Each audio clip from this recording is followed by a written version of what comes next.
All right, good morning, everybody. Sorry about the delay. And yes, I also got delayed even further because I was having to adjust settings again because the weird glitch came back where it was lagging for some reason. Tenwin, good to see you, and everybody else who's here. Welcome to our final stream of the year. It's going to be a little more Wrath of the Righteous. I was considering maybe doing some other things today, but that was before everything went wrong yesterday, and I was able to confirm I wasn't going to be able to stream on Saturday.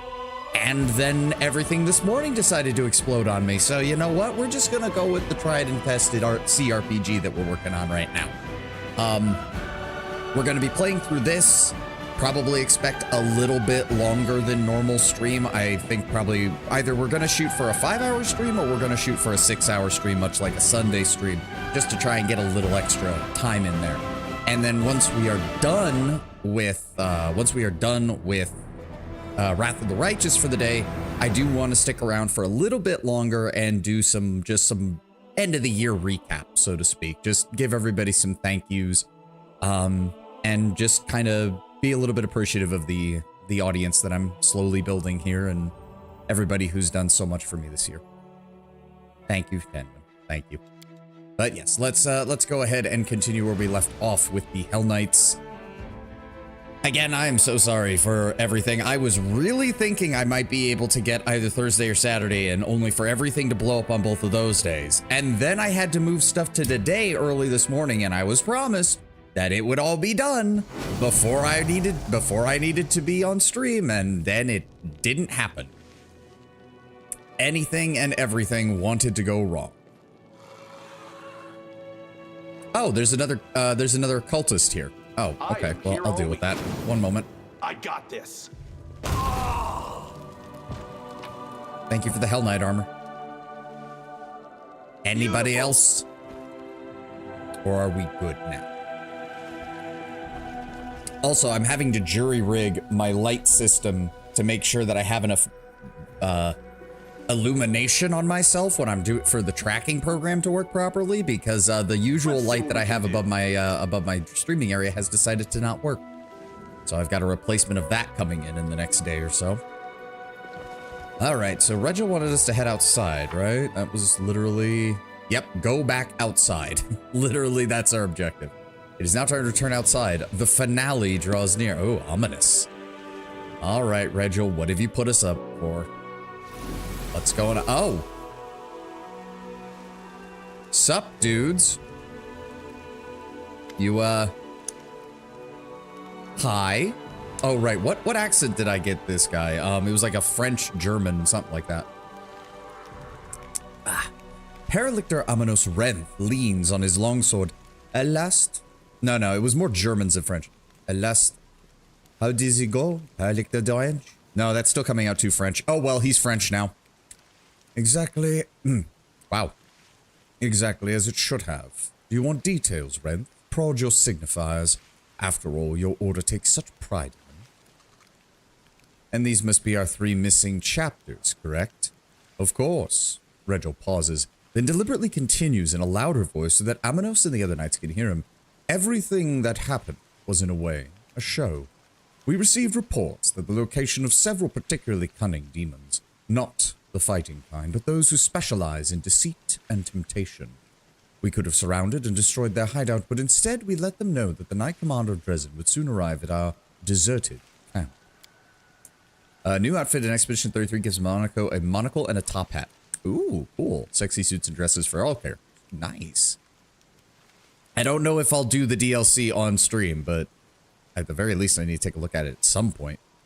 The fiends swallowed it hook, line, and sinker. How could any of them miss an opportunity to prove themselves by killing the new leader of the crusade?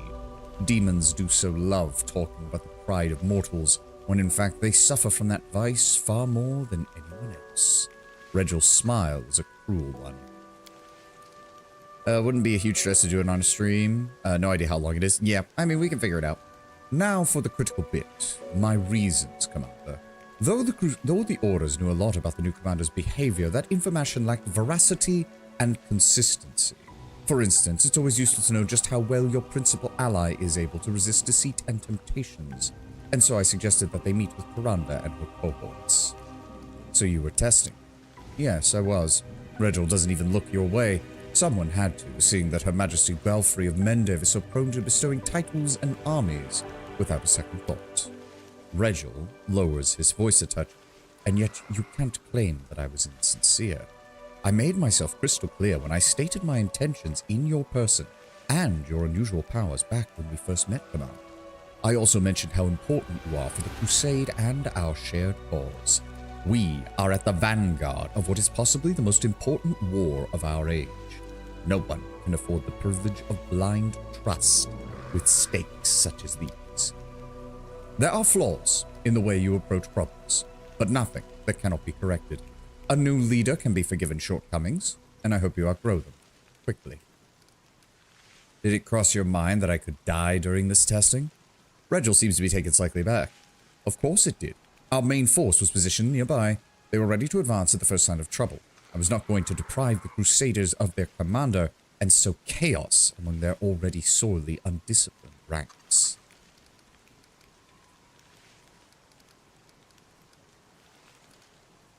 You know what? I at least understand your concern.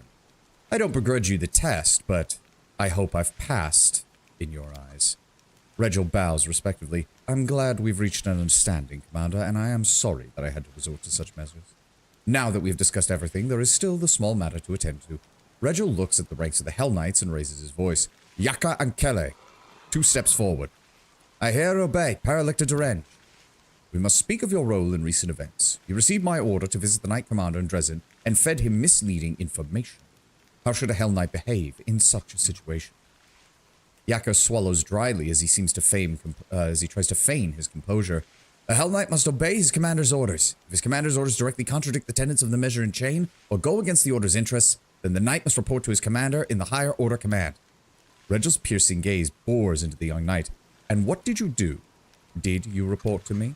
No, sir. Without your permission, sir, I deduced it was some kind of test for the knight commander. It didn't seem right for me to interfere, but you didn't have my permission to blabber excuses, did you, knight?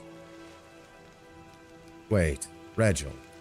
It'd be nice to tell him that the Hell Knights are lame. See, the problem is, runner, is that me personally, yes, the Hell Knights are a brutally authoritarian enforcement regime that at best can aid areas that are suffering, you know, civil war levels of chaos.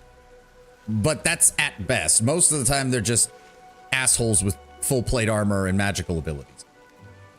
The problem is Regil's still one of the smarter people in the world, Wood, which is a really damning indictment on everything that the Crusades have been doing for the last century.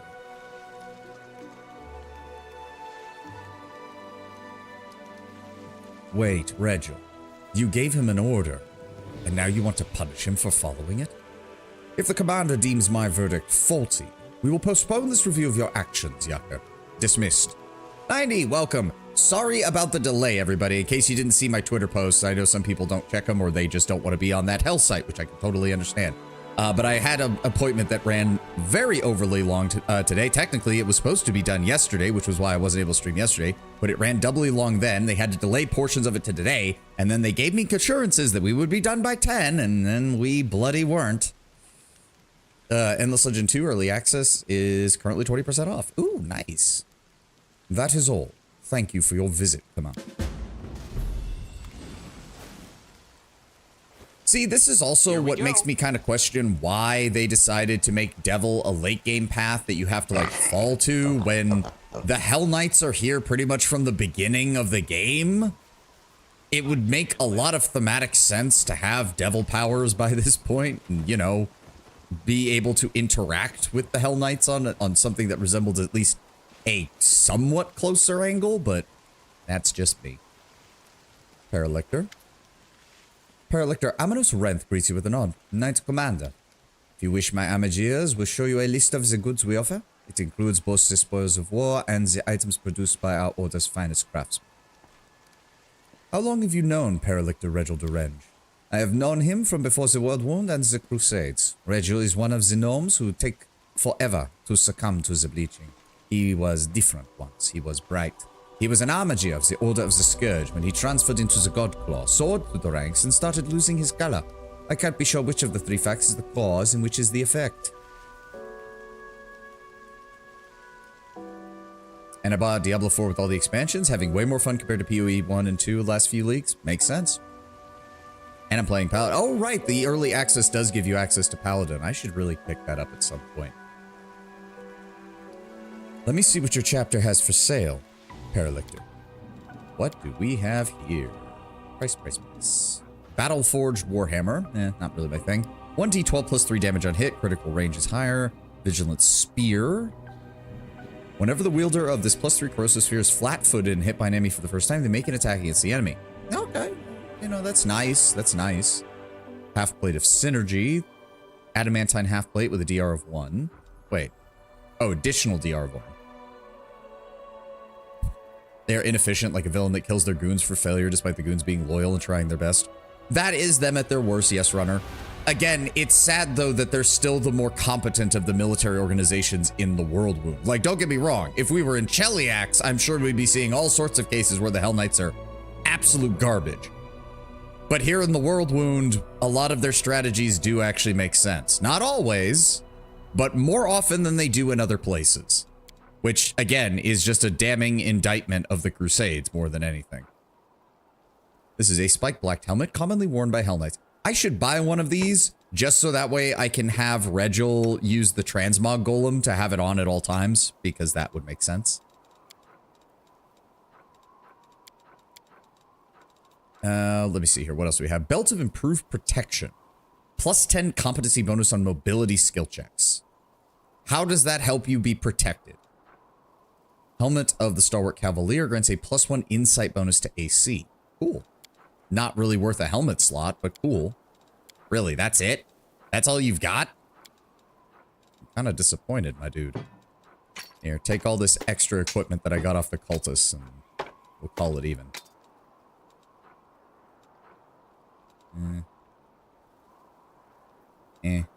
Sunstroke, Cold Iron, Heavy Mace, meh, no. Sell those off. We get anything else? I don't think we did. We do have that Grand Owl of Wisdom that does give a plus 1 bonus on all skill checks, but I need to figure out who I want to give that to. And 17,000. Thank you. And there's nobody else here to actually talk to. All right, we're good. Their strategy for the wound is lurking. I mean, I'm more referring to their tactics and the fact that they don't get infiltrated by the cultists and they don't give the cultists a chance to do all their usual bullshit and a variety, I think. Main area, new area in Expedition 33 is freaky. Yeah, I saw like a little bit of the trailer from like the footage from the trailer they released. It's like, I mean, it is meant to be like child versos, like drawings. So I'm not surprised it looks a little wonky.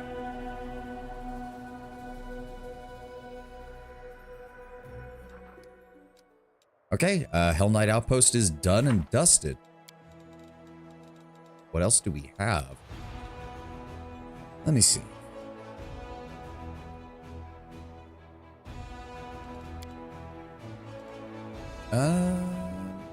Oh, that's Ember's Quest. Fanine's Awakening. Nenio. It is indeed childish, but I generally have to say it's kind of freaky, like unnerving in places. I mean, again, it doesn't really surprise me that much. So we've been to all those. All of those. Do we have any enemy armies on their way here? Doesn't look like it. Do we need to reorganize some people? You. Let's go ahead and put you with them so we don't have as many armies kicking about. Good. Anybody we need to recruit? Nope. All right. So what do we do now? All right. We've got Ivory Sanctum. We've got a couple of other locations. Still not gonna. I don't feel like dealing with Blackwater. Generally have to say. Oh, I already read that. Tarantula's Lair, Heart of Mystery. I have to take Nenio there. I mean, if you don't have to take Nenio on the Heart of Mystery side quest, but it feels wrong not to because she usually has a lot of comments on them. I still feel kind of bad I didn't have her when we went to the Conundrum Unsolved. Still can't do anything about the Mad Half-Elven Woman. We already handled Green Gates. There's another place that I have to deal with. Is Treason Home getting upgraded still, I believe? Yeah, it's still in the process of getting upgraded. That's probably going to take another couple of days. Alright, fuck it. Let's just, let's get some of these places taken care of. Try to get some of these random encounters in small areas done.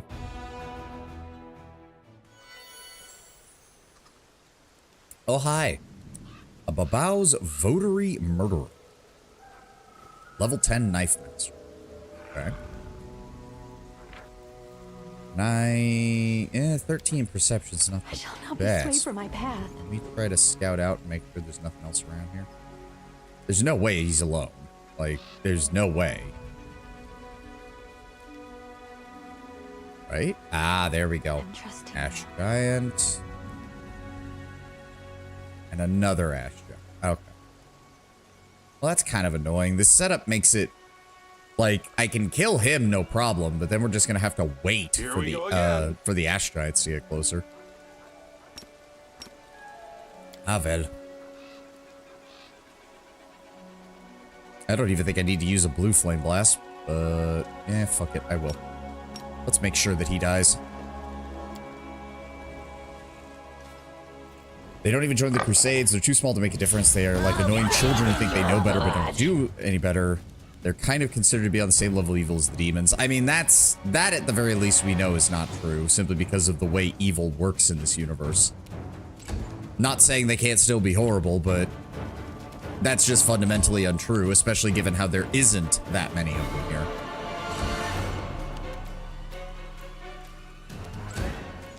And also, it's hard to judge numbers in these games. It's also hard to judge numbers in Galarian in general. Regel's literally lawful evil. Yeah. And yet he still makes better decisions than most of the Crusades leadership, which is, again, I'm not saying Regel's the greatest. I'm saying he still makes everyone else look like morons, which is sad. I was kind of thinking how a crossover between FF14 and Pathfinder would work, but anyway, I would look at it dropping Legend with bonus Mythic 10, expecting that anything would be an issue short of discard for. No, of course. So do the demons. Yes, but the demons are trying to conquer reality. The Hell Knights are trying to stop the demons from conquering reality. It's a fundamental difference there. All right, where's the... Whatever. Wendu, can you get to... No, you'll still be dealing with damage. You know what, just delay, and if one of them comes closer, we'll deal with them.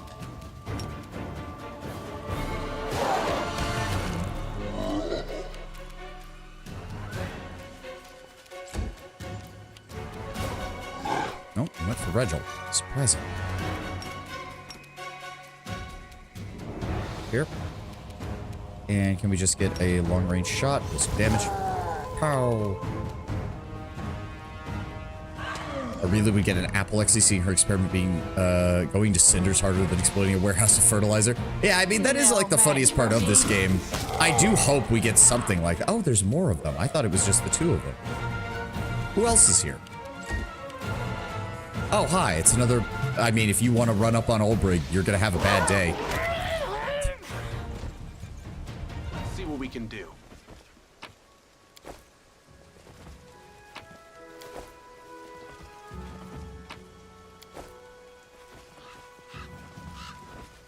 Here we go.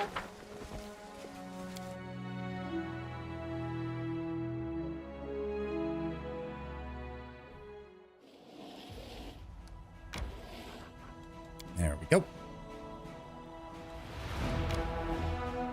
And I mean, 90, I don't know, like, don't get me wrong, Final Fantasy XIV is willing to do crossover events with just about anybody. So, them, like, it's not out of the realm of possibility of them doing a crossover with, like, a D&D style universe.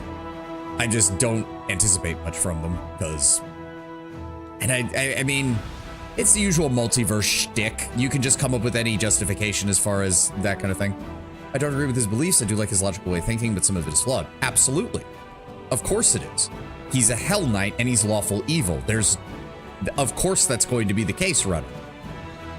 I suppose part of my issue is, especially in the council meetings, you see that Regel is approaching this from the perspective of actually trying to win the war against the demons. That is his primary objective. You can disagree with his reasoning for it, but you can't disagree that that is what he wants to do.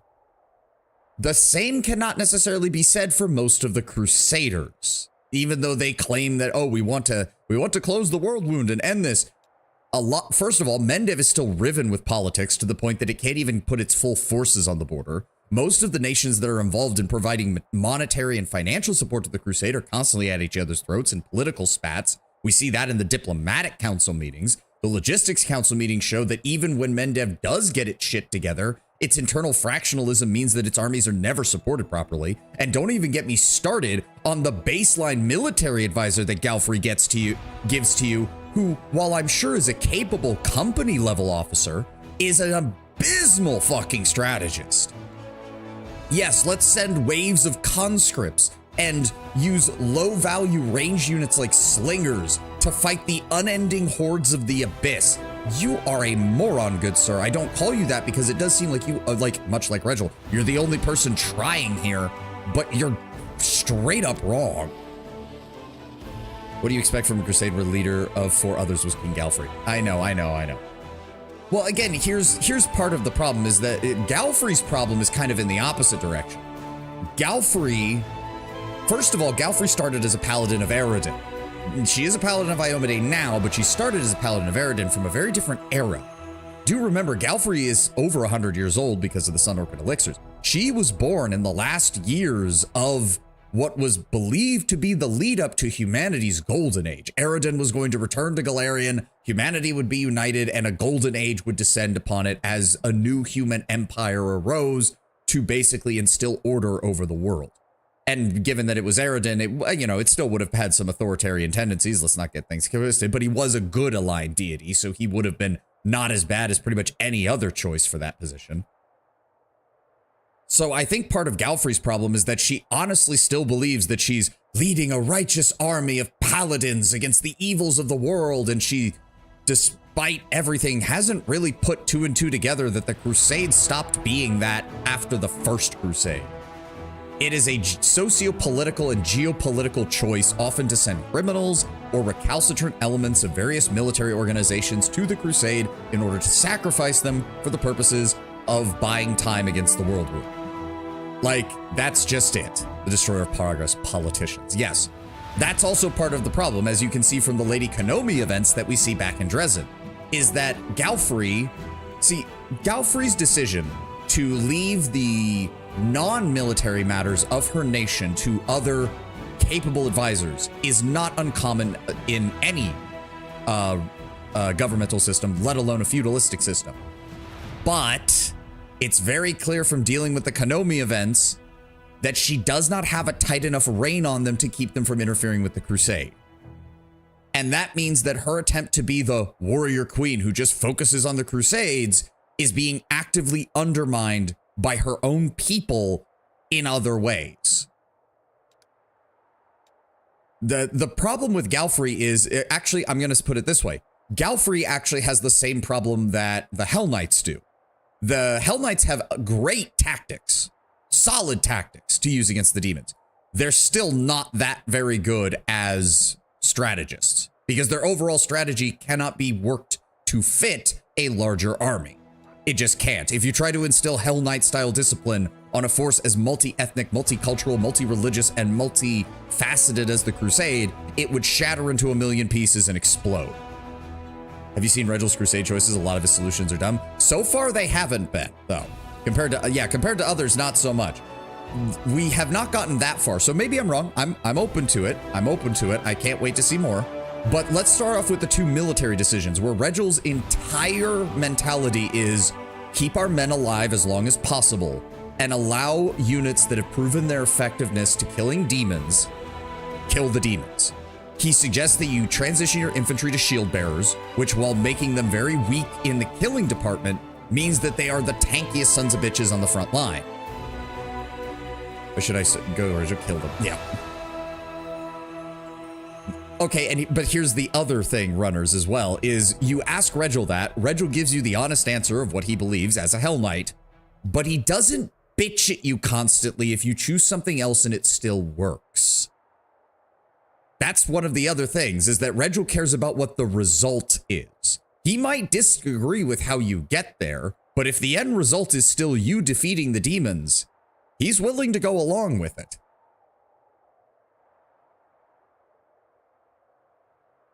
Also, at least to me, it seems as if the queen is not aware of the political problem or gaslit into thinking just how it is. There is some of that. Part of it, I think, Tenwin, is also a little bit delusion. Say the Regil sees the forest but misses the point of the forest in the trees. Yes. Again, the Hell Knights have very good tactics. Strategically, they're useless. The problem is that Galfrey is in the exact same position. Galfrey's tactics are solid. She knows how to use paladins, clerics, the various other good aligned forces within the crusade, and she's really good at leading them. Strategically, she's really not that good. She's just jealous as fuck of the Knight Commander. I mean, I've seen a little bit of that. No spoilers, Apollyon. I've never gotten past Act 3, so please, no spoilers. A lot of political options are equally as bad for the morale. Yep. Breaking your army's morale is bad. Like, I did get a little bit of that, Apollyon, when you have your initial conversations with her and when you read the relics that reference Galfrey, because it really feels like she spent most of her, really felt like she spent most of her life believing she had been chosen for this, and then we come along and it causes a problem. What race, class, and mythic path? Race didn't really matter. I picked Aasimar just for the stats and to get the... I've got a mod that I've got a couple of different quality of life mods, one of which adds in some tabletop traits. So I also took Aasimar because it gets a trait. You can swap out some of its resistances in order to get a trait that boosts your spell penetration. And then I'm going Kineticist. We're Azada right now, but we will be going Legend eventually. 10 Hell Knights are worth less than 100 soldiers. To be fair, in Galarian, 10 of almost anything is worth less than 100 solid soldiers. The key word, though, there is solid soldiers. And that's part of my problem with Mendev's strategy, which is the reliance on human wave tactics against an enemy who has literally infinite manpower.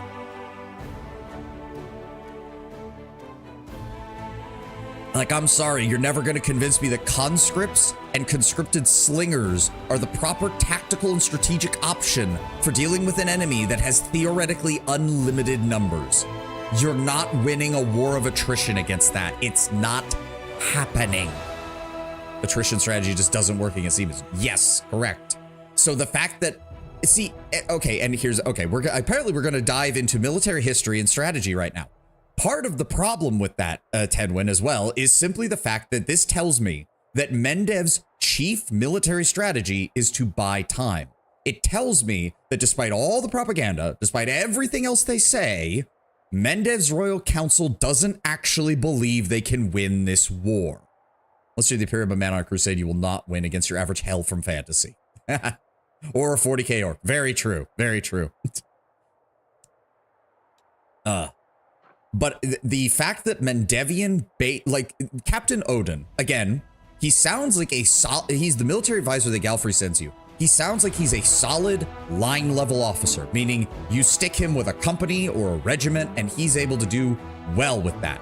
But he's trying to operate on a grand army scale. And if the default grand army scale strategy for Mendev is throw conscripts and cheap units at it, that means they're settling in for a defensive war. You can't win a war if you're fighting entirely on the defensive. It just doesn't happen. Then, of course, again, this feeds back into Galfrey's problem, which is Galfrey still believes that she's at the head of a glorious crusade of the noble and the righteous, and not a geopolitical clusterfuck made up largely of the military forces that Galarian doesn't need or want anymore. You think that Galfrey has issues with us on being an effective commander? Replace us with let just robot go and see her losing her marbles. Gilliman would take one look at how the crusade is being managed from a logistical level and would want to shoot everyone involved. Here's the thing. Do remember that by the standards of 40k, Gilman is lawful good. By the standards of any other universe, he is so far in the corner of lawful evil that Regil would be bowing at his feet demanding that he take over.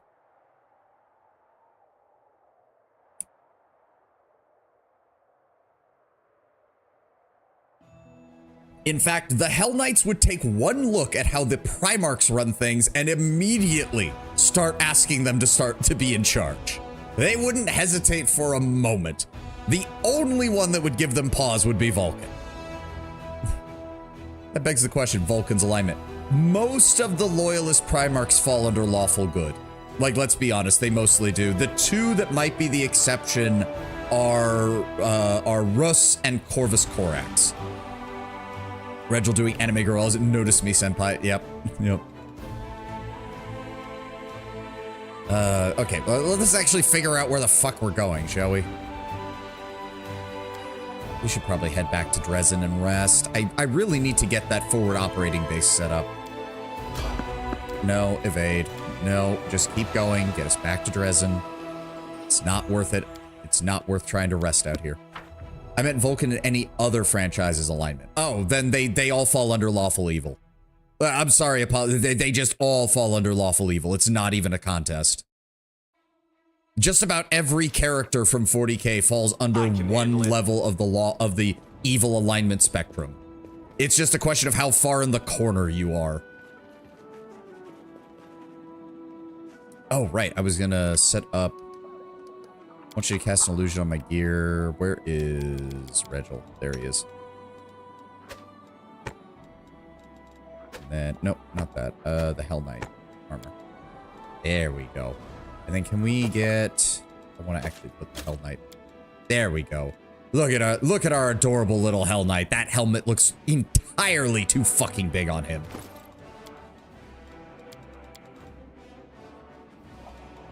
Oh, okay, so it doesn't destroy the item that you're using to transmute. Good. All right, let's rest, and then we need to get that forward operating base set up, because it's just getting annoying trying to traverse the entirety of the world wound to do all this stuff. I still cannot dream, Desna. I have not earned the right. I have not solved your riddle. Well, at least I can stand watch over my friends and guard their slumber. Maybe don't stand near Regil while he's sleeping and you're on watch, Arushale. He might just wake up and attack. Oh, hello?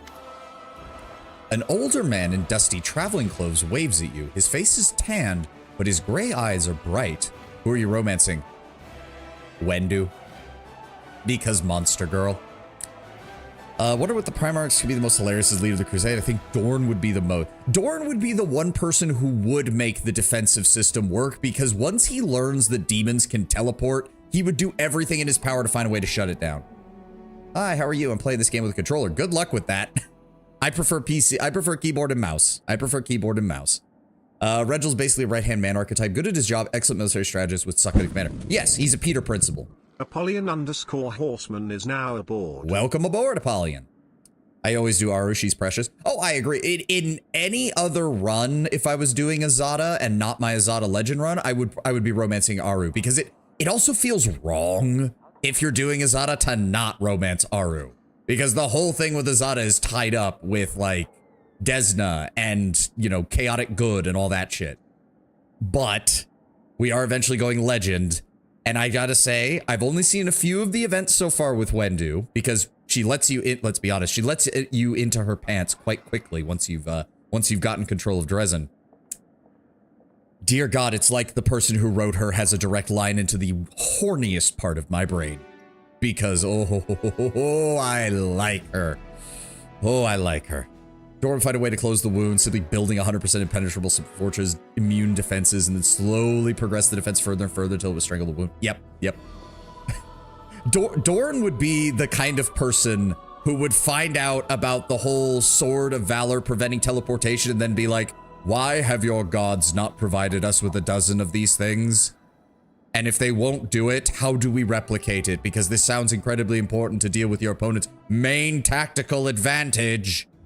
Have you checked the Treasure of the Midnight Isle? I did go to the first part of that. CRPG roguelike mode. So when you do it as a standalone, it's a roguelike mode.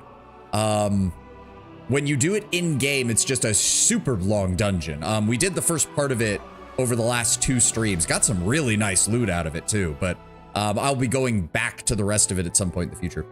Vulcan would probably be the person who fixes the world wound the quickest. He just walk into it. Yeah. Vulcan would be especially hilarious because, remember, the demons want to corrupt people. Roguelike thing about, so it's endless role-playing? No. Roguelike in the standalone, when it's the standalone DLC, Felix, a roguelike mode means that you basically, you go until you die, which gets you certain advantages the next time you go, and you keep doing that over and over again until you win. Because roguelite and roguelike is basically all about resetting after fucking up. Vulcan would sadly go on a murder spree on all the elves. Yeah, probably. But what I was actually going to say in regards to what Apollyon said is Vulcan would be interesting because, again, demons are obsessed with trying to corrupt souls. So a lot of them would try everything in their power to break Vulcan. And, well, Vulcan survived Conrad Kurz, and there is nothing any demon in Galarian could do that would rival what Conrad Kurz tried to do to Vulcan. So I was more talking about him being perpetual. I know, I'm aware of that. I'm just saying that he would try to go, the demons would see him on his own and be like, well, we could totally just corrupt him. It won't even be that hard. And he's just going to wade through them. Every time they try to corrupt him, every time they try to slow him down, every time they try to do anything, he's just going to keep breaking them. We can't replicate it. I just did. Yep. Again, that's entirely... I mean, and even if he somehow couldn't, Dorn would be like, I do not need to find a way to replicate all of its features. I literally just need this one. All right, where were we?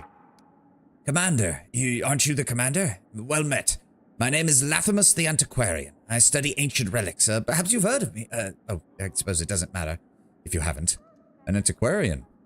Do you sell anything? Alas, I don't. They call me the Antiquarian because of my love for ancient items that might otherwise be mundane and useless. Few understand the principles of proper archaeology. Sometimes even a shard from an old oil lamp is enough to shine light on the darkness of history. He's basically indie. I mean, he was described as being a bit older, and he has a bit too long of facial hair from what I conceive to be indie, but I get the vibe, yes. Magic pain glove, tell me what to do. For the main game, do some quests have a timer? If they do, they usually explicitly say so in the log, Felix. There's a couple of quests that do have, like, secret objectives. Like, if you get to Dresden and conquer it fast enough, the queen gives you an extra item on top of the item that she gives you for completing that part of the game. There's like a red icon next to the quest. No. That usually just means, I'll bring it up once we're through this conversation. Hold on. Where was it? I'm afraid I've never heard of you, sir. I don't chase glory. It's enough for me to know that I bring knowledge to the people of Galarian. Some have used my discoveries to earn fame and fortune, but I am a simple antiquarian. And what is it you want from me in the crusade? I'm planning a rather dangerous expedition and would be in need of a strong and skilled warrior, not without recompense, of course. We found an ancient map leading to a very particular cave system, a dragon burial ground. But it wasn't merely a place where the old dragons came to die. No. I have a theory that once upon a time, a great battle took place in these caves, and that many relics and artifacts were left behind. That just means if you don't do it before the end of the act, it's auto-fail. Thank you for bringing that up for me, Apollyon. Yes, that answers your question, Felix. Yeah, that just means don't let it sit there until you do too many of the story missions. There's only 3 timed things as far as I know. Yep. You are waging a long and difficult war, so if you could help me uncover the secrets of the dragon burial ground, then I would give you all of my savings. Believe me, I've earned quite a lot over my years. All I need is for someone to clear the way into the caves. Who knows what sort of demons... Oh, that was like 3 hiccups in a row. Good lord. Who knows what sort of demons inhabit the place now? Sounds more chill. Yeah, don't worry. If anything that's explicitly timed, the game will tell you. Now, Kingmaker, the previous entry in Alcat's Pathfinder games, had a lot of timed events. So many timed events. Oh, God. Fuck that, yeah. There was a reason that one of the main mods I had when I did my Kingmaker run was basically just it made all of the kingdom events faster, so you didn't end up constantly being shat on by that. Act 1 before the Tavern Defense, taking Dresden, and the Ascension. Ah, good. Yeah, it's...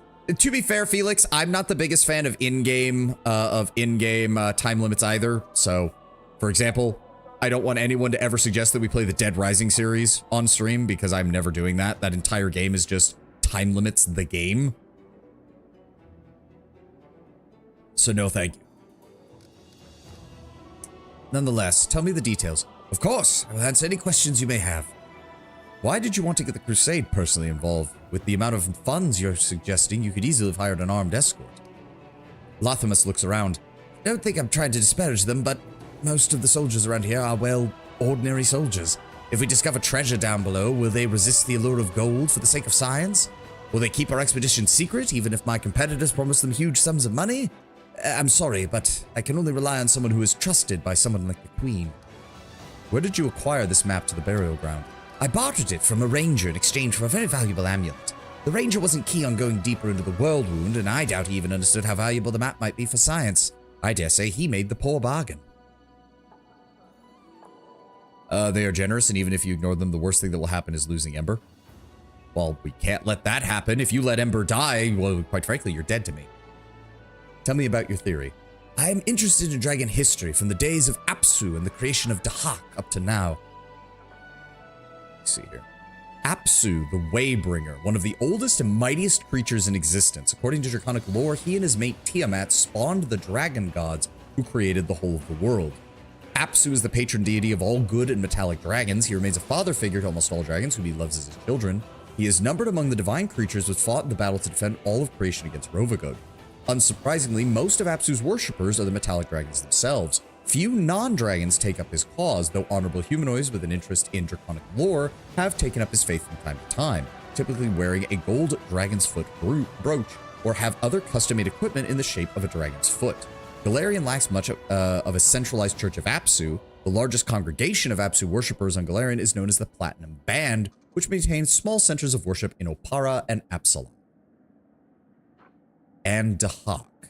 Dahak, the Sorrow Maker, is the god of evil dragons, embodiment of all the worst qualities of their kind: rage, greed, pride, and the desire for destruction. With his father Apsu, he fought against Rovagug, but this was the last time the two gods were on the same side. They are now mortal enemies, locked into eternal conflict, and only a final, universe-spanning battle will end it. Dahak has no organized church, only scattered cults. Few mortals worship the Sorrow Maker, and those that do are mostly humanoid monsters such as snakefolk and kobolds, who wear his symbol proudly, the flaming shooting star in the shape of a scale. The greatest achievement of Dahak's cultists is to sacrifice a metallic dragon to him, and it is for this purpose that they will unite in hunting groups. Despite his chaotic nature, Dahak has made himself a lair in hell. Asmodeus closely follows the course of the confrontation between Apsu and Dahak, and more than once has offered deal to both dragon gods, which they always reject. Not surprising, especially since Asmodeus' end goal is to become god of all creation. Kinda hard to do that if there's another evil god around who's also working towards universal control and is fighting basically this universe's equivalent of a creator god. No wonder Asmodeus is trying to play both sides. But dragons are reclusive creatures, and they don't enjoy discussing their history with strangers. Sure, we know about many historical conflicts involving them, but as for large-scale battles between dragons, well, they keep quite quiet on those, and many historians remain in the dark. There's a good one too. Me. And suddenly I find a map that identifies this cave system and surrounding area as a burial ground. But mass burial sites are quite uncharacteristic of their kind. Dragons are reclusive by nature in life and in death. I assume that some kind of ancient battlefield of dragons awaits us there. But who fought whom? For what cause? This we will have to find out. Could you imagine, Commander, we could discover a brand new, hitherto unknown page of history? Apsu and Dahak, who exactly are they? Apsu is the god of the metallic dragons. At the dawn of time, he was born from the purest of waters, and together with his dreaded spouse, whose name I am afraid to say, he sired many of the creatures in a multitude of worlds. His kingdom lies beyond this world, among the flying islands and the wandering stars. Dahak, his first, proudest, and fearless son, was the first of the dragon gods and chose the path of destruction rather than creation, eventually settling in hell and founding his own kingdom of flames and agony. Dahak did fight alongside his father and the other gods to defeat Rovagug, but after the battle he swore that one day he would return, destroy his father once and for all. He still dwells in that hellish palace, finding new ways to wreak havoc upon Galarian. Such is his uncontrollable nature. Gold Dragon is a good mythic for kineticists. Yep. It's main, yeah, it is. It's one of the better ones that's actually a non-legend path, because a lot of the mythic paths don't offer much. Felix_Dune Rider is now aboard. Welcome aboard, Felix. Thank you very much. Getting so many followers, and unfortunately, it's my last stream of the year because I'm about to go on vacation. Lich is also good. Yep. Well, Lich and Gold Dragon specifically are good because they both get the ability to transfer their energy type to something else. Lich can transfer all of their elemental damage to negative energy, and Gold Dragon does the same for positive. Where are you going? I'm just going to be visiting family. I'm afraid, Felix. I'm just taking, I usually do it around this time of year. I try not to take too many breaks throughout the rest of the year. Streaming's not my full-time job. I have other responsibilities that I need to do for it. I'm afraid. Yeah. So I'm just heading out to visit family. I'm going to be gone for about 2 weeks. I should be back. I fly back on the 2nd. And unfortunately, I get back late on the 2nd, so I'm not going to be able to stream that day. So we should be back to it on the 3rd. Be visiting family on Christmas. Well, I hope you have a safe trip. I hope you have a safe trip, Felix. All right. What do you hope to find there, sir? I seek evidence that a raging battle was once fought. Perhaps evidence for the reasons of such conflict. Dragons do not gather together for large battles over petty or inconsequential feuds. Oh, no. They must have had a serious reason, and that, perhaps, is an even greater mystery of all dragonkind. All right, I've heard enough. You'll have our support. Splendid! Lathamus smiles, but the smile doesn't quite reach his gray eyes. I shall immediately head to the cave entrance and await you there. I think I can handle that part of the journey, but as for the dangers that await below, I fear I know nothing of them. All right, we can work from that. We can work from that.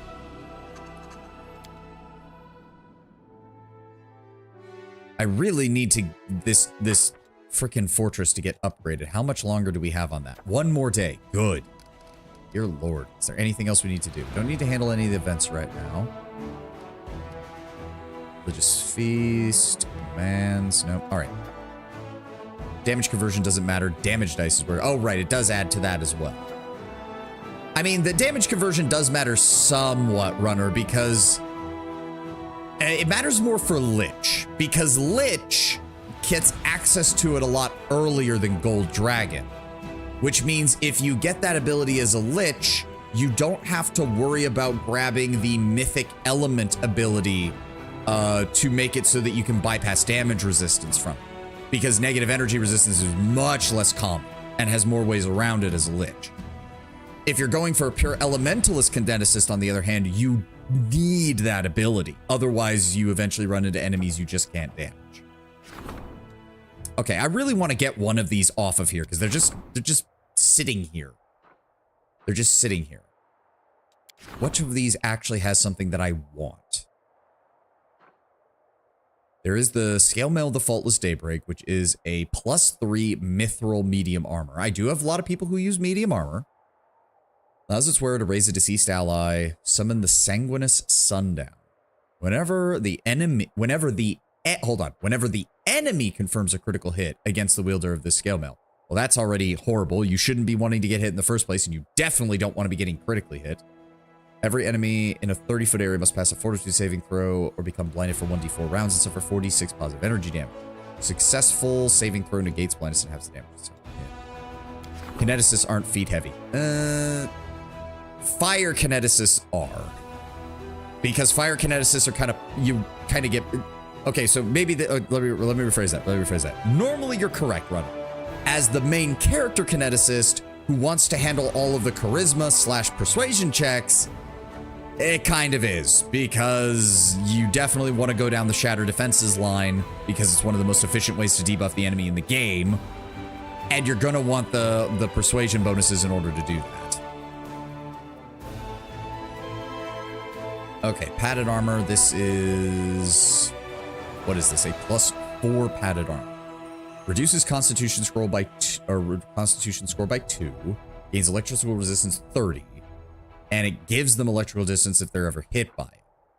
Failing that, we can get this, which is a +2 morale bonus to dexterity score, which is quite nice. Using a bit more leather webs and teeth. Okay. Pray to the Abyss of the First Retriever. You have like 3 necessary mythics for Kineticist. Yes, which is a shame because I'm playing Legend, which means I only get to keep 2 of those. Oh, and yeah, for mythic abilities, yeah, kineticists can pick pretty much whatever the hell they want because there's only a handful of them that even work for you. If I recall, there used to be even fewer. They added some of them in later patches because they realized there was almost nothing for kineticists to pick that made any sense. The wearer of this +3 armor gets a +3 bonus against fear and nauseated. Whenever the wearer is attacked with a spell, the enemy must pass a will saving throw and become nauseated for 1 round. That's pretty good. That's pretty good. We could also get it as a shirt. So the first one has pretty much the, aren't you targeting touch? As a fire kineticist, yes, I am. Because as the energy blast kineticist target use the touch AC.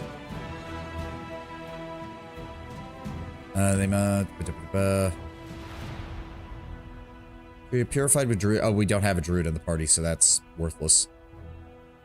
Whenever the wearer polymorphs into any creature, they gain a +4 enhancement bonus to attack and damage rolls made with limbs. Whenever a creature hits them with a melee attack, that creature suffers 1d6 piercing damage. This feels like it would be really good for Ulbrig. And I can't pull up Ulbrig's because I don't think he has a shirt. It just feels wrong to pray to the abyss for the first retriever. Currently playing a face speaker druid. Ah. Yeah, you would definitely want that then because you get free shit from this. Yeah, they cast it if it was 1 level higher and gain a +10 competency bonus on Lord Nature skill checks. I'm thinking we go with cleansing it and getting the... Because it's rare to get morale bonuses to a stat. So this could work really well. Let's get started on that. It's going to take a while to do it anyways. We have no armies approaching. We can recruit some more units. Let's go ahead and grab our paladins. Please tell me that didn't spawn another army. No, it didn't. Good. Let me see here. What mercenaries do we have? Shield bearers, bandits, and axe hunters. We get 1 free search. Let's see if there's something better. Hey, there we go. Hell Knights, barbarians, and inquisitors. All right, so let's split up. Let's go ahead and grab some more Hell Knights, grab some more archers, and grab some more basic infantry. Apparently it doesn't work for face speaker. We'll test it myself. Oh. That's kind of sucks. Nope, no. Get our reinforcements and bring... No, I want you to move over here, game. Move them. Thank you. Alright, reinforcements have arrived. Another platoon of infantry, another platoon of archers, and 15 more Hell Knights. Perfect. So if I believe... Where is it? No, not that. Not that. Development. Alright, yes. Skip day.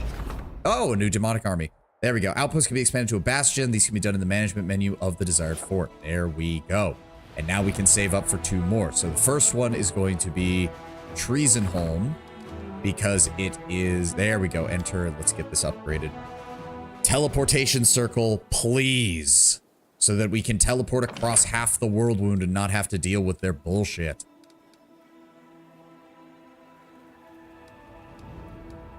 There we go. Teleportation circle. Thank God.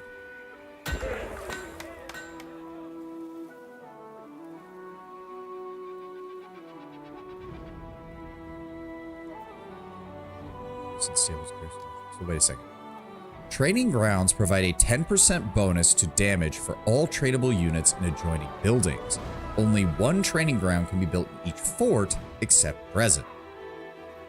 Well, my highest damaging units right now are my archers.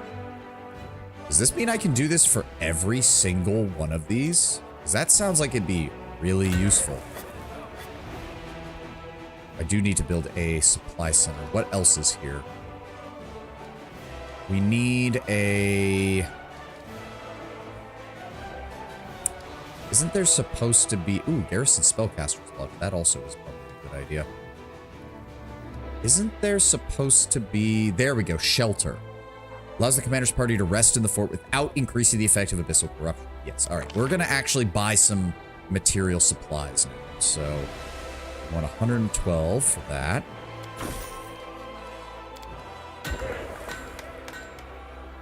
dropping in to say hi. It's my birthday today, so I'll be busy. Oh, happy birthday, Lord Brown Bear. Happy birthday, man. Damn. All right. Thank you for swinging by. I hope you have a great birthday, man. I mean, it's a kind of a... Unfortunately, it is going to be the last stream of the year, but, well, I'll try to... I hope you're able to swing by, but I hope you just have a good day, Lord Brown Bear. I hope you just have a good day, all right? You have the best freaking day you can, all right?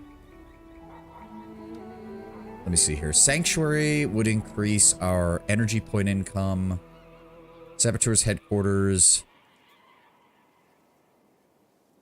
gives all enemy units within the fort of area of control a -1 penalty to speed, -10 penalty to combat morale, and -4 penalty to initiative. That is pretty good. Mercenary Guild, Hospital, Hall of Glory, Garrison Spellcaster's Lodge, Arsenal, Apothecary. I'm thinking...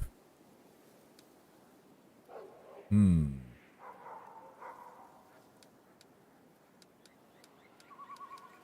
want the supply center. See, here's the thing. As far as I know... Where did it go? As far as I know, the energy points are only really used for, like, summoning. Did you get the Gloves of Arcane Eradication? I think I have that equipped on my character right now, Runner. Also, there's the ad. So, you know the drill, people. Take a quick break here. I'll be back in about 2 minutes, and we will continue. Be right back.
All right, I'm back.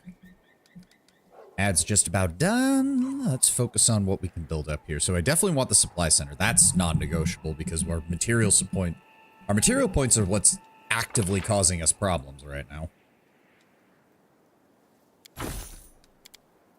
And then lastly, again, I'm pretty sure the energy points are only used. But on the other hand, the description, ancient sacred places are a course that was once cleansed of demonic corruption and once again serves as a beacon of the faithful. Like, RP-wise, given that I'm an Azada, it makes sense to have these everywhere. So we're going to build it. We need another 225. 5,000 gold. Damn. There we go. Sanctuary, shelter, training grounds, supply center, and teleportation circle. And you know what? We actually have quite a bit of money, so I'm going to go through all of our remaining forts and figure out exactly which ones we might be needing to check up on. So let's see. We started with Treasonholm. We don't have any of the forts down here yet. We do have Gloomy Gorge. Let me see what we've got in here. I would have appreciated if they'd let us rename some of these. All right, so there's nothing here. This is a front line fortress right now, so it's going to need a citadel.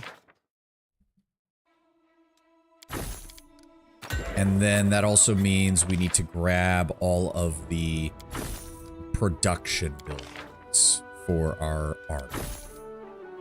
The barracks, archery range, and then stables, right? Yes. 8. So we got stables, we got a barracks, we've got an army. There we go.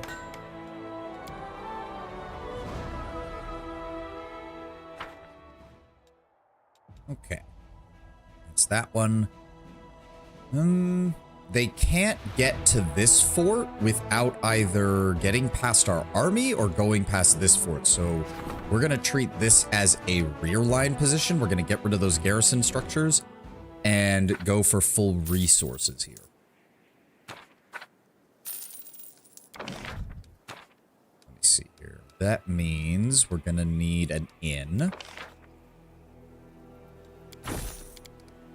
Inn gets us some more finance points. We're going to need the supply center for the more materials. And then...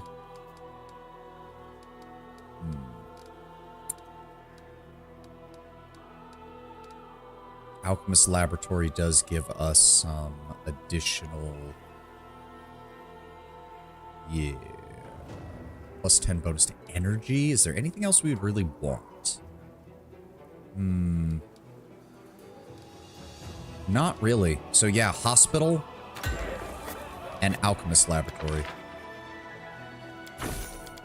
There we go. This will also boost up our logistics score quite quickly now that we're finally getting these things filled in. Okay, so again, the only way they can get to this fortress is, again, by either bypassing where we keep our main army or by breaking through multiple layers of defenses. So we're going to count this as a... Yeah, we can get rid of the garrison buildings here and replace them entirely with support buildings.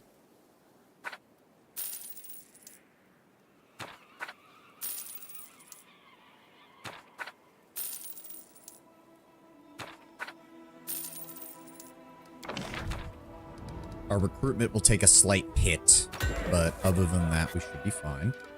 Get the hospital, get the supply center, get the alchemist laboratory, and the inn. Another 110. There we go.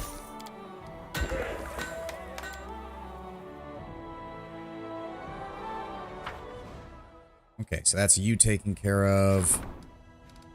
Citadel, garrison, barracks, and archery range. This is technically a front line fort, so we do want to add the... We should have one more spot, so we should be able to build the stables. Yes. Right? That is the one we're missing, right? Archery range, barracks, yeah, stables. That is 158. There we go. Okay. And that just leaves our, I believe all 3 of these. Yes, they're all rear line support fortresses. So we can just build in supply centers, hospitals, and whatever else we need in these areas and not have to worry about it at all. So it has an inn, it has a supply center. That means we need a hospital and an alchemist laboratory. That's 54 and 45. So wait, is that 99 exactly? Alchemist laboratory, hospital. Yep, there we go. As long as you have 2 good armies, you shouldn't have a problem with being attacked. Yep, we currently have 1 really good army and like a reserve force that we're slowly building up over here. The main advantage right now is that as long as we keep our army about here, we can respond. They either have to punch through one of our frontline defenses, or they have to go right through where our army is in order to get to anything important. So we're pretty well established, all things considered. All right, so your hospital, alchemist laboratory, supply center, inn. Ah, there we go. Let's get this one. I have a 6 and an 8. Yeah. All right, so this already has a supply center, so we need a hospital an inn, and the alchemist laboratory. So that's what? 180 plus 99? What is that? Like 270? No, like 280. Inn, hospital, alchemist lab. Perfect. And we won't need to be spending a lot of money after this because most of these places won't need to be done. Yeah, one top, one bottom. Yeah, because so far we have demons approaching from this direction near Winter Sun and demons approaching from this direction out by the lake. And now that we have this central span here cleared, I don't really have to keep an army here because Treasonholm can block this off. So we should be fine. All right, so that's taken care of. That's taken care of. That just leaves... Oh, good. You have everything. Okay, we can get rid of the watchtower and replace that with an alchemist lab, and we'll be done. Just need 10 more. Good. Perfect. Perfect, perfect, perfect.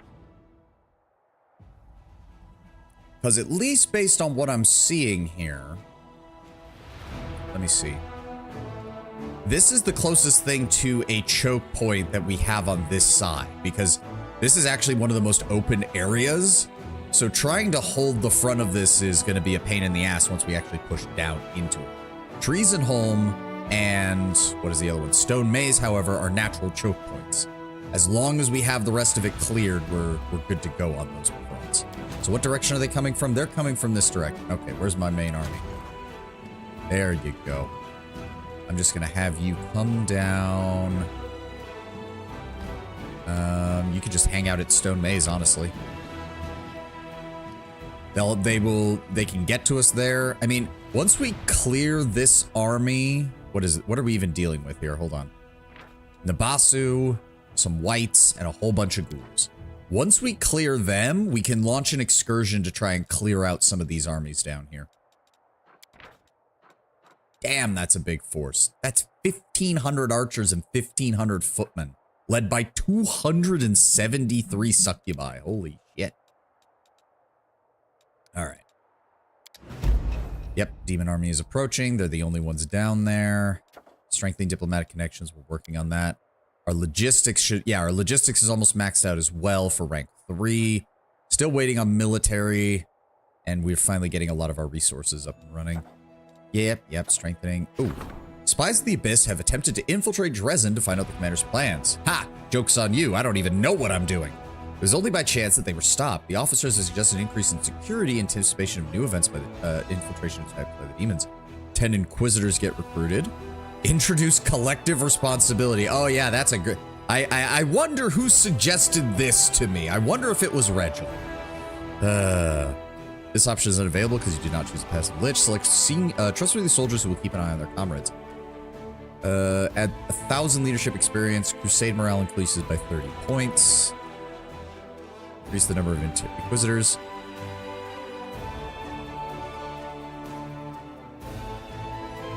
I swear I read that as busty. And unfortunately, Lord Bramber isn't even here to make a joke about it. Shame. Senior comrades makes the most sense. The thing is, like, we get all these events that mainly just improve morale, and we are completely maxed out on morale. Completely maxed out on morale. No problems with morale at all. Our income right now, we're just under 2,000 finance points, 59 material points, and 12 energy points per day. Which, oh, that's the other big thing. You can't get additional energy points. Right.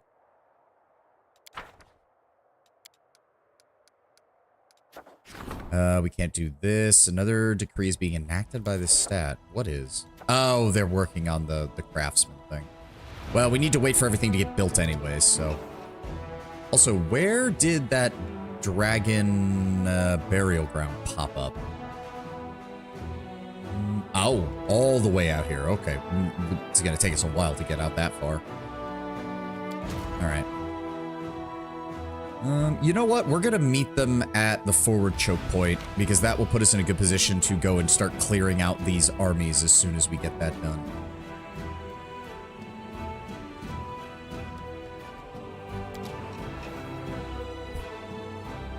right, buddy. You're coming towards me. Logistics reform. Guess we can start working on that.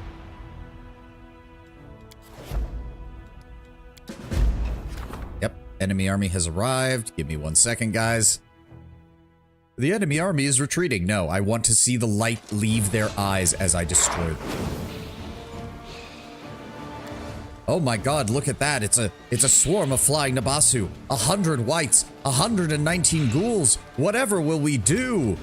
Satsuna Shai, I want 120mm fireball explosion centered on that guy right there. Remove him from existence. Thank you. Shoot the whites.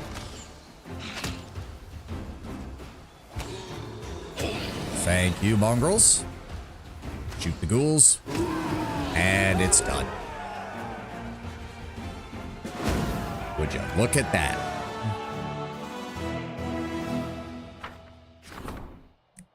Yep, logistics reform. We're working on that.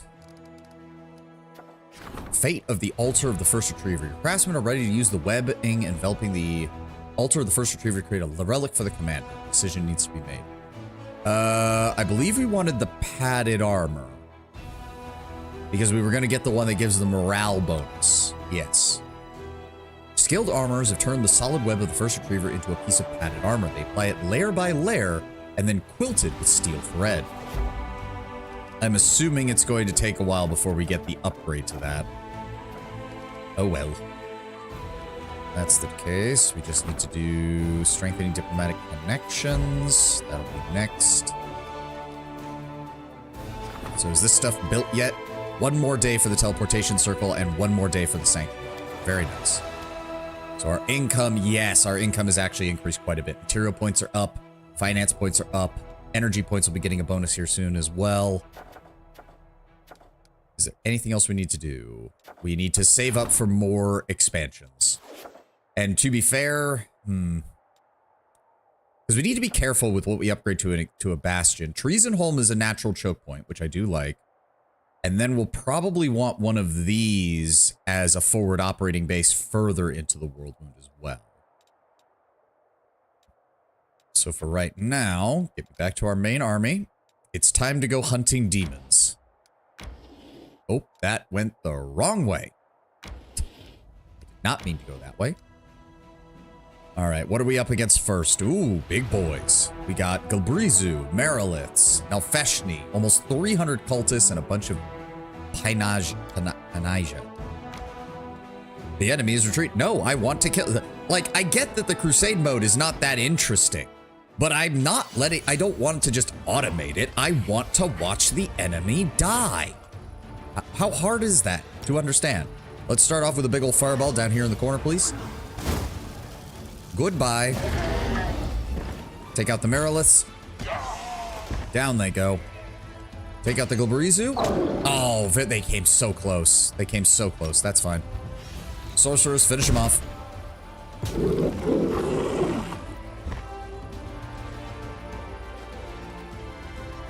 Right. Give me the hounds, just in case. How far can you move? Not that far. So Hell Knights, move right there in preparation. Move. It's hard to tell sometimes how far they can move. I think they can get there. So if that's the case, just hold fast. Let's go ahead and just apply Smite Evil to you. And have the dogs hold up. There they go. You know, I could do that, but I kind of just, I want my infantry to get some, or not my infantry necessarily, but everybody else to get some. Sorcerers, weaken them a little bit. Thank you. Send in the infantry. Shank them. And send in the Hell Knights. Run them down. A force of over 300, almost 300 cultists backed up by high-level demons, and we slaughtered the whole lot of them. A poor prisoner who was freed in the battle asked for a word. In his hands, an item wrapped in a rag. The prisoner says he was once a crusader, and for decades has hidden this item from the demons. He is overjoyed to present it to his savior. How did you hide a scythe? +4 scythe with a +4 bonus to critical hit confirmation rolls. Cool. Attacks with this weapon gain a +4 enhancement, but oh, that's literally it. That's all it does. Okay. Kind of hoping, you know, do something else, but all right, sure, why not?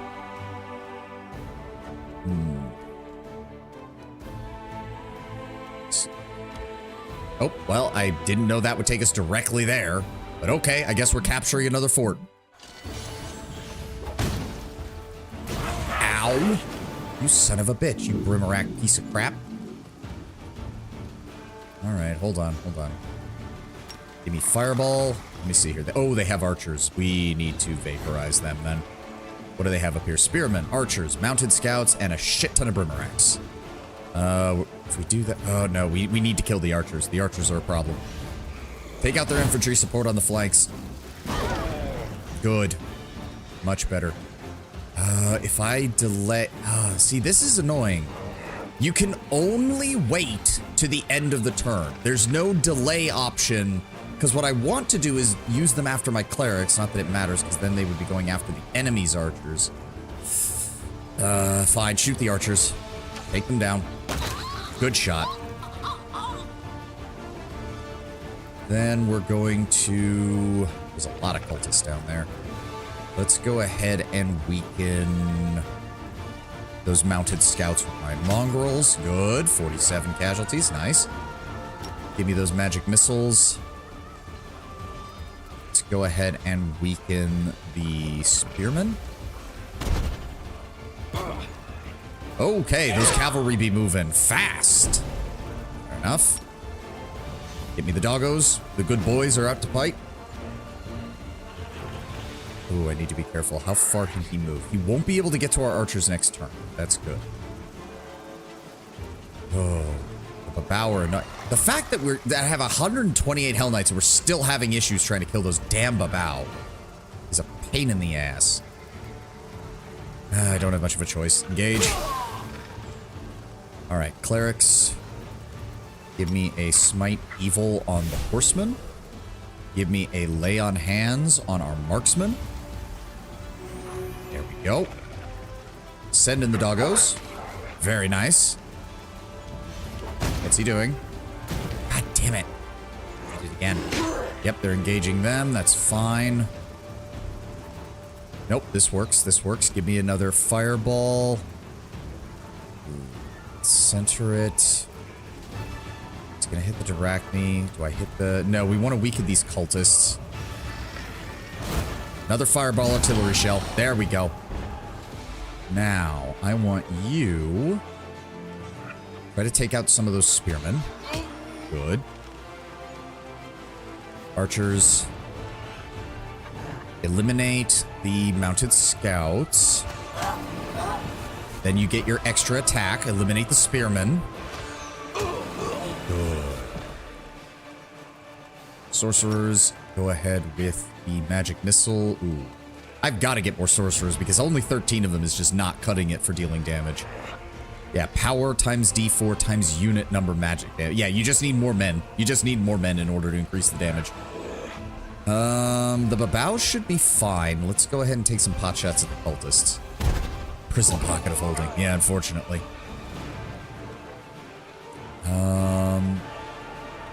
Move up by 1.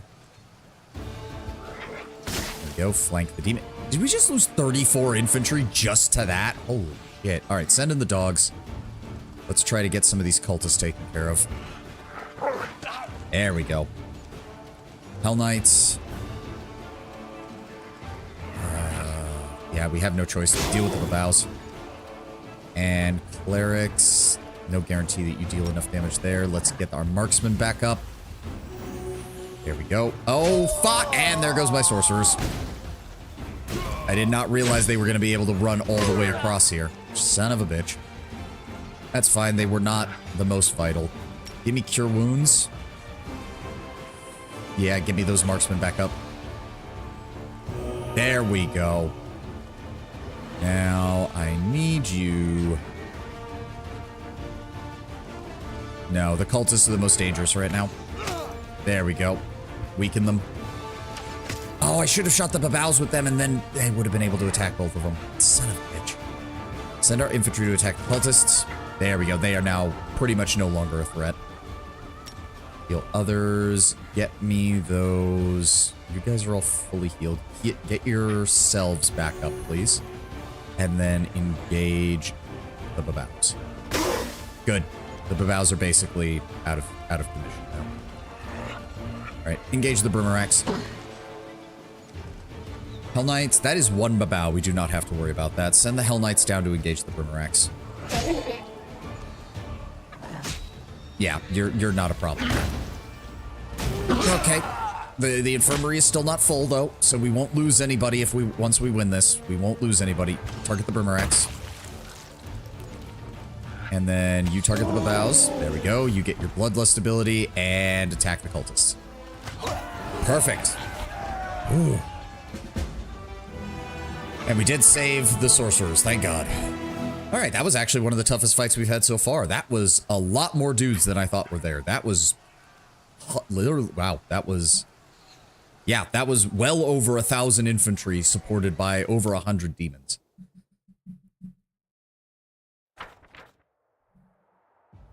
This host of demons once guarded the horrific remains of the Tower of Yath, sculpted from demon flesh. The Crusaders stormed the ruins and ended the lives of all those who dwelt there. The remains of the tower resemble the decomposing carcass of a giant beast, and the warriors of the Crusade are setting up a new war camp a few miles from the ruins to keep an eye on this heap of rotting meat. Alright, this would be a perfect choice for a forward operating base as well. So I would really appreciate, please let me, no, okay, you're not gonna let me. There we go. All right, the usual then. Let's go ahead and get a citadel, garrison archery range, garrison barracks, and then we need 107 more of these to get the garrison stables. And then we'll get this place upgraded as soon as possible.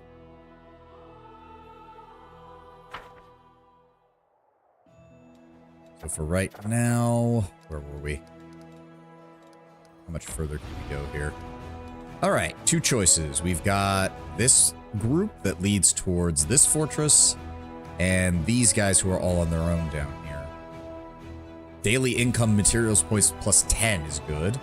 Whatever the hell a dirty squealer is, and finally, a very, very large army of basic infantry. Yeah, I think we go south. Ah, no. Do not let them run. I want those daily, I want that daily income. Get back here. Wow, you summoned up 15 babaus. That's real impressive there, buddy. Fireball. Shoot him. Good shot. We should be able to finish the... Oh, the archer's got a bonus turn. You're fucked. Ah, I love the smell of heavy artillery in the morning. 450 cultists backed by 15 oxums, or whatever the heck they're called. All dead. The tar swamps, where so many Sarkorian trades had once operated, were then occupied by the mud demons. Now they are safe once more, and tar can be drawn from the depths to serve the needs of builders, alchemists, and tanners across the region. Nice. Can we take on you?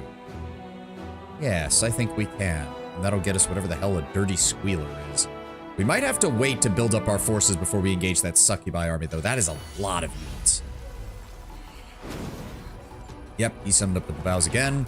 Give me another artillery strike. This will hit all three of them. Phew. There we go. All right, so... let's take the... because the Dretches, they have a ranged debuff, but they don't have a ranged attack. So let's try to weaken the Nalfeshnis. There we go. I'm gonna kill 2 of them there. Still worth it. They're the main heavy hitters right now.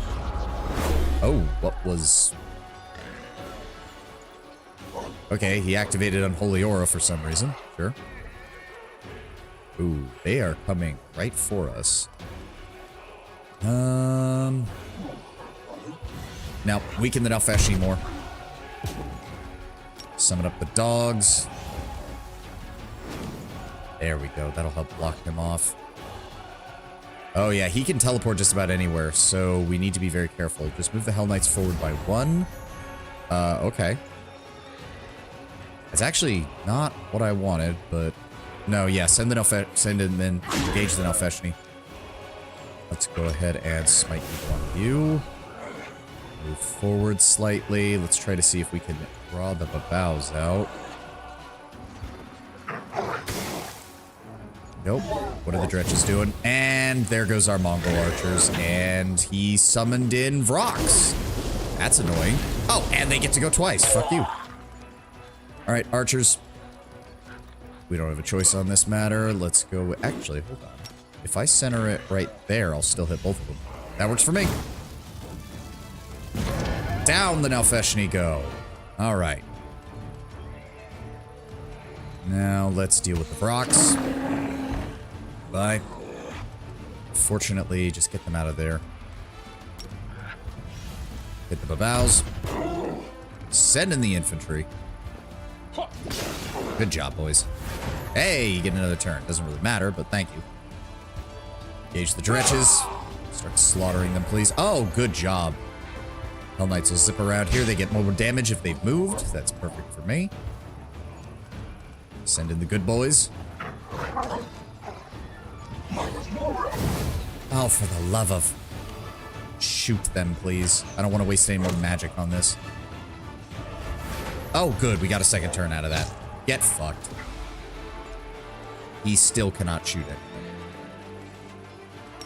Magic missiles. Is a demon fighting demons? No. What? The Nalfeshni summoned up some demons, but no. Like...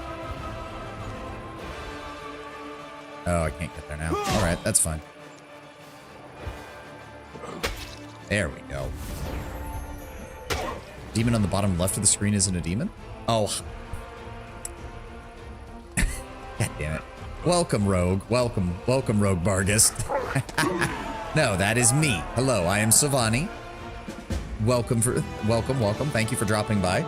Why are we getting so many first-time chatters and people who don't show up on the day that I'm about to go on vacation? God dang it.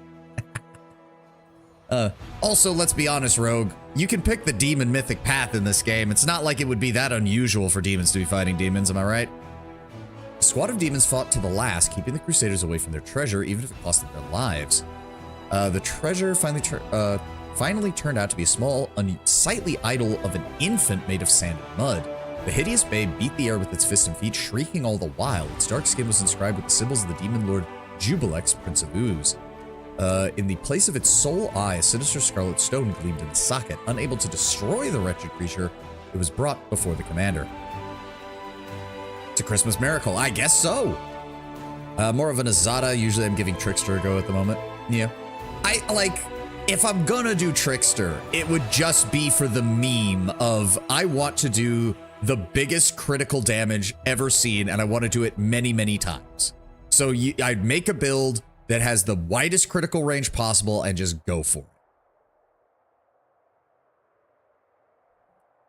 You do look like a person being half in the swarm path, but not willing to plunge into the juicy Galurian biomass. I will not stand for this insectoid slander. Thank you very much. My people are noble and proud, and just because we have a habit of eating anything smaller than us does not mean that we are some evil demon from beyond the plains. Thank you very much.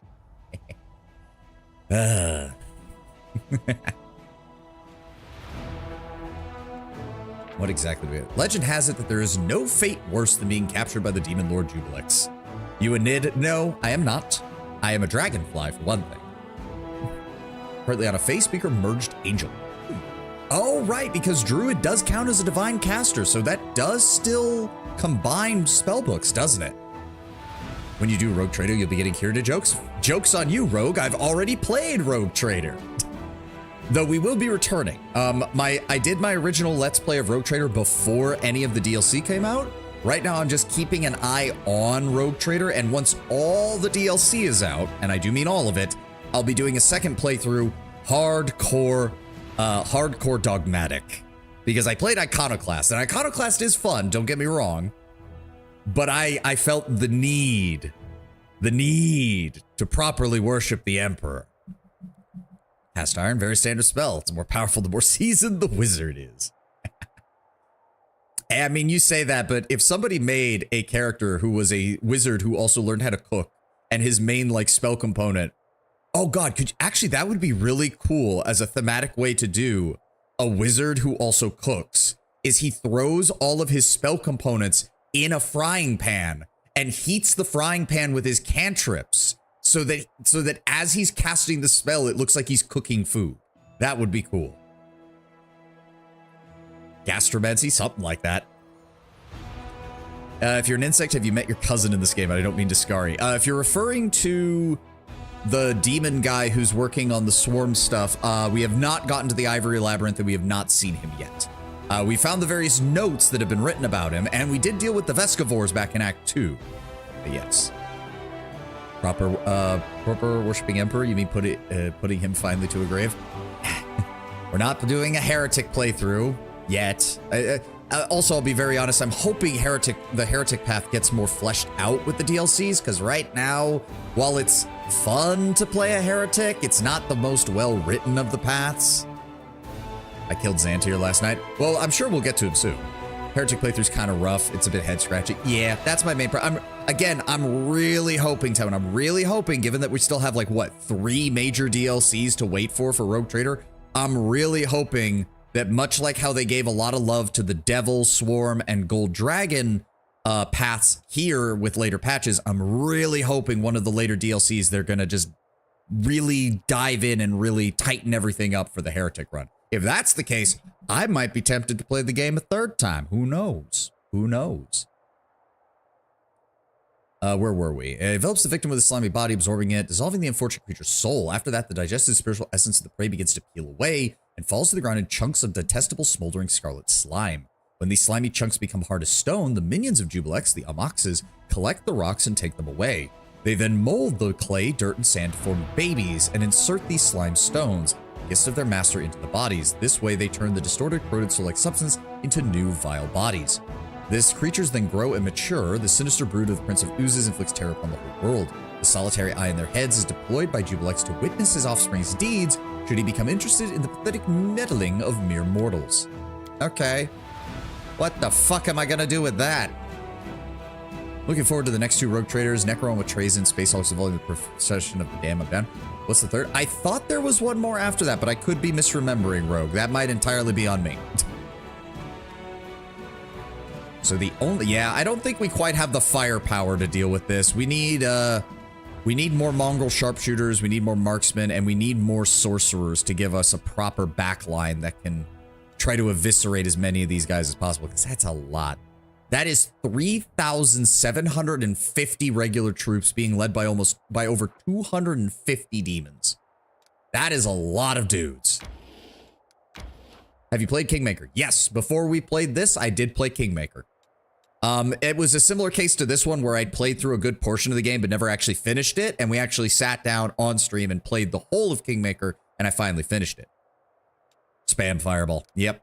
I mean, yes, but I don't want to lose my the problem is that even if I spam Fireball, 1,500 archers is enough to lay waste to my backline, and I will not get them back if I take too many casualties. Love Kingmaker is my favorite of the 2. I don't know. I think Wrath just does a better job overall, but I will admit, I'm just impressed that somebody finally sat down and made a Pathfinder / D&D 3.5 game and really just committed to the bit. Like, yeah, we literally have thousands of builds, literally hundreds of thousands, if not all of them are effective, but you can build just about any kind of character you want. Ice Storm is better because it slows enemies. I know, I need to get it at some point. Right now, Setsuna's just been raining fire on everybody. Okay, so our army should be good. We have the Lands of Yelth Watchtower here. There we go. The council needs to be met. Ah, and we can do this. So if we cleanse it, that's the one we want. That's the one we want. This is going to cost us... Oh, right. We do need the energy points for the relics as well. So we will cleanse the gear of the first retriever. This will get us an armor that gives a +2 morale bonus to dexterity, which is great because morale bonuses will stack with just about anything. I'm pretty sure there's nothing else we need. The Suffocating Caress really doesn't do anything. The Shroud of the Eternal Hunter doesn't do anything. Not that I need it. All right, issued the decree. And what do we eventually get here? We can get an amulet or a belt. The belt eventually leads us to a +2 con belt. Whenever the wearer's attacked, the enemy has to pass a reflex saving throw, DC 20, or suffer a -10 penalty on damage rolls for 1 round. Okay. Combine that with the DR10 helmet that I found, and that's not bad. That's basically a -20 to all damage, as long as it lands. Well, as long as they fail the reflex saving throw. +2 enhancement bonus to strength. Whenever the wearer is mounted and they confirm a critical hit against an enemy, that enemy is afflicted with the exploding head effect for 1d3 rounds. While under this effect, the creature starts to hear loud noises, suffering a -2 penalty to attack, damage rolls, and AC. Okay. And they don't get a saving throw for that. It's just every time you confirm a critical hit. Okay, that's decent. There is Voice of the Faceless. Whenever you cast an ear-piercing scream spell, the damage it deals is no longer limited to 5d6. Instead, it deals 1d6 + 1 per 2 caster levels points of damage. That's pretty good because ear splitting is a 1st level spell and it's sonic damage, which not many things resist. Wrath feels more restrictive, I think, because it's a more linear campaign. You're there to close the whirlwind. With Kingmaker, it feels more free because of the whole shaping your kingdom thing. I can get that from like a letting the game world feel like you're having an effect on it that is very personal to your character.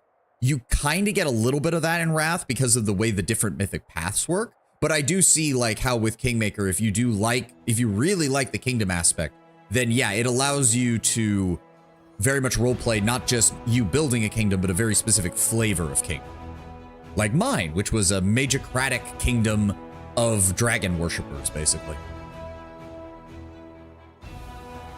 And what else was this? Creatures who fail the saving throw against it become dazed for 2 rounds instead of 1, and the amulet increases the save DC of all spells with Sonic you cast by 2. And lastly, Embrace of the Faceless. Whenever you cast a grease spell, all creatures within the affected area must pass a reflex saving throw or suffer 5d6 acid damage. That's a good way to get some additional use out of grease. Still don't think this is really worth it, though. Strengthening the chain of command. Let's go ahead and issue that. Alright, so we should have a couple of these then that we're gonna have to deal. Dwarven property. Part of the fortress wall sustained damage in the demon attack on Dresden. A number of buried golems covered in dwarven runes were discovered. Rogue Biased is now aboard. Welcome aboard, Rogue Bargus. Welcome aboard. Among the collapsed stones. Upon hearing the news, a number of the dwarven clan has contacted the commander and claimed that the golems belong to them. What should be done with the golems? Force the dwarves to pay for having illegally stored the golems in the walls. Ransom from the Mountain King. 12 shield bearers are recruited, and we add 1,500 finance points. I mean, yeah, that is chaotic, but it doesn't really do much for us. Extract the golems and use them in battle. 3 earth elementals are recruited. That requires energy. The problem is most of the like magic units are not really worth it. Plus, to fit with the legend theme, us using only mortals for our armies makes a lot of sense. Keep the golems inside the wall and gain 300 military experience points and give the golems to the dwarves. Adds 40 material points. None of this is really good, so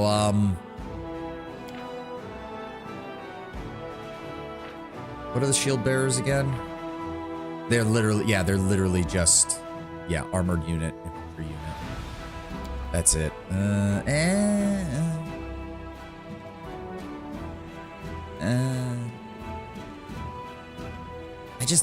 None of these really matter. And like 300 military experience points is not much. It really isn't. But I don't need warden golems, that's for damn sure. 40 material points, though, is just not worth it. 1,500 finance points really isn't worth it either. I make more than that in a single day. Fine. Here, you can take them. Fine. The dwarves accepted the commander's fair decision and sent generous gifts in return. Sure, yeah, 40 material points. 40 material points, yeah. All right, let's get to our council meetings. We've got 2 of them, I believe. I haven't played Kingmaker yet, just want to get strong and kill demons. That's fair. I will actually say, if you do go to do Kingmaker after Wrath, get some of the quality of life mods that... So a lot of the quality of life mods for Kingmaker were just made baseline in Wrath of the Righteous. So you need to get a couple of them, like the rotating camera, the better turn-based system, all that kind of stuff. You need something in order to get some of those features in there properly. What did you say, Runner? Why is it muting that word? Hail! Dorgalinda Stranglehold salutes you with her bad hand. Amidst the critical shortages of supplies, a number of soldiers calling themselves the Fellows of the Crusade have set up a bit of a black market for the army. They steal anything not nailed down, trade medicine for swords, and spell scrolls for tobacco and rations. Mr. Rich, why did it mute? Why did it censor the word rich? Or Mr. Rich? What? Twitch, what are you smoking? They know better than to ask for anything from command, so they take care of themselves. If someone's not happy with the trade, out come the knives. It doesn't have rotating cameras? No, not baseline. You have to download a mod to get rotating cameras in Kingmaker. Which can be... First off, it's very useful. As you know from playing Wrath of the Righteous, being able to move the camera around so you can properly see things is really nice. But it also shows in Kingmaker that they never planned for that, because there are some maps that just don't have walls rendered properly.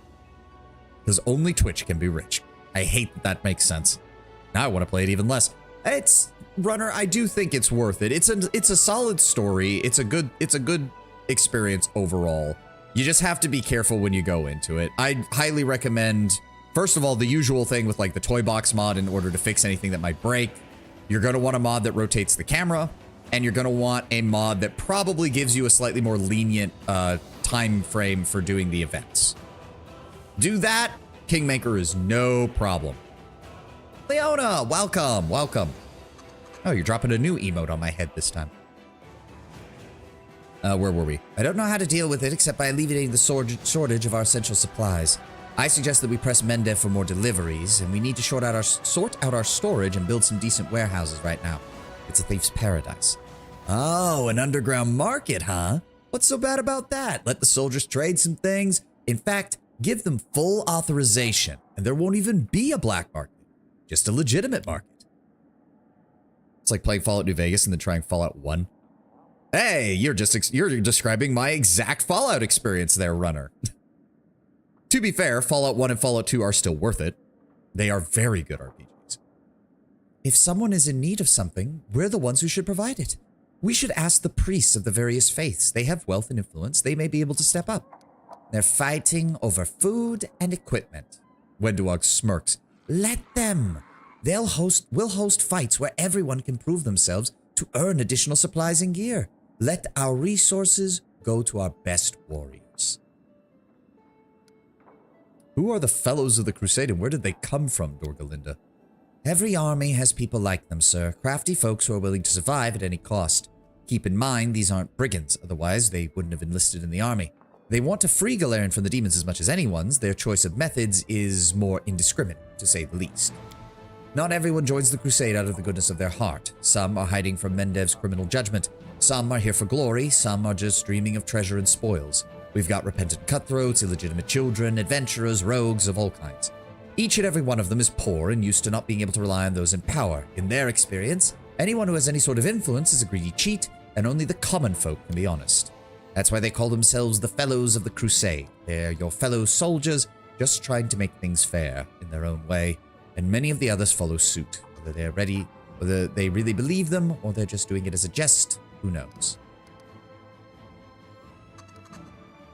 Is there any way to deal with the root of the problem? If we handle the supply issues, we can purge the ranks of the Fellows of the Crusade and put everything back in order. Because that isn't the root of the problem, sir.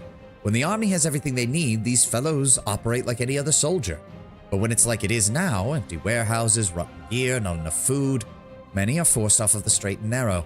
They are ordinary soldiers. They're not saints, that's true. They're not hopeless reprobates either. When you charge into battle every day, when your army is sent out and you learn to value your life, you get used to the idea that you're the only one responsible for it. Your commander is not your mummy or daddy. They're not going to appear on the battlefield and give you a potion to save you from a curse, or die for you if you don't have one in your bag.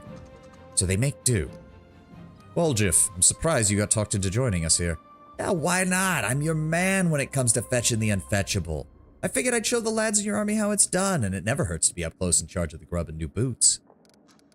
Let me hear each of your suggestions in detail first. Let's start with you, Dorgalinda, since you're the head of this. Have you ever played Grim Dawn? I have. Quite a good ARPG. Also one of the few cases where it is hilarious to be slaughtering the eldritch abominations and magical abominations of the world with a gun. I do love the demolitionist class in there. Just running around shooting demons with a rifle and throwing hand grenades at them. It's hilarious.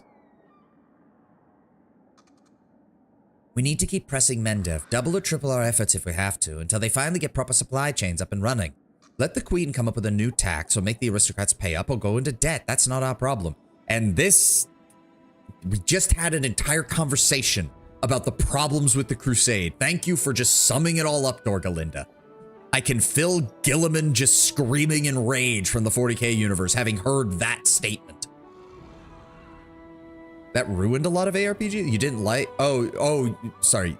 I thought you were saying the game was bad. You're saying that it's good and it makes all the other ones look bad. Yes, I can get that. Grim Dawn is one of the better ones, especially with the way that their system is set up to encourage multi-classing, essentially. Neurosian sent us here to win a war, so let's make sure they take care of our needs honestly. At this point, our soldiers don't even have a clean shirt to die in with some dignity if they fall. She frowns, though I'm familiar with some of the misers from our treasury. It's like getting blood from a stone. Mendev's already up to its neck in debts. You can keep shaking an empty mug, but you're not going to get more than 3 drops. Yep. Hate it when that happens. I'm going to be honest, Expedition 33 is looking like it's going to be that for turn-based RPG, like turn-based JRPG style games. Like, I don't know who's going to top that. I just don't. Like, set aside the story, set aside all that, just game mechanics wise. What the hell is Final Fantasy even gonna do the next time they want to do a mainline FF game? Like, what the fuck? All right, Woljif, what are you suggesting then? Fighting under the counter trade goes about as well as smacking nettles with a stick. You can swing all you like, pave over it, it's just gonna grow over the stone. If the soldiers are trading, it's because they gotta. Let them trade out in the open, build them a market, keep an eye on it, make sure there's no tussle and the trade's more or less honest. Hell, we'll even be able to make a tidy sum out of it ourselves. The Queen has put you the head of a discipline army. Are you sure that that's the kind of liberties that won't hurt discipline and turn them into a mercenary gang? I mean, Square has been lost for like the last 25 years, so nothing. I mean, I don't think they've been that bad, 90. I mean, they did manage to turn Final Fantasy XIV around when nobody thought that was going to happen. Overpay for everything and then put silly scale expectations no one could manage. Yeah. Okay. Wenduog? I say that armor, weapons, supplies should go to our best. Build a fighting pit and invite any soldier who wants to compete to do so. The winner can take the supplies. The loser gets some training and a lesson. That would kill the spirit of camaraderie in the army and increase the number of non-combat injuries, which will be another blow to the supply of healing potions. I simply can't approve this plan. Yeah, see, on a small scale, Wenduog, not a bad idea. Tactically, not a bad idea for a small scale thing if we need to train specific types of soldiers. Not the kind of thing we want to implement army-wide, because as even Dorgalinda's saying, that would just destroy our logistics system. We're here to solve the logistics problem, not make it worse. Arushale, you've been surprisingly quiet. The churches of most of the gods support the Crusaders' cause. They heal, they bless, they pray. If we ask the churches to provide additional support, they may be able to ease the shortage of provisions and gear. I'm sure that if we build some additional shrines, the priests won't refuse to help us. Oh yeah, the priests are gonna help us. Give me a break. They're only generous with prayers and good wishes. All right. What do we exactly get here? Market increases finance point income by 20 and material point income by 1. Only 1 market can be built in each fort. Okay, that's not the worst. Arushale will ask the priest for help. Shrines increase energy point income by 1 and finance point income by 10. Only 1 shrine can be built in each fort. Makes sense. The fighting pit provides a +1 bonus to initiative for all trainable units in adjoining buildings. Only 1 fighting pit can be built per fort. Yeah, you know how that works.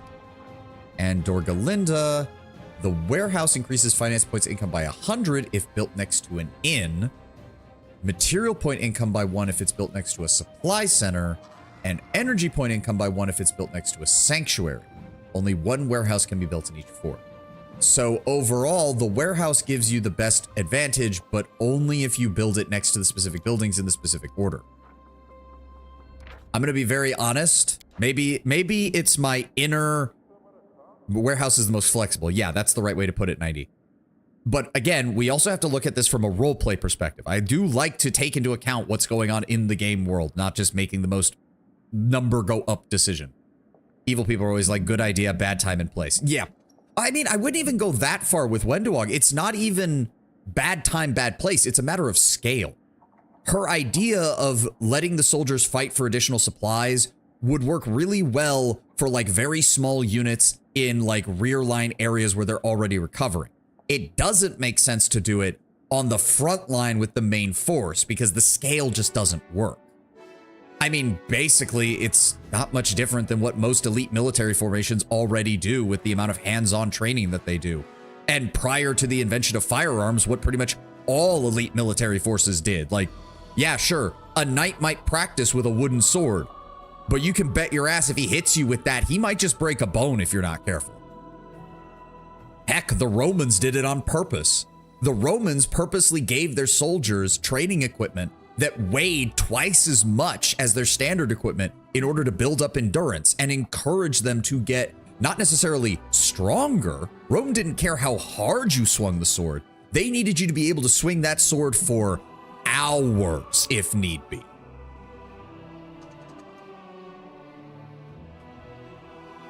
Like again, Wenduog, you're on the right track.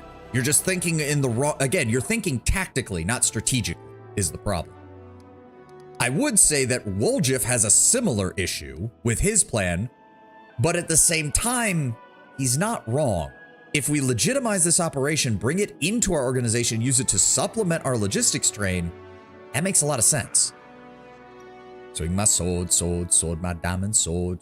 God, that's the old Tobuscus fucking Minecraft music. I remember that. God. Oh. What was the other one he did? Oh, what was the other one? He did another Minecraft song. I can't remember. And then there was nugget, biscuit, nugget in a biscuit, nugget, biscuit, nugget in a biscuit, dip it all in mashed potatoes. Didn't he get canceled for some shit? I remember his stuff being hilarious as hell, but yeah, he disappeared off the face of the internet there for a long time.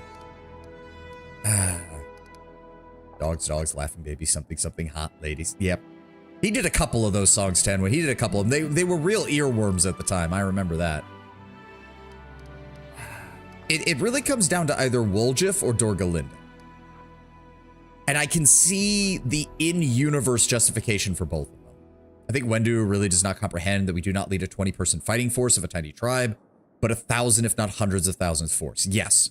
Well, part of the issue as well is that she is, again, she is in charge of the Neathers now, of the mongrels. She's still good at that scale. Even a few hundred would still work for her strategy, provided that they are a cohesive fighting unit that stays together. She would make a solid unit command. But again, she has the same problem that Captain Odan does in the military side of things, of scaling that up to an army size. My military strategy is to rain hellfire. No training required, just overwhelming force.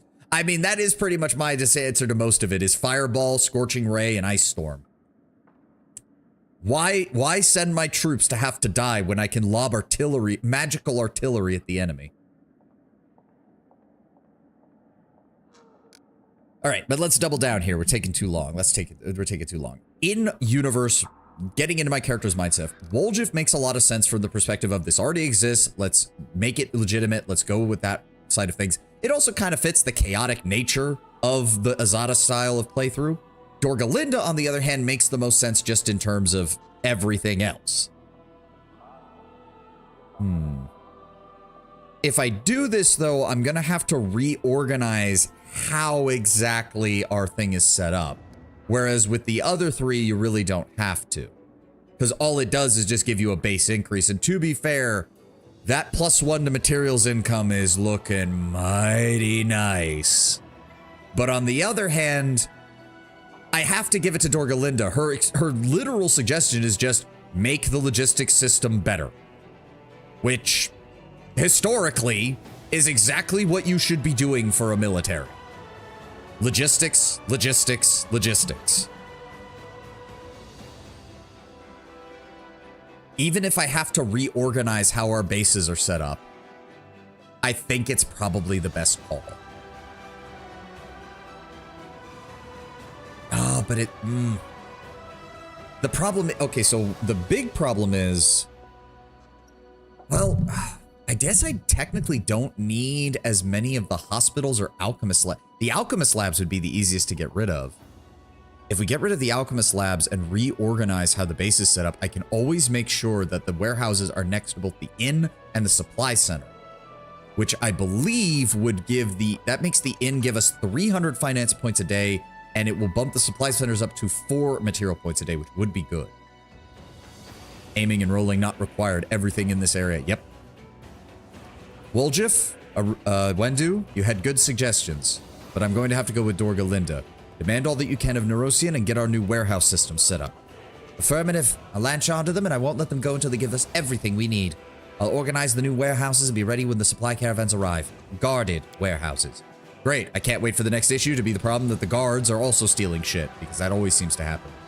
Thank you for making the call, Commander. I'll report all further developments directly to you. Oh, and now we have another event. We'll get to this in a moment. Let the ad play. We'll be back in about 2 minutes, guys. Be right back.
Devouring Lust plus SOJ, 6 maximized pass, plus 3 quicken for extra oomph. Yep, that'll do it. That'll do it. It wasn't in the CRPG runner, but when I did play Pathfinder on the tabletop RPG, my favorite was my Draconic Sorcerer, which had, so Black Dragon, which gives bonus to acid damage. Then, hold on, what was it? It was Black Dragon, bonus to acid damage. Then he had the traits and the feats set up so that he could quicken, maximize, empowered acid fireball by changing the element, and he could fire 2 of those at once. And that just, as long as the enemy did not have improved evasion, where if they succeed on the reflex save, they just don't take damage, pretty much everything in that room was dead. It was great. Commander! The woman entering the room is horribly wounded. Her simple clothes are soaked with blood, and her face has been beaten to a pulp, one arm even twisted at an unnatural angle. She walks towards you, but her legs give out and fall to the floor. It's Ember. Ember's been taken. Ember? What's wrong? You can kind of do that in Wrath of the Righteous. Yes, you can. You can. But specifically, this was when I was playing tabletop. When I was playing tabletop, I did a... What was it? It was a 12 Sorcerer, 8 Dragon Disciple build. We got through most of that in the campaign. He was a Gish build. So usually what happened is the start of the fight, he would be lobbing elemental spells. and then he would charge in with claws and fang, and it was glorious. I rebuilt his build mostly when I did my Kingmaker run. It was a 10 Sorcerer, 10 Dragon Disciple in that one. And that's basically what he did. I could start the fight off with a big elemental blast, transform into a dragon, and then just dive on the enemy and tear them apart. Baphomet cultists came to her sermon. They slaughtered everyone and took her to their unholy shrine to sacrifice her. I could tell you where it is, and I'm begging you, please hurry before they do something to her. Somebody get this woman a healing potion. She's wounded.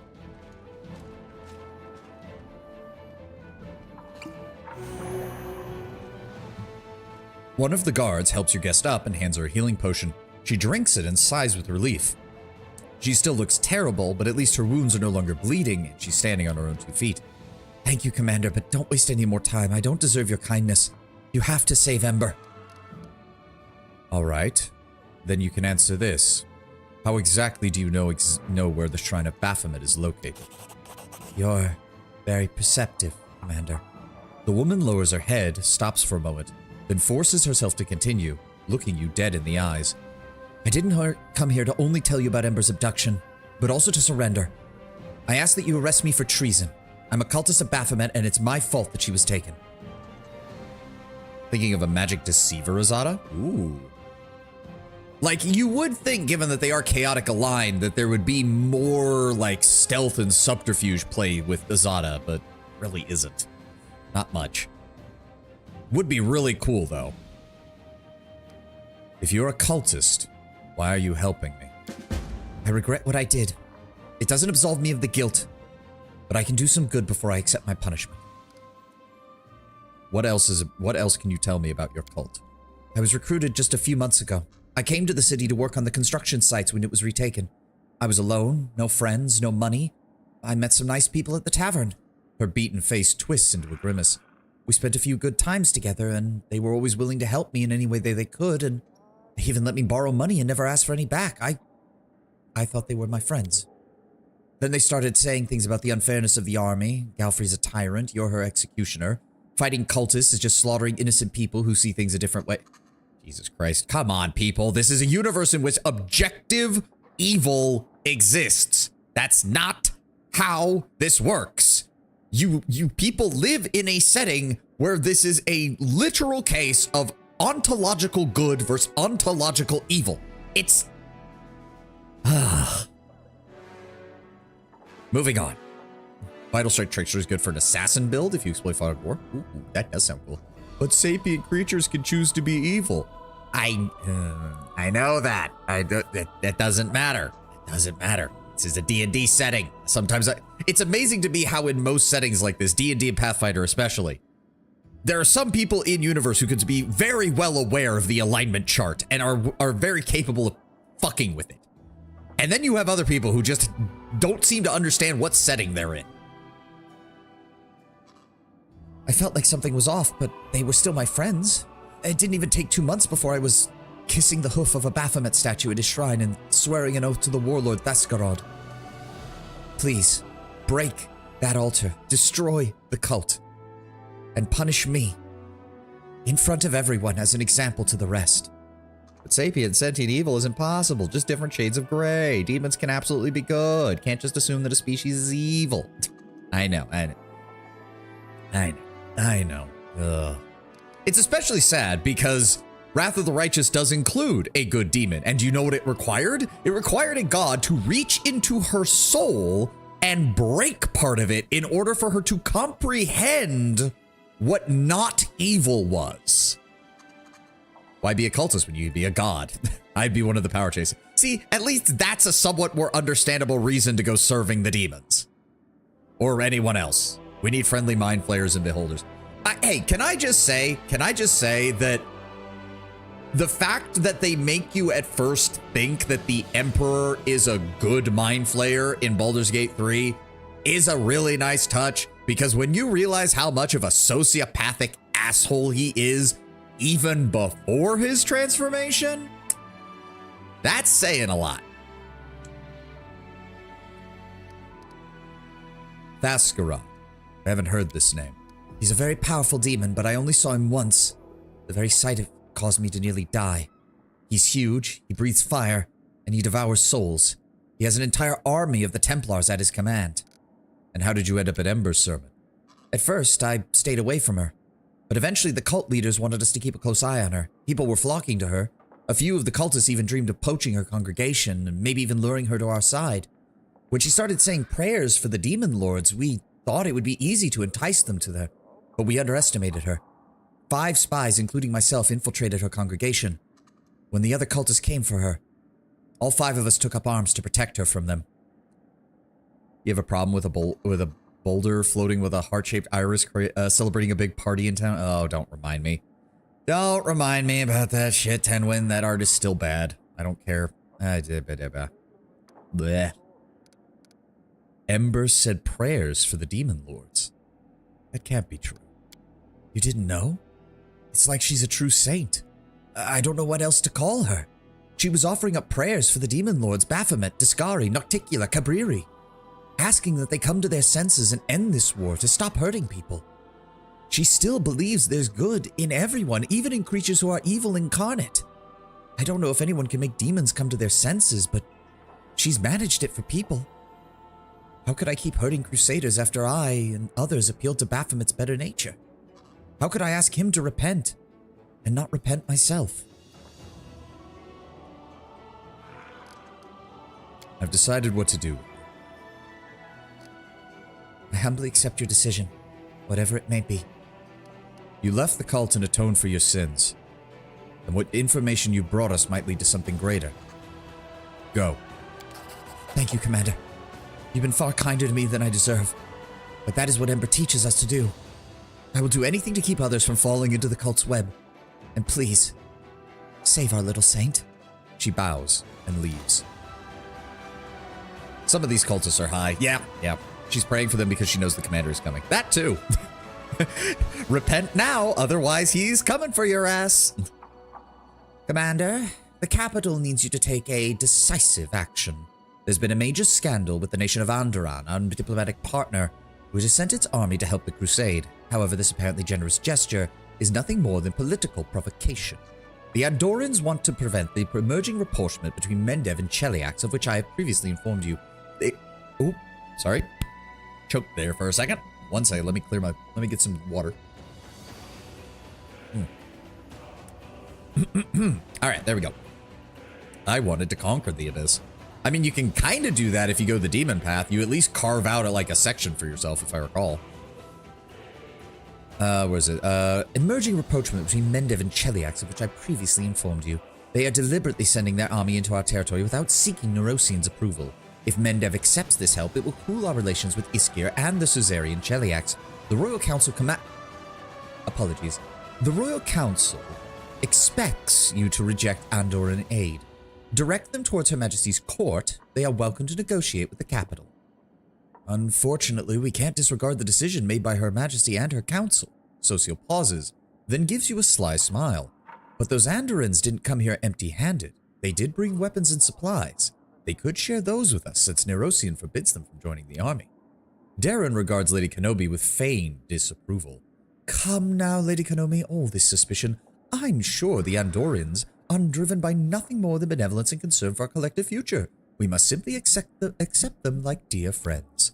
If the whole deal is about them being Andorans, just stop being them. Take down the banners, call themselves mercenaries. Problem solved. Bit like a full-on incursion. Uno reverse. That would be hilarious. That would be hilarious. The funny thing is that would make the most sense even for demon, because the demons don't get affected by the abyssal corruption like most mortals do anyways. Give me the gist of the political conflict, please. Iskir is a protectorate of Cheliax, and Andoran and Cheliax have a long history of feuds. For the Andorians, the highest values are freedom and equality. For the Chelaxians, it's order and hierarchy. It's as if the two countries were made to be at odds. The fact that they are both allied with Mendev does not stop them from settling scores at every opportunity. For the time being, Neurosian considers it more advantage to cooperate with Egorian, the capital of Cheliax, but no one is cutting ties with Andoran. No, it's just that relations have cooled somewhat, as is a common occurrence in the politics of the major powers.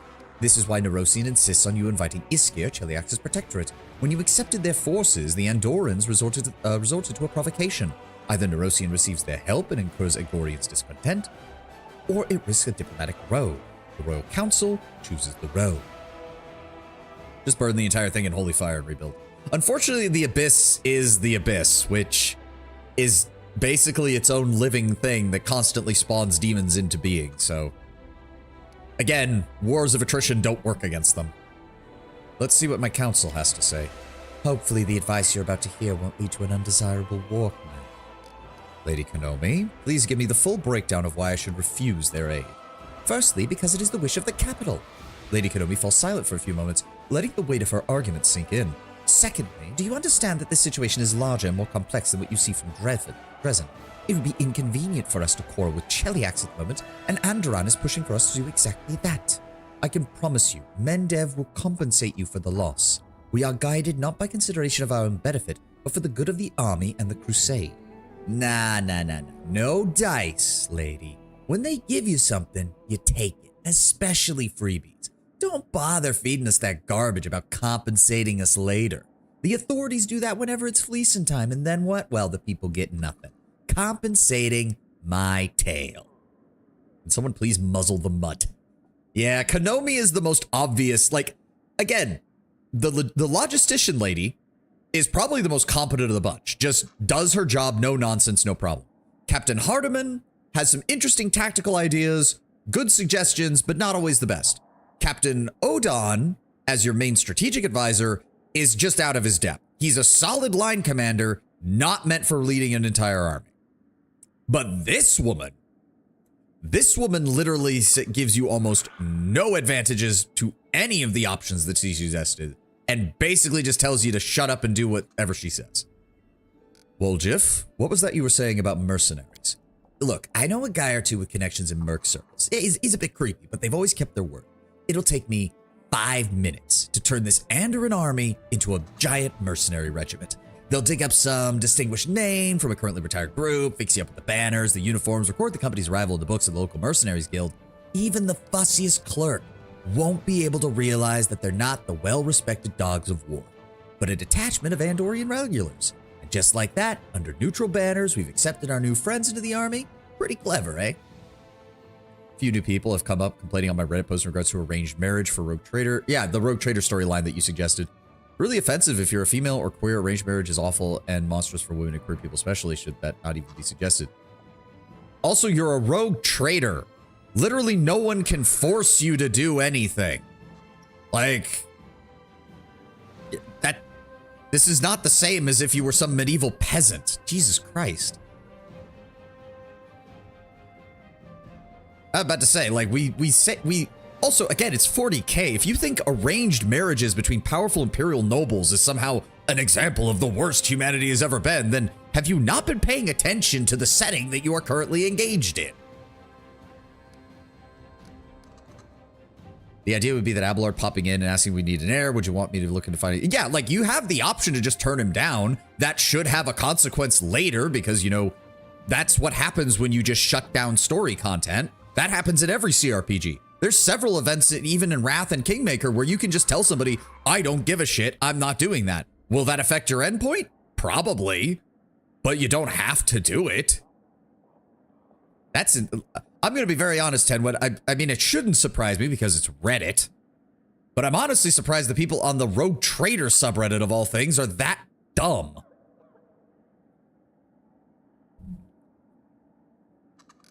Makes me wonder if somebody's posted your post in the Owlcat Discord and gotten a similar response. Darren, you're suggesting we accept Andorran's help. Does it become us to reject the aid of valiant allies who are on their way here to share in the burdens of this holy war? I sense the sins of pride, envy, and a whiff of covetousness coming from the direction of Nerosian. There can be no such place for sin on a crusade. Lady Konomi shudders pointedly. Don't forget about the sin of slander, Count. Enough tomfoolery. Your jest will lead to a diplomatic disaster. Perhaps, perhaps not. One thing I can say for sure, it was a bold move by Andorran. They're willing to invest so much in our cause. This cause, our cause. I see no reason to refuse. I never was fond of Cheliax anyway. I don't like their practices or their wine. Pretty damn sure if some major Inquisitor, Space Marine chapter Lord or Lord of Terror or Rogue Trader, they would obey. I mean, yeah, because that's pretty much exactly what happens, 90. When you encounter the Inquisitor Lord for the first time, he gives the whole rundown of everything you did in Acts 1 and Act 2 of Rogue Trader. And he eventually basically comes to the position of, if you did decently, he at least comes to the position of, well, at least when I give you an order, I don't have to order it. I can just word it as a suggestion, and I can be fairly certain you're going to follow through because you're not a total moron. Whereas if you constantly antagonize him, he basically sticks Heinrich on you and is just like, yeah, Heinrich's going to carry this, Heinrich's going to be carrying the sword of Damocles over your neck for the rest of the time. There are so far just 2, but most others seem to dislike the idea at all. If we wanted hair, we could just call it distant cousins like Theodora did. We'd be faster at having a biological heir. My guy, there's a legitimate chance it would take decades. Yeah, like Theodora already did that. This is the problem. And for all you know, she already got most of the distant relatives killed. Child could easily betray you and a distant cousin wouldn't? Isn't that exactly what happened? That's exactly what happened. Theodora put a distant cousin in charge of her spy ring. We saw how well that went.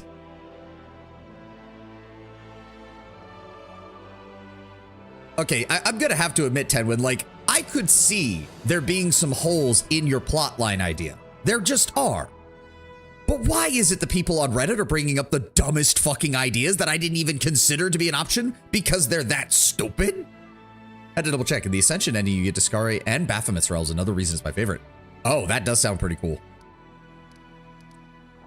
So, Seal, you seem to have another proposal. I came from Andorra myself. Shellen is my witness. I wish I could offer another solution. But we've sworn an oath to Her Majesty. If Nerosia doesn't wish to see Andorran troops in Dresden, then we have no right to invite them. But no one can forbid us from accepting their aid in the form of weapons and supplies. After all, this war is not just a political conflict. This is a battle for the fate of our world. Everyone is entitled to do their part. Oh, what touching bashfulness. You're proposing we behave like the daughter of a noble family who wants to give herself to a dashing bard but keep her maiden's honor. Darren, given the fact that you basically live for those kind of tropes, I'm not hearing an actual argument against Social, who seems to be able to play politics better than any of you.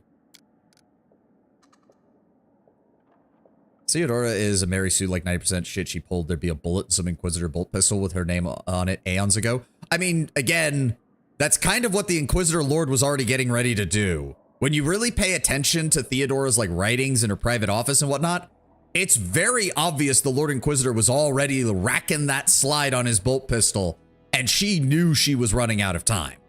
Like, the only reason Theodora got away with most of her bullshit is, one, she delegates so much of her empire that it was really hard to track most things back to her. Although it did mean that when she died, it left the entire empire in disarray because nobody could report to anybody. And two, the fact that the Inquisitor Lord and her were basically the only competent people in the room in the entire sector. The rest of the Imperial leadership in the sector with the Von Valencia's family are either insane dogmatics who can't run a government, insane heretics who have been corrupted by one of their advisors who's a demon, or just straight up incompetent. This is why the Iconoclast ending, despite not being the best ending overall, because I've seen some of the ending dogmatic slides that basically imply you make things better anyways, it still works because you're basically the most competent man in the room by the end of it, especially if you kill the Inquisitor Lord. I mean, I say competent, but look, just go find my Rogue Trader playthrough and go listen to my rant. I think it happens when we discover what his plan is. You can just go listen to that. I ranted for about 15 to 20 minutes about how utterly retarded his plan was. Yes, let's cause a second Dark Age by creating a warp plague that destroys technology. Brilliant. And then we'll hook it up to a Necron so it can adapt to anything. Yeah, no. Some people argue that Abelard wouldn't invade your privacy like that. He would. Others think it would be inconvenient in comparison to just getting cousins. See, that's at least a somewhat justifiable option. But again, like, that's the most justifiable. It's the other options that don't make any sense. Don't have time to raise an heir. That is true, but we also don't, like, we have time to make one. That sounds really bad, but I'm not wrong. Like, yeah, you don't have time to raise it, but the game's time frame doesn't even take that long. You definitely have the time to start making one, that's for sure. Some people argue that noble political marriage was unnecessary. You could just bang some random civilian. Fair point, but the political... Yeah, like, that's the thing. If you're going to be raising an heir, that should be one of the options. but that doesn't necessarily negate the idea of the story as a whole. If you wanting Argenta, of course, because oh, the poor Argenta stands. They keep sitting at that altar praying, Alcat, please let us romance the sister, please, for the love of the Emperor. Sisters of battle don't have to take oaths of chastity, for the love of God. Oh, those poor bastards. And the last one that I said should just play a romance sim instead because he wants to prioritize the turn-based combat. It's an RPG for shit's sake. I mean, to be fair, that one at least I can be like, okay, I don't agree with you, but at least your point is mechanically sound compared to half the other complaints. So then you play Rogue Trader, but when I played the beta, random space marine at the end of the first planet was, and now your party dies. He still can be if you fuck up. Like, the main thing with fighting the end of Act 1 boss, which is the space marine, is, quite frankly, you just need to focus fire him. If you focus fire him, you shouldn't have a problem.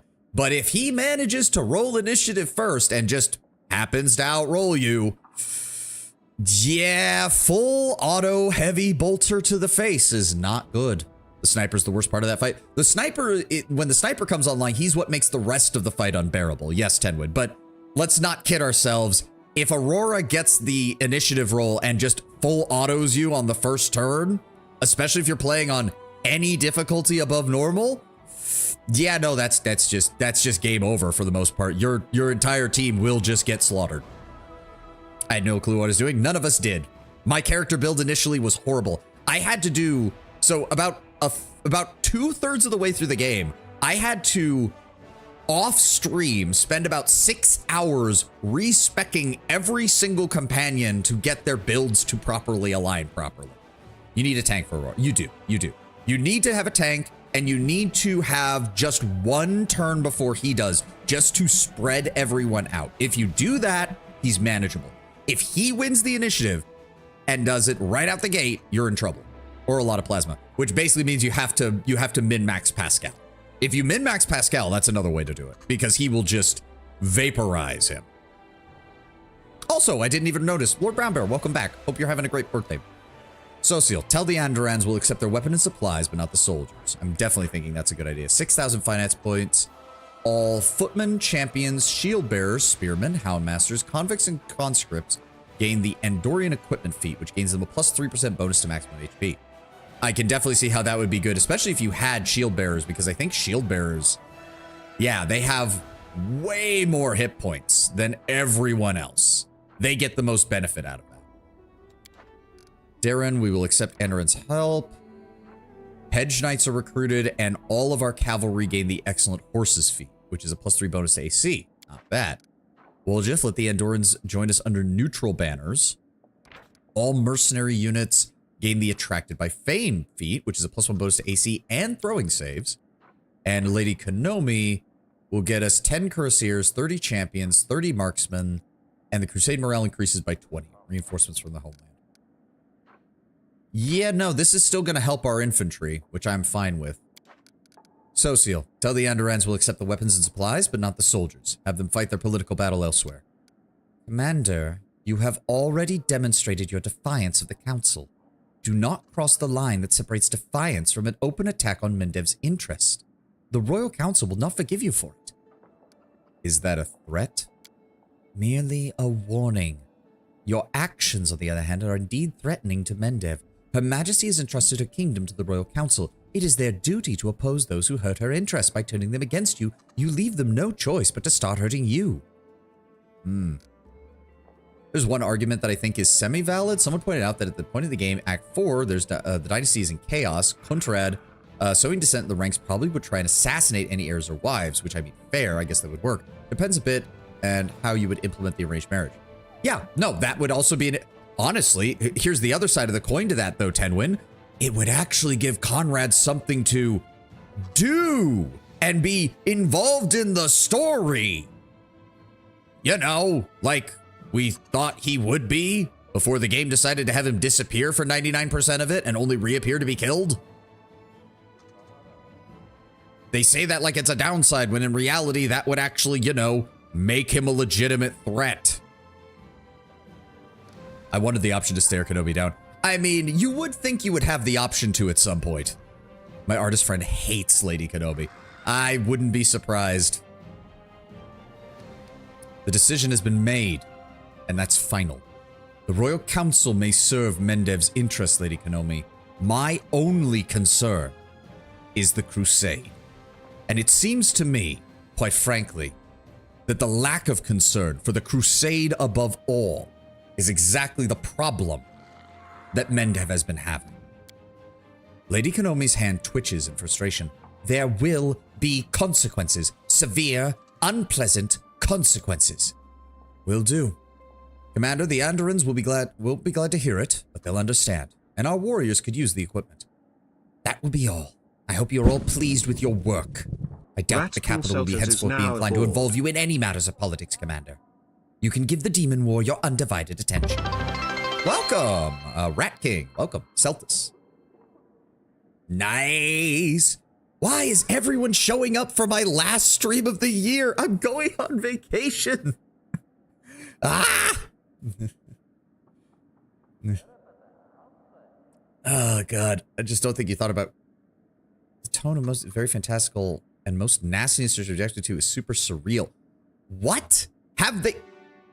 Do they even read the events that happened in the various, like, the various upgrades for the planets? What do you mean most of the nastiness is surreal or hyping? What are you talking about, my dude? Arranged marriage, even when you're straight, is a pretty violating thing to happen, especially when you're a woman. It's even... What are these people's arguments? Contradictory to the tone of the rest of the game. Have you played Dogmatic? What is wrong with these people? I suggest we jettison Rat King out the airlock. He hasn't done anything. You can blame Bear for my arrival. He's told me about you before. Well, welcome, Celtus. Welcome. Goddamn angel radiating divine light. Sit down and be quiet. Yeah, you'd think you'd be able to. I thought it was hilarious. Tenwin, it would be hilarious if it wasn't so infuriating.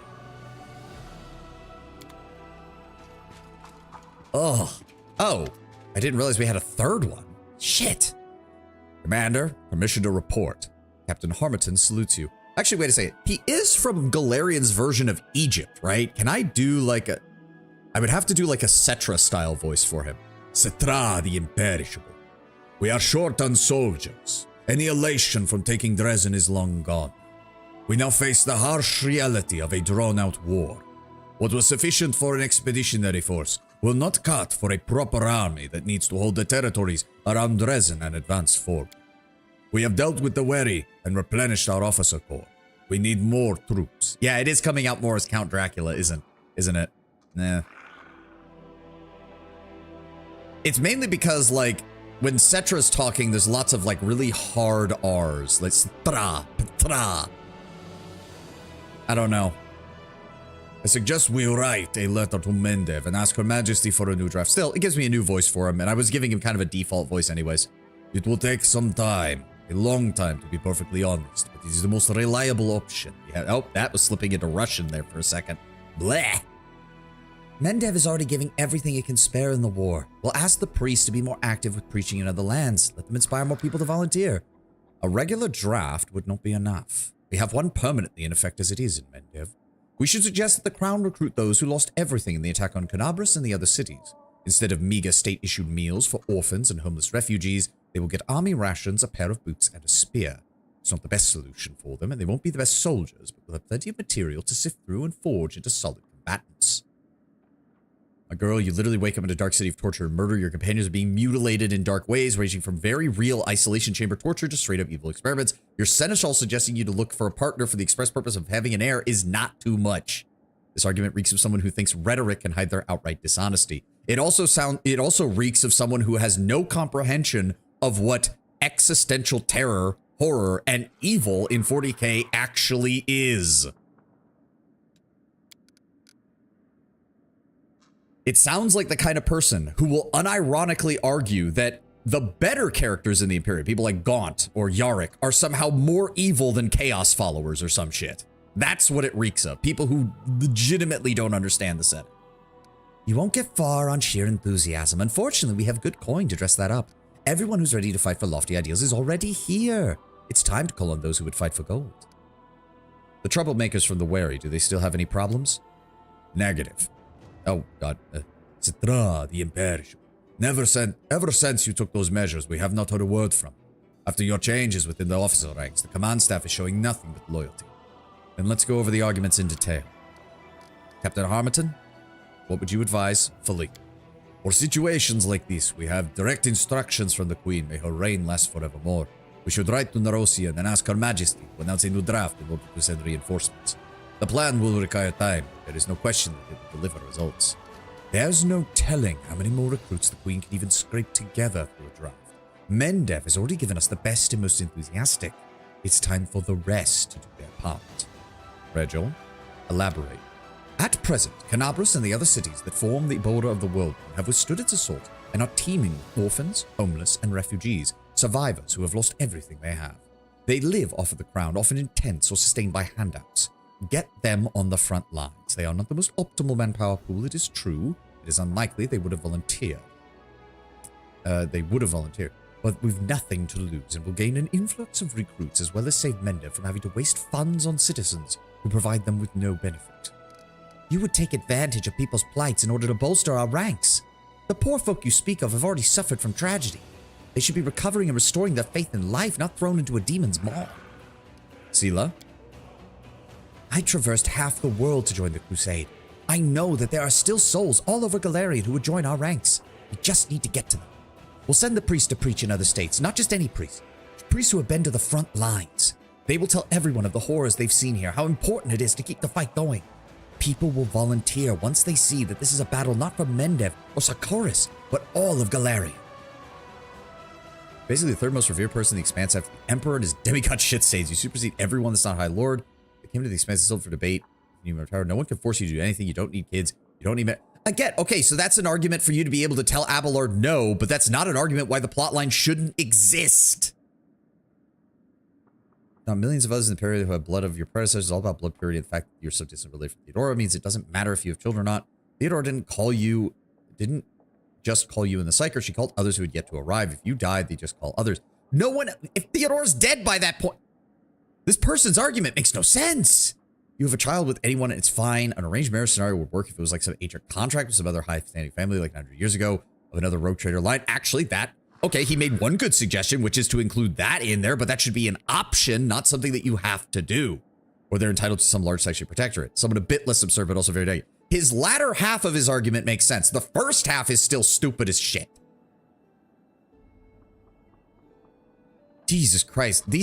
Tell me you've never read anything about the feudal politics that 99% of the tropes of the Imperium's nobility are based on.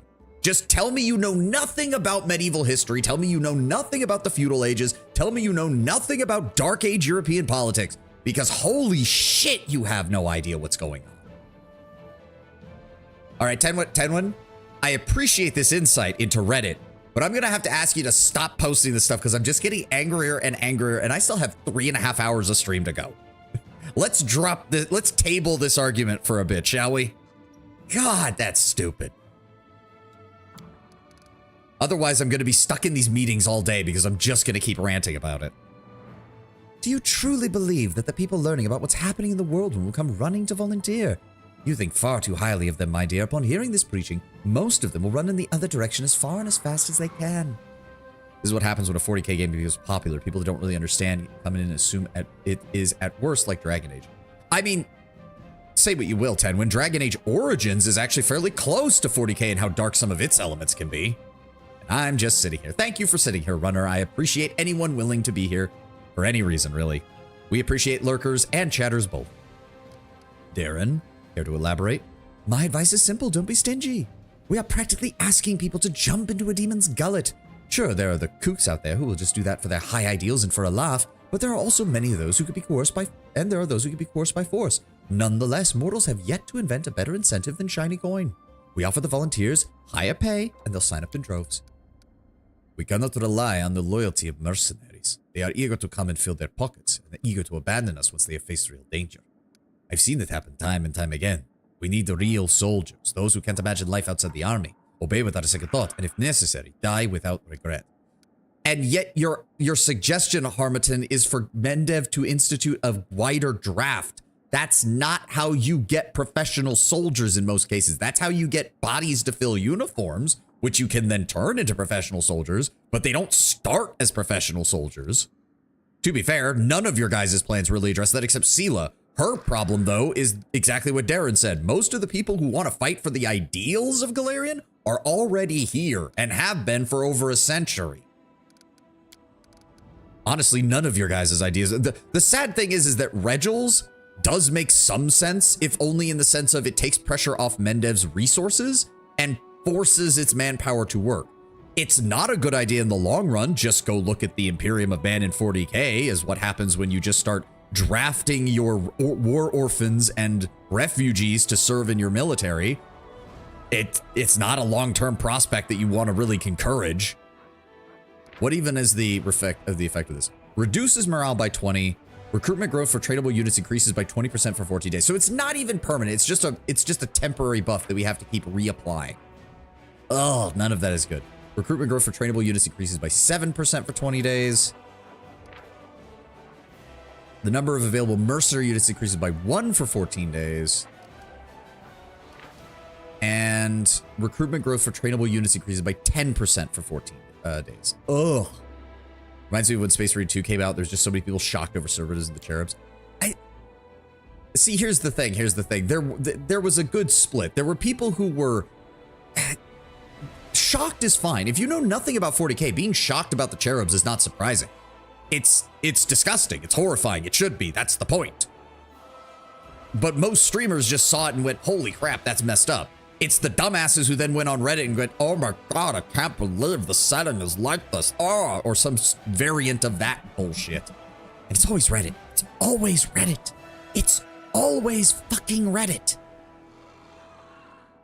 There's a reason the only places on Reddit I still check is the Dark Angels subreddit, which has to be called the Unforgiven, because you can't actually go to the Dark Angel subreddit because the Dark Angel subreddit is a porn subreddit. You have to go to the Unforgiven subreddit because that is where the First Legion hangs out. And that's just to look at Dark Angel stuff. That's literally it. I go to that, the Armored Core subreddit, and occasionally the Grimdank subreddit, and that's it. The entire rest of Reddit is a cesspool. My problems with the most recent guy... nothing of what I suggest doesn't work. Your points are valid, it's true, but nothing of what I suggest is inherently wrong. Be more convenient overall for you to have a child in the Expanse and have them grow up and groom to become a suitable heir. Yes. Yes, that is literally what every noble house has wanted to do for fucking ever. That is literally what they are built to do.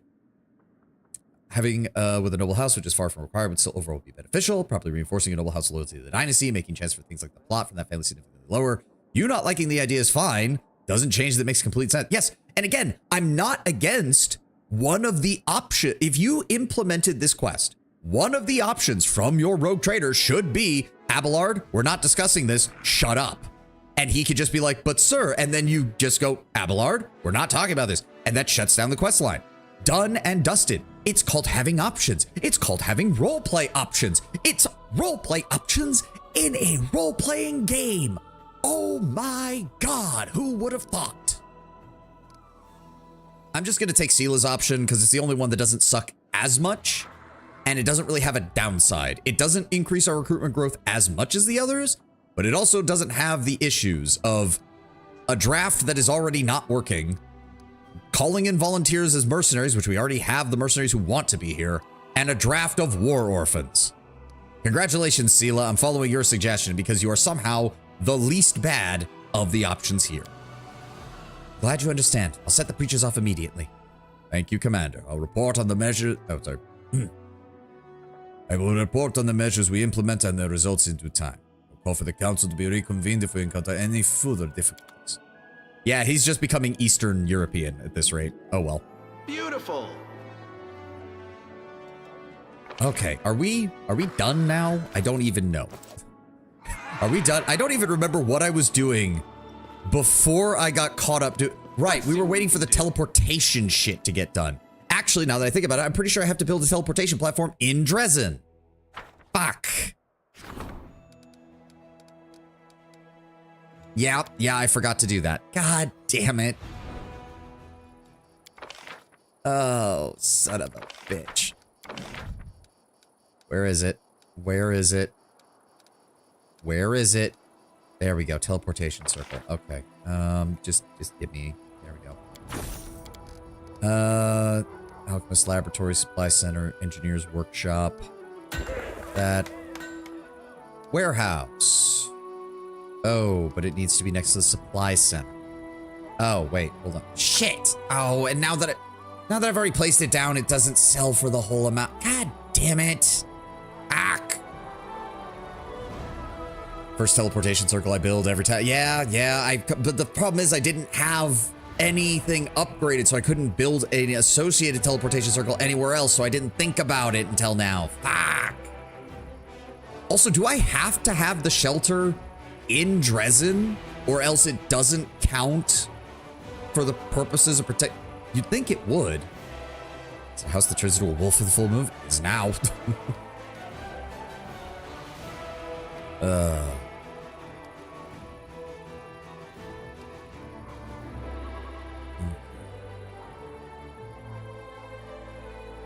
We do need to get Military Academy at some point.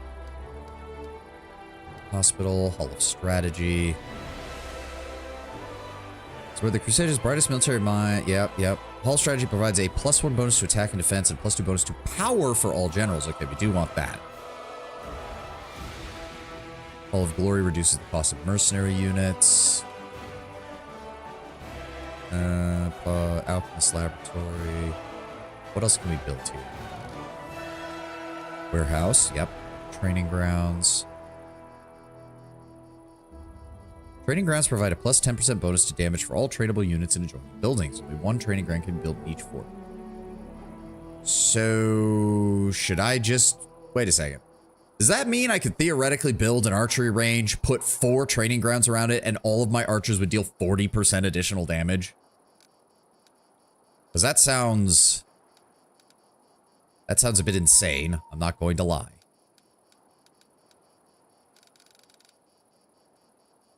Smithy for me.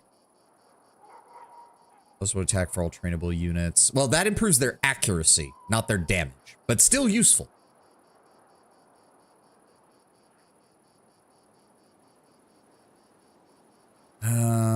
Okay, well, if that's the case, may as well build one of them, I suppose.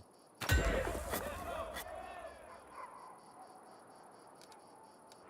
then we do want that. Okay, fine. I'm gonna be an idiot here. Fine. Build the warehouse next to the supply center so we get the extra materials. Oh, it also occurs to me. Wait a second. Can I not build an inn? Are we not allowed to build an inn in this city? No, we're not. What the fuck? So you're just not allowed to build an inn in Dresden. That makes no sense, but okay. Let's try that again. Teleportation circle. 180. Now build it. Thank you. I have 6. Attack equals damage? No. Adding to attack adds to your accuracy because that's the attack bonus. +1 bonus to attack. Attack and damage are 2 separate stats, runner. Attack is its own thing. That's what you roll to hit the enemy.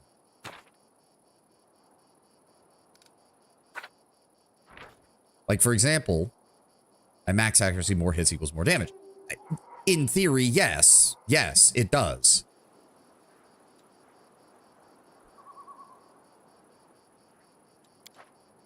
I'm not saying that having it isn't bad. I'm just saying that it's not directly damage. It does not improve the damage itself. It improves how many attacks you hit with to cause more damage.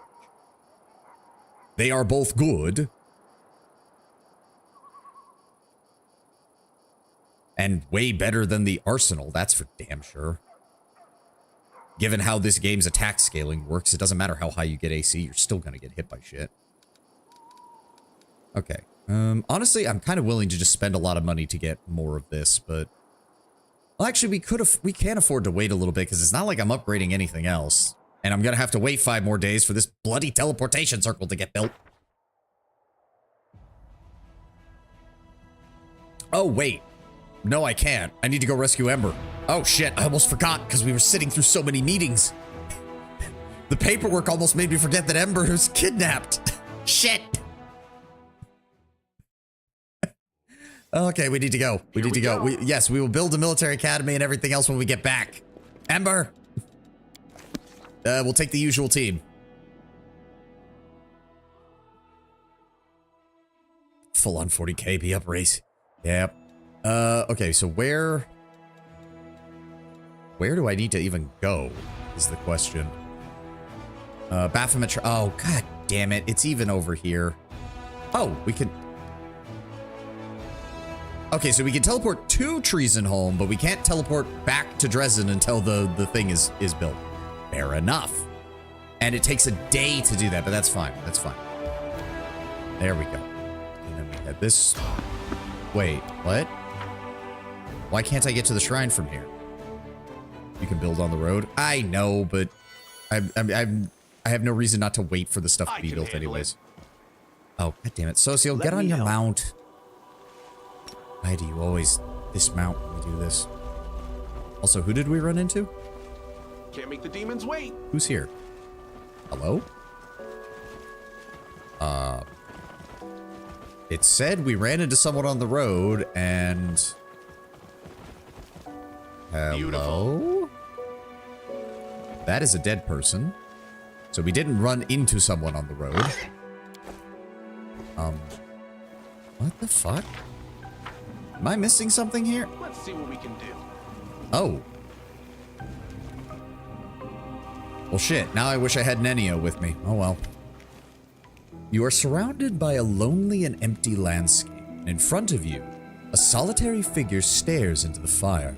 The flames illuminate his ghostly form, his features concealed beneath a mask. You hear a muffled wail of the wind in the distance, like a child crying for its mother. I usually travel, clearing as I go, and then teleport back to Dresden when I'm done. Yeah, I didn't realize that you could just teleport back. So I didn't realize that having a teleportation circle built before that would actually help you. So that's on me. Would you look at that? An adventurer has arrived. The figure's face is hidden behind the mask, but he sounds friendly enough, though you detect a note of sadness in his voice. When he speaks again, his tone is more cold and emotionless, as if reciting a text he memorized long ago. You are searching for ancient knowledge. The path to the heart of mystery can be revealed to the one who is worthy. However, all it takes are a few small steps to set you on this path. Put yourself to the test. Answer my question with the knowledge you possess. Prove that you are worthy of possessing even greater. What is the heart of mystery? It is a hidden sanctuary of knowledge, where the secrets of creation are revealed to the one most worthy. The masked figure's voice continues to be flat and lifeless. The heart of mystery will only open to the one most worthy. Secret knowledge must be earned. Will you walk this path? Will you become the first among many? Who are you? It does not matter. I am not the answer. I am not the question. I am simply the one who asks the question. And what do you wish to ask me? This is a test. Any who wish to learn the secrets of creation must first prove their thirst for knowledge. You will be rewarded if you answer correctly. Do not be afraid to give a wrong answer. These questions are simply one of many tests. I will show you the way to the others, for that is my duty. It is why I am here. Fine. I'll answer. The first question is not intended to be difficult. The ghostly figure gestures with his hand, and a leaf appears in it. He holds it out to you, and you notice that it's almost as big as the palm of his entire hand. The leaf appears fresh and vibrant. Tell me, to which tree does this leaf belong? You recognize it immediately. It's the Lipenia tree. There's no mistaking the distinct shape and color. It's a native tree to Sovirian.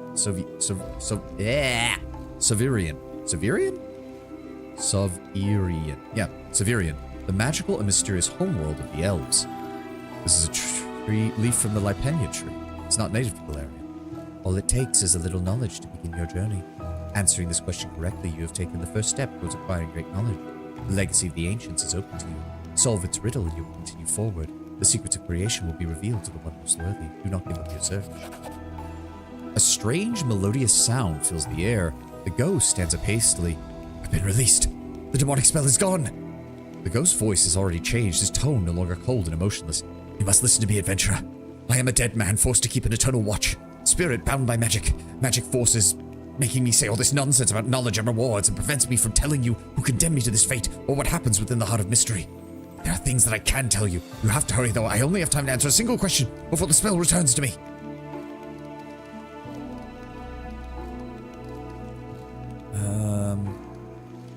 Very well, yeah.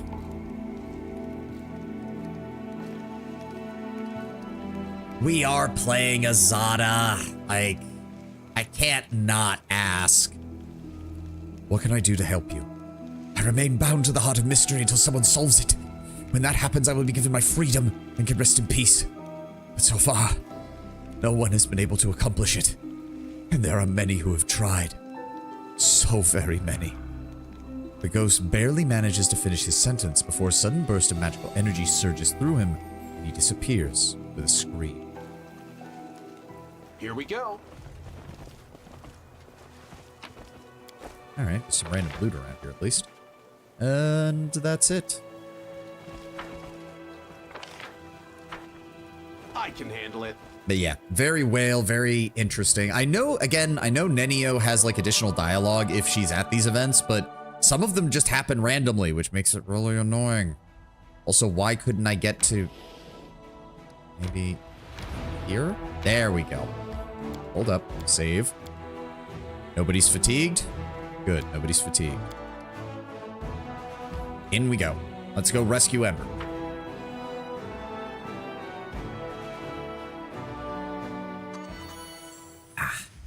Oh boy, it's raining blood.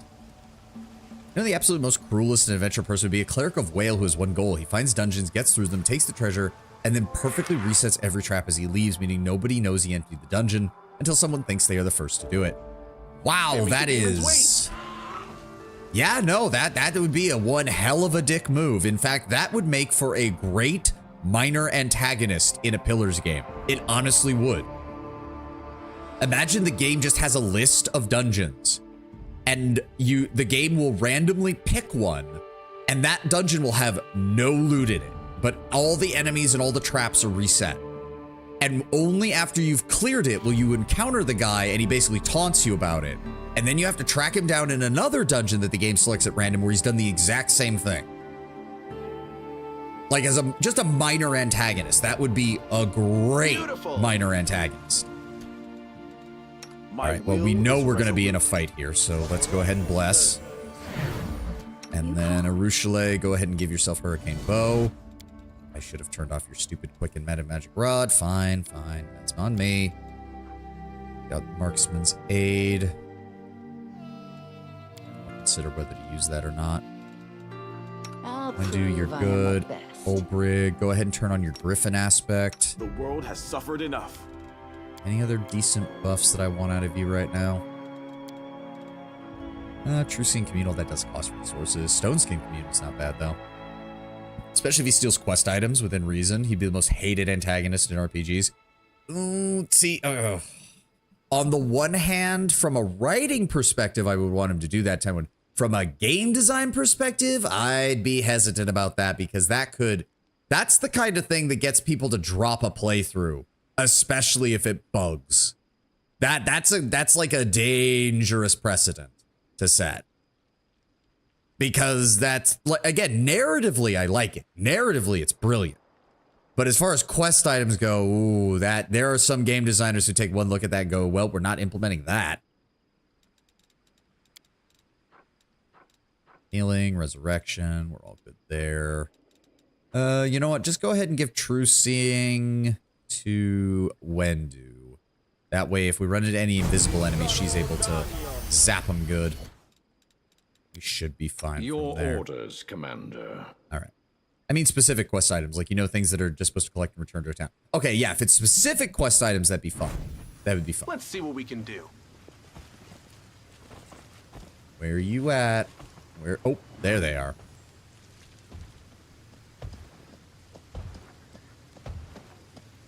Damn. We got some Glabrizu, we got some Minotaurs. The altar of Lord Baphomet has been desecrated. Clean it with the blood of the traitors. Look what you've done. Give him the girl and we'll be pardoned. You don't know demons, buddy. Hands off, all of you. We won't give it to the demons. Not you or them. Don't fight. You're all kind people. You don't need to hurt each other. Baphomet demands blood. Spare none of them, traitors and faithful alike. Sacrifice them to our lord. The girl is right. If we want to survive, we have to fight together. I forgot that they had... see, This is the thing where it's like, oh, but you believe demons to be intrinsically evil, but Ember's able to redeem them. Yes, Ember is able to redeem them because Ember is a walking plot hole, but she's endearing, so I go along with it.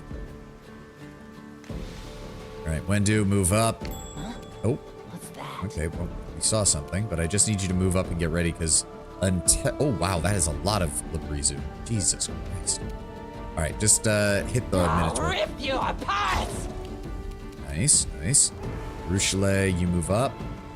I'm also gonna have you sense vitals automatically. I will resist! There we go.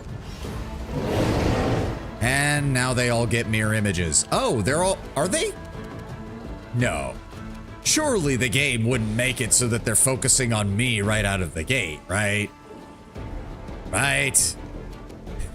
I'm literally on the other side of the map from them. Surely they're not all going to do that, right? Right? That would be stupid. That would be incredibly stupid. Oh, God. All right. Well, this is going to be a problem. Well, luckily I have lots of choices here. Can I get away with not having selective on and just... Yes. Okay. Fuck your mirror image, good sir. I don't care that you have mirror images. I'm just going to set everything around you on fire. Get fucked. Well, he targeted the wow. 3 of them in 1 turn. And confusion. Please tell me you all didn't fail that. Ulbrig failed it. God damn it, Ulbrig. God. Ember, what are you doing? Move here. Breath weapon. It's not much, but it's better than attacking once. Oh, I clipped Ember with that. My bad. Are you... Okay. I don't even know what they're doing now. Oy vey. But you're weak enough that I actually think Wendy should be able to handle you. Sociel, just get in there. Oh, God damn it, Ulbrig. Retreat is not an option. Wendu, take a 5-foot step back. Target the Gabrizu Conqueror because you have true sight, so I don't. You do not care about mirror image, right? Mirror image is bypassed by true sight, right? Right? I have no idea if it is or not. Yes, it is affected by true sight, as in I see through it, or yes, it's affecting true sight, as in I still hit the mirror images. Whatever, we're about to find out. Me to stop. You missed the last shot and didn't kill him. God damn it. All right, Ruchelet, fall back. Prepare yourself. I literally just need you to hit him once. Nope, nope, and now Ruchelet. Nope, Wendu and Ruchelet are getting... So weak. Ay, vey. All right, all right. Give me Eruption. Center it right there to hit the Minotaur and the Gabrizu. Good. And he's coming for me as well. Well, there goes another cultist. Good thing Regel's got... Okay, Ulbrig didn't do anything. Ember, why are you attacking people? And attack of opportunity, he's down. Yep, saw that coming. Please. There we go. Good job, Sociel. Good job. Regel, give me Ring of the Mad Duelist. And attack. Kneel before me. Good job, Regel. Wendu, take another 5-foot step back. Please kill him. No match for me. Thank you. There we go, and they're down. Ooh. Oh, god damn it. I did that while the ad was playing. Fuck, I didn't even notice that the ad was playing. Son of a... Now I feel like an ass. I'm sorry about that, guys. I usually try to do good. I usually try to do pretty good about not playing through the ad, so that way everyone gets a chance for a break, and people who don't subscribe don't have to worry about that. Saw the whole thing. I know, but I don't know who sees it and who doesn't, Runner, so I usually try to pause during the ads. It also gives me a chance to get up, stretch, get some water, that kind of thing. It annoys me. I'm trying to make a better habit of it, that's all. Ugh. Breathing hard, one of the cultist knights wipes her blood-smeared sword on a tabard depicting Baphomet's unholy seal. You didn't hit anything. jackasses. Just comforting you. I know, but it's still something I like to get in the habit of. And again, it's not just for your guys' benefit. It means that I have time to do things like go to the restroom and stuff without having to interrupt the rest of stream. She looks around, and it was a difficult fight. By some miracle, none of the cultists perished, even though they absolutely should have. They all got bodied in the first turn. Looking back at Ember, she kneels in front of you. Knight Commander, we are guilty of treason, and we repent. We beg for your mercy. Don't listen to her, Commander. Another knight, also wearing Baphomet's tabard, throws his weapon to the ground. Repentance? She was ready to give this girl to the demons until she realized they wouldn't get any mercy from them. We're all traitors and murderers here. Henchmen of Baphomet, soldiers of Thascarod's army. You should just kill us on the spot. You tend to zone out when you're in battles. Yeah, it's usually what happens when the battle starts and then the ad starts playing like 30 seconds later. I'm too focused on getting stuff done.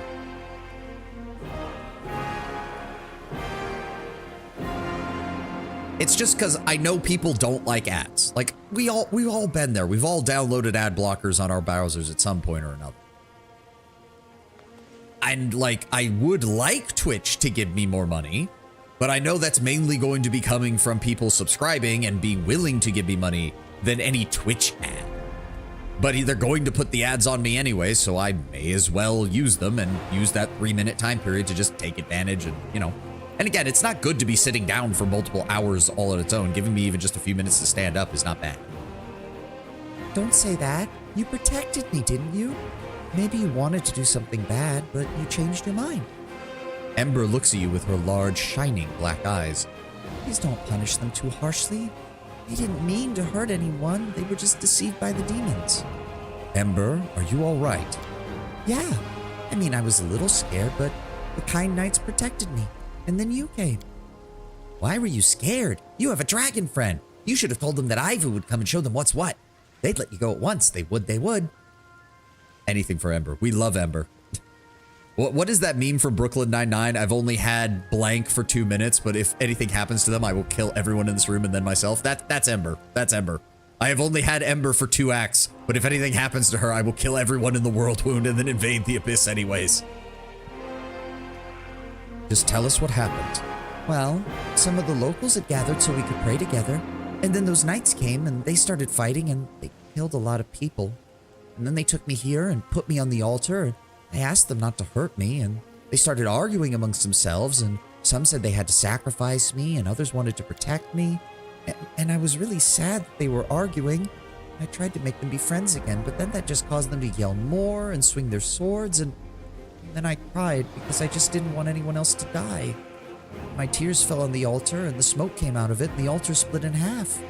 And then all the knights screamed and the demons came from outside and yelled that I insulted Baphomet. But I didn't want to hurt anyone, I swear. I just wanted everyone to be friends. See, Ember is a reminder as well.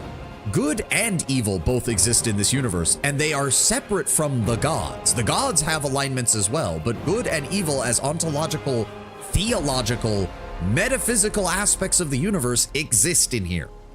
Demons are manifestations of the abyss, pure evil.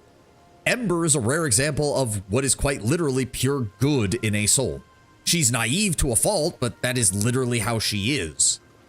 In a lot of ways, she's more bound to her alignment and her nature than even some celestials and demons are.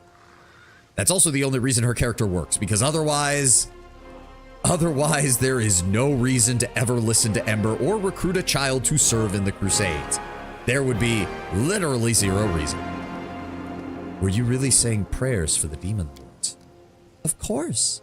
I think the demon lords are the most miserable creatures in the world.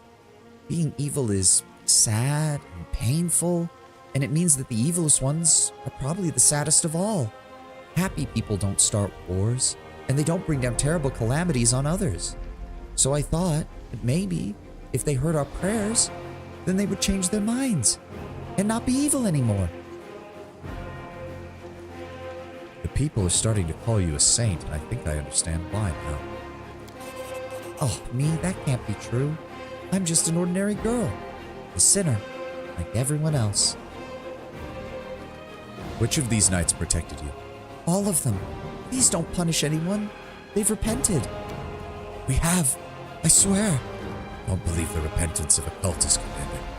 We're all traitors and liars. Why are you defending them, Ember? They killed your congregation. They abducted you. They wanted to kill you.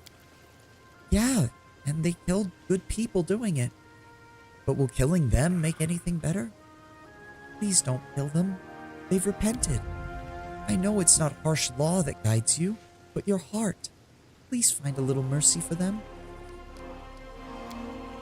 We hope for your mercy. You should punish us. Please be kind. Ember uses Hellfire Ray. Demon changes alignment. That would be funny. I know that she's central to Nocticula's redemption, but I don't know how or why. So don't tell me that. I just know I want to see it. I just know I want to see it. When I do evil runs, I have to not bring Ember. Yeah.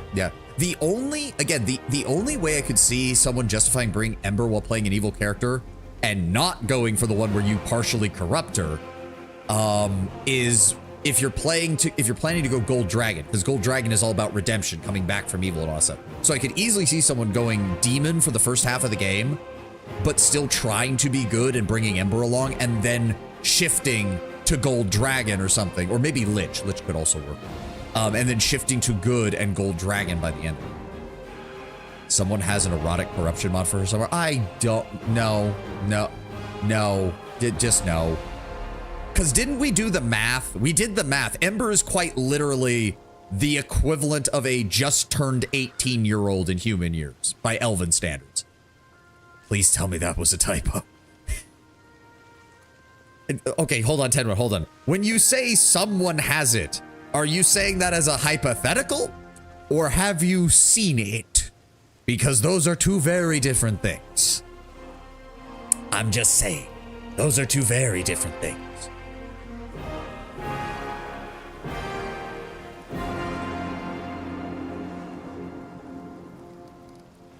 Jesus, your prayer meetings have become a breeding ground for cultists. I'm executing these traitors and I forbid you from preaching from now on. Hypothetical. Okay. We're just gonna pretend that there's no way anyone would be that bad to make that, okay?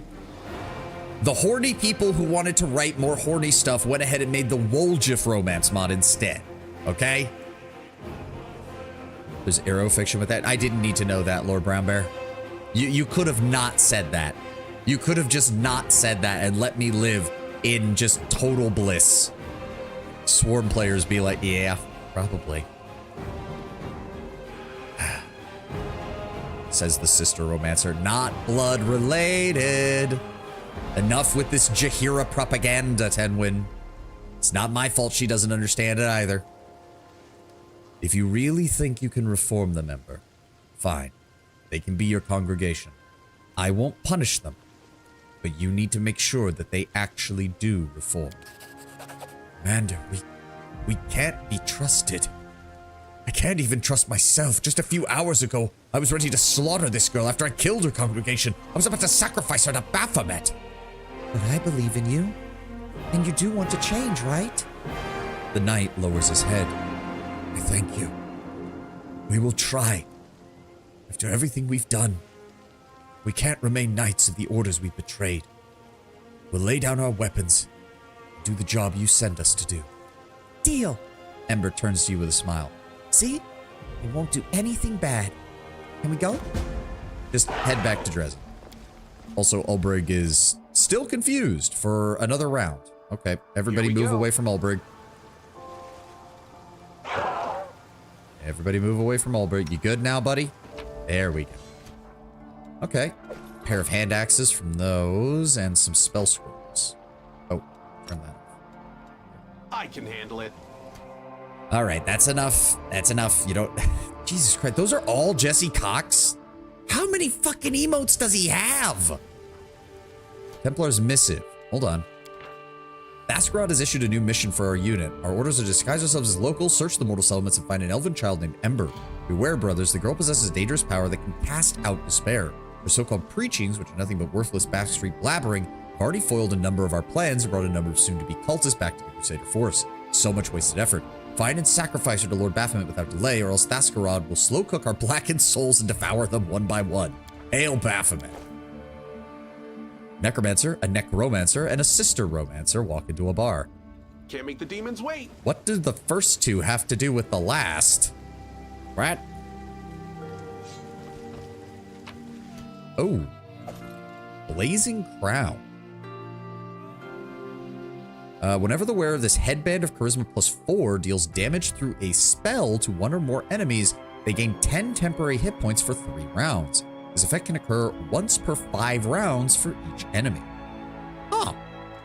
Okay. I mean, Beautiful. if I was a blaster sorcerer, that would be amazing. 95. He has 95. What the fuck? What Let's see in what we the can do. fuck? One raises the dead, another the head, and one hopes his parents don't find out. Oh, Jesus Christ. All right. Props to that one, runner. I don't know where you learned that one, Here but we that was go. pretty good. Is there anything else around here? Something Ah, over hidden there. loot. It's not much, but I'll take it. Hidden loot. I can handle it. Hidden loot. Don't try to keep the hidden loot from me, game. Is there any more? Aha, there is some more. Nah, still nothing of any real value. Alright, alright. Oh, we did miss something. Make the demons wait.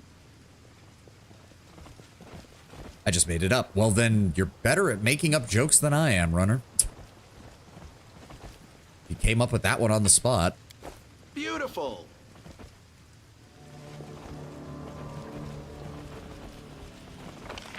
Alright.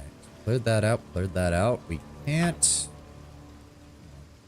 Can we get up here? Is that... Wait. Is that... No. It's a plateau. There's no way to get up there. I'm surprised we can't, like, investigate the altar. You'd think that would be something they'd let us do, but apparently not. Alright. Here's that we're good. I do appreciate the fast healing as well, because pretty much the entire group got healed without us having to do anything, which is nice. We do have some more units we can get. Hedge Knights, Bandits, and Conscripts. Why would I want Conscripts?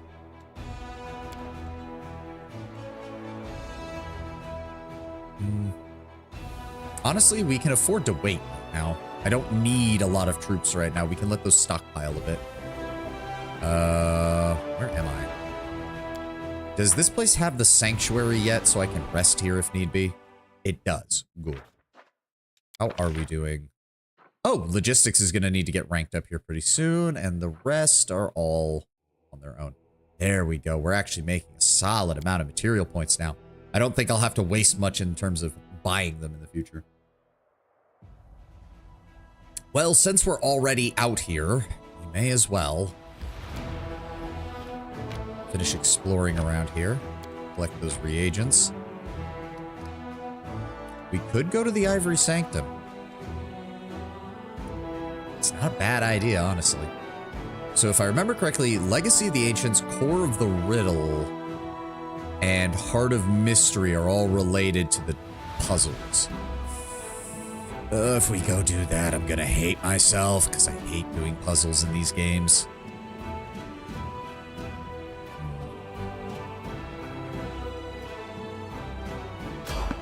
Oh.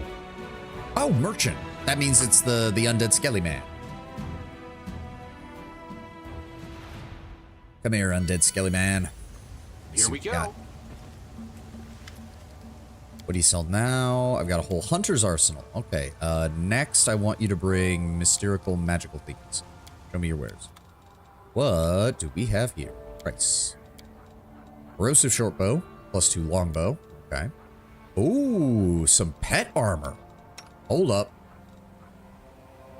So that would give him a further +2 to his armor.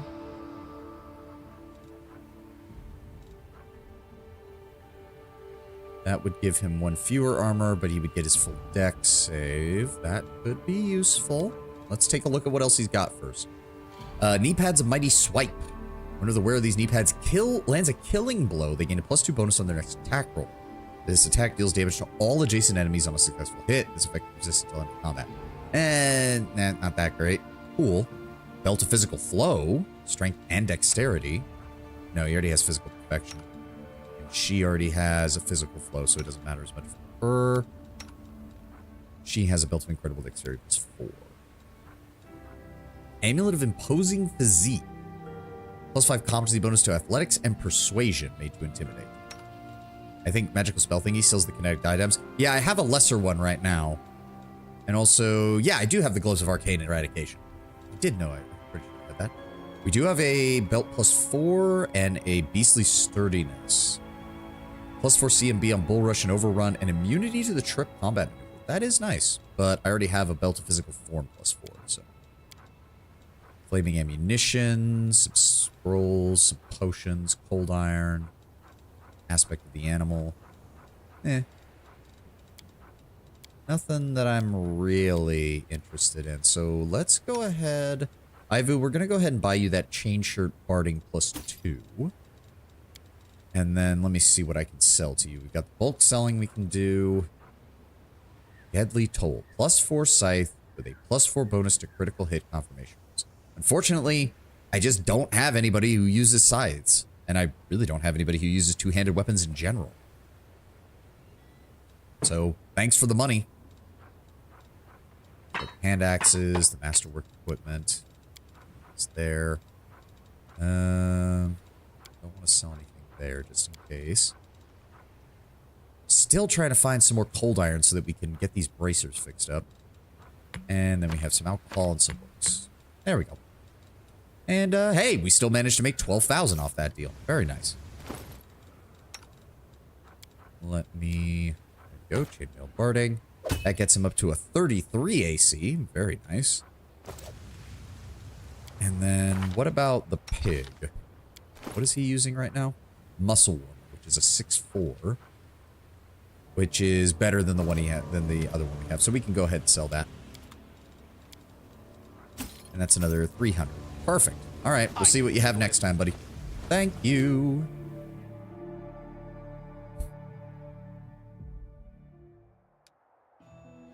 All right. Ivory Sanctum? I think it's time for Ivory Sanctum. Actually, hold on. We just... Makeshift lab. Huh. What I should do, actually, is I should rest at Treason Hole and then do the Ivory Sanctum, because I can avoid having to take any corruption points. Did you get the Kinetic Rod? Yes. I do believe I have that. Yep, Lesser Kineticist Rod. Don't worry, I got that. I do lots of damage. Alright, so if we rest here, right? Do I have to select it? You've never been in this location. Why can't I... Is there a reason I can't? Sigil of Destruction? Doesn't sound familiar. Let me double check here. Shelter. Yeah. Sanctuary. Yeah. Training grounds. Garrison. Supply center. Teleportation circle. So, do I just need to rest there? Question, when you get hit with a raid, is it painful? I mean, most people getting sprayed with raid is pretty painful, yeah. As for if I get raided on Twitch, no, that's great. We love getting raided on Twitch. Okay, there's no armies down here. I'm still concerned about that thing. So let's take our army and try clearing out some of these demon forces over here. Oh, great. Another succubus army. They've got marksmen, they've got spearmen, they've even got some paladins they've enthralled. Well, time to deal with them. You're an insect, right? Insect has to be doubly bad for Big Bub Boy. Okay, we can find out, Rogue. Let's spray you in the face with some raid and see what happens first, okay? And then you can let me know how bad it should be.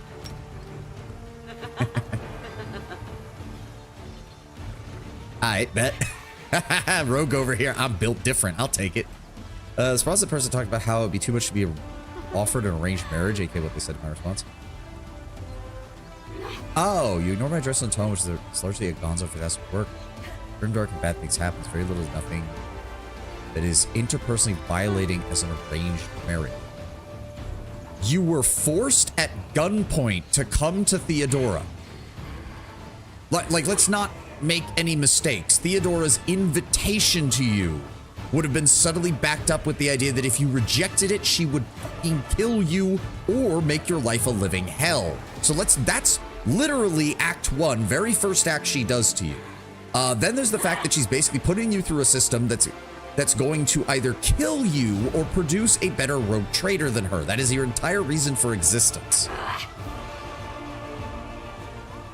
And forced upon, again, that they are so laser focused in on forced. Just include an option where you can tell Abelard to fuck off.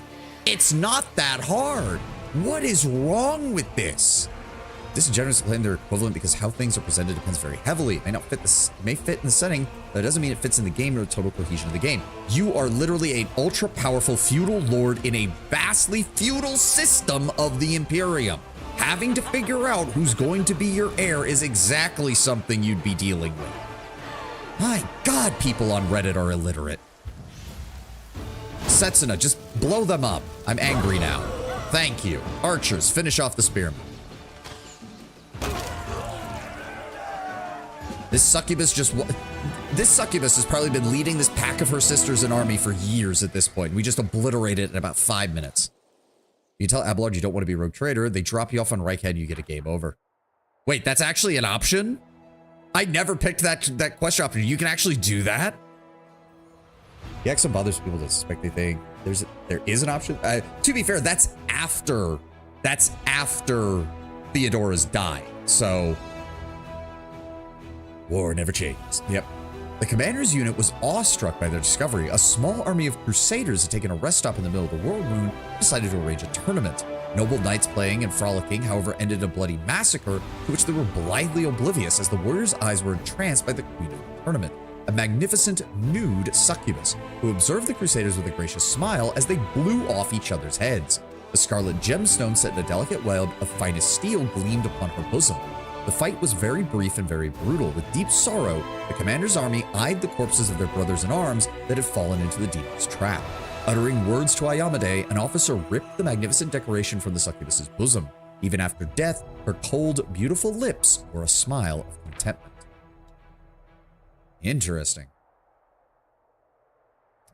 At the time when the Aslanti Empire was still savoring its golden age and the might and glory, the name Hecatrix was familiar to anyone in the city of Golden Gates. Hecatrix was the queen of courtesans and the most beautiful woman in the world. Her heart-winning power was so great that even kings and queens could not bring themselves to harm her. The cruelest of assassins would prostrate themselves at her feet like loyal hounds, and impressed by her beauty and sensuality, both goddesses of Shelyn and Calistria decided she should be their priestess and quarreled ferociously over her.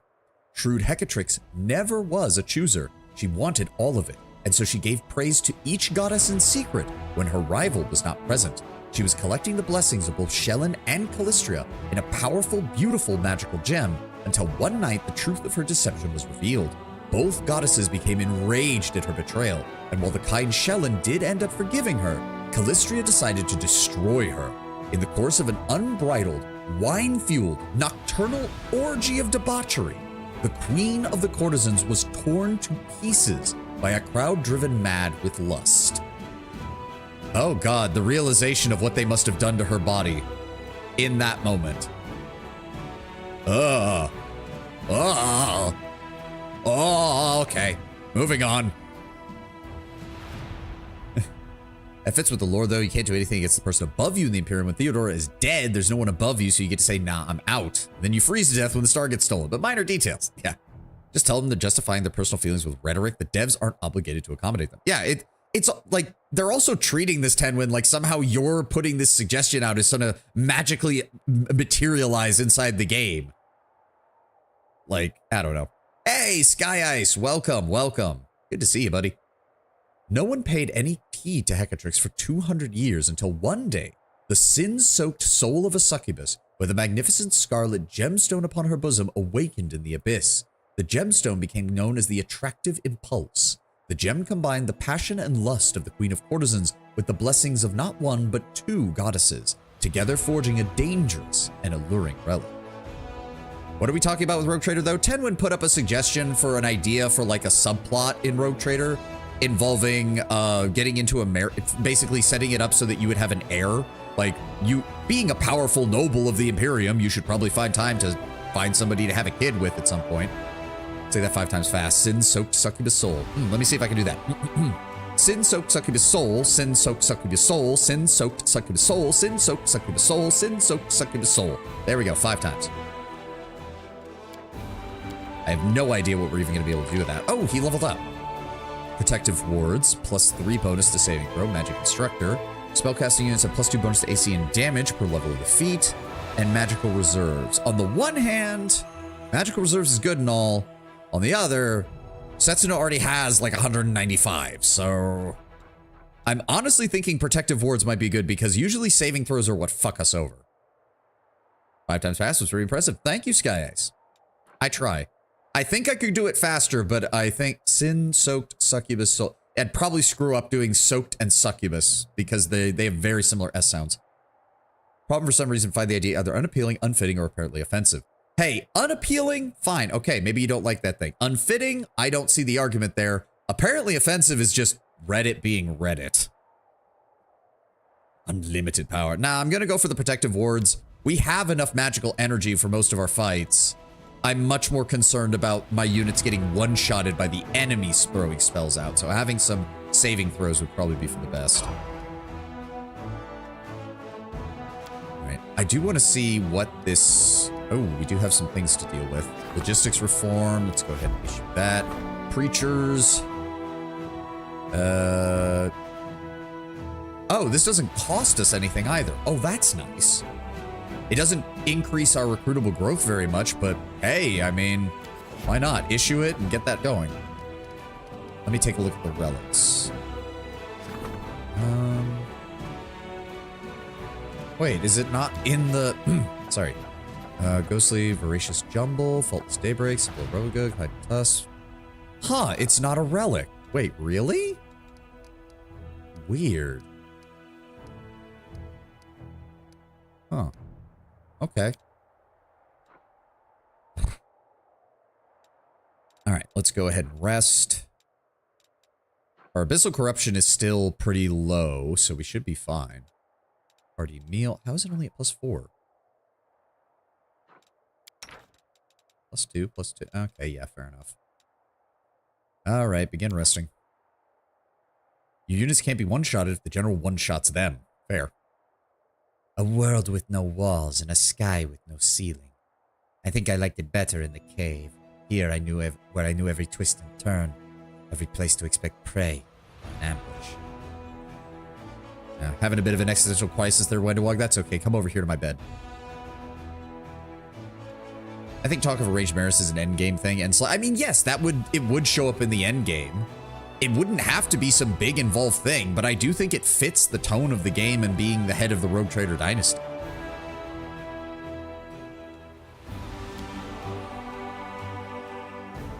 Okay, everybody set up. So then again, what is this? Because it would have... There it is. What do we do with this? Oh, it might be... Oh, I probably have to take it to the storyteller, don't I? All right. Fair enough.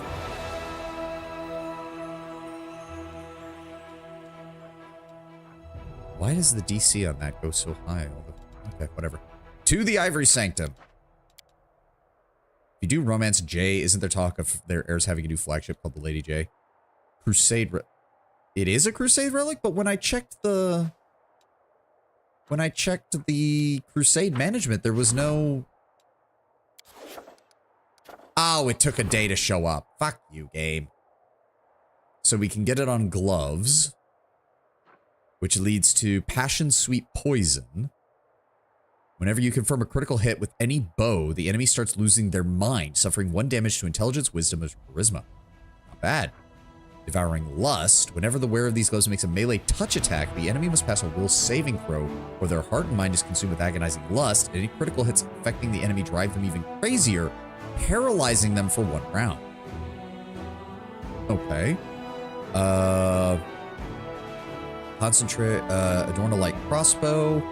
Whenever the wielder of this +3 light crossbow lands their first hit in the round against the enemy's consciousness and love to all life awaken. The enemy starts doubting that violence is an answer and suffers a 1d4 penalty on attack rolls for 1 round. For 1 round? I don't know. That doesn't seem very good. Unholy light crossbow. When it lands a hit, the enemy must pass a will saving throw DC 20 or their armor is sundered for 1d3 rounds. See, that's good. And it's on a hit.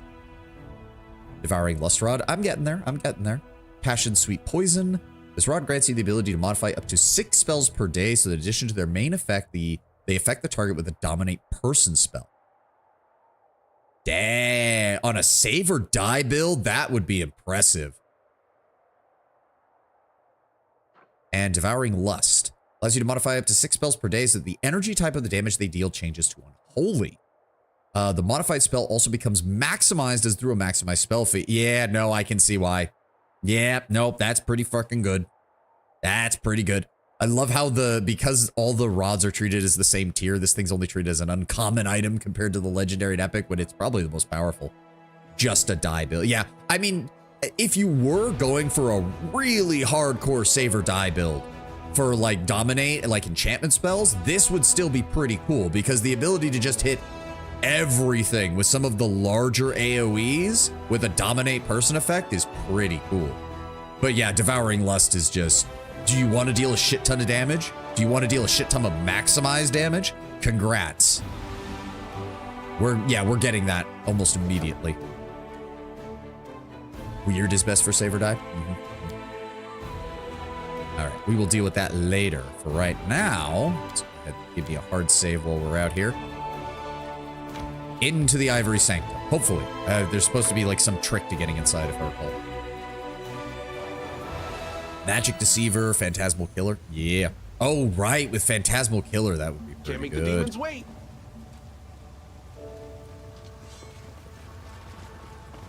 All right, let's find out what's around here. Anything? No. Oh, Darren. I will lend Get you on my the aid. pig. Get up on the Beautiful. pig, boy.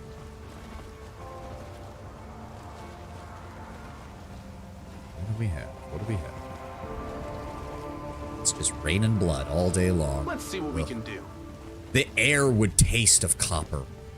Ugh.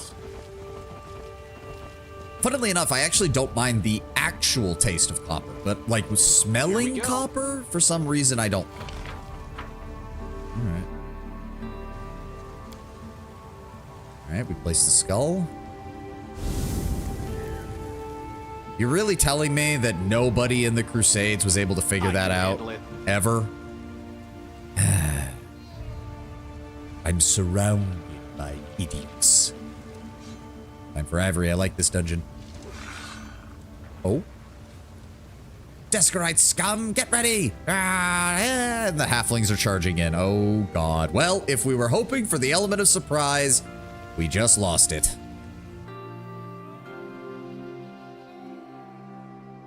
Son of a bitch. To be fair, I'm playing Azada. I should stop assuming that we're going to have the ability to surprise people when this shit happens. Can't make the demons wait. Ooh, ominous music. I do like the dungeon music. It's quite suitably ominous. Oh, they cleared out the front guards. Good work, buddies. Nasty little place, this. But no matter, with your powers, we'll turn this place into a nice little cave garden. Wait till the fellows of the court hear about this. It's a good thing we found you, isn't it, Commander? I mean, I appreciate the assistance, guys. The wall is inlaid with a whimsical mosaic of bones made from humans, animals, and some other unknown creatures. I'm glad I was useful Let's to see what you. we can do. All right. Y'all know how this song and dance is going to start.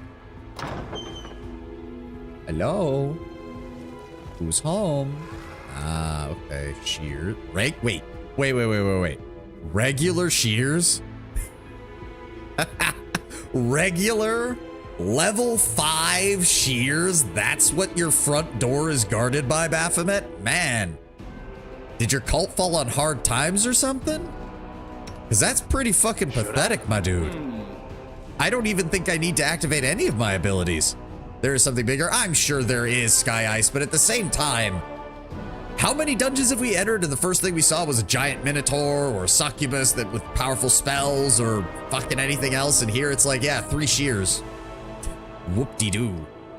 Quick Trader concept the game really needs an execute this useful fool command more often. Yeah, especially with the Imperium being how it is. The entrance was a hidden one guarded by wild basilisks. Oh. I mean, the entrance was still hidden. It was. It's just that the way of getting through it was so painfully simple, it begs the question how stupid the Crusaders are, as per usual. Alright, well, we're in the room, so I have no reason not to just vaporize one of you. There's the Nalfeshni. Wait, it's a standard Nalfeshni. Wow, it's not even one of the special kinds. Alright.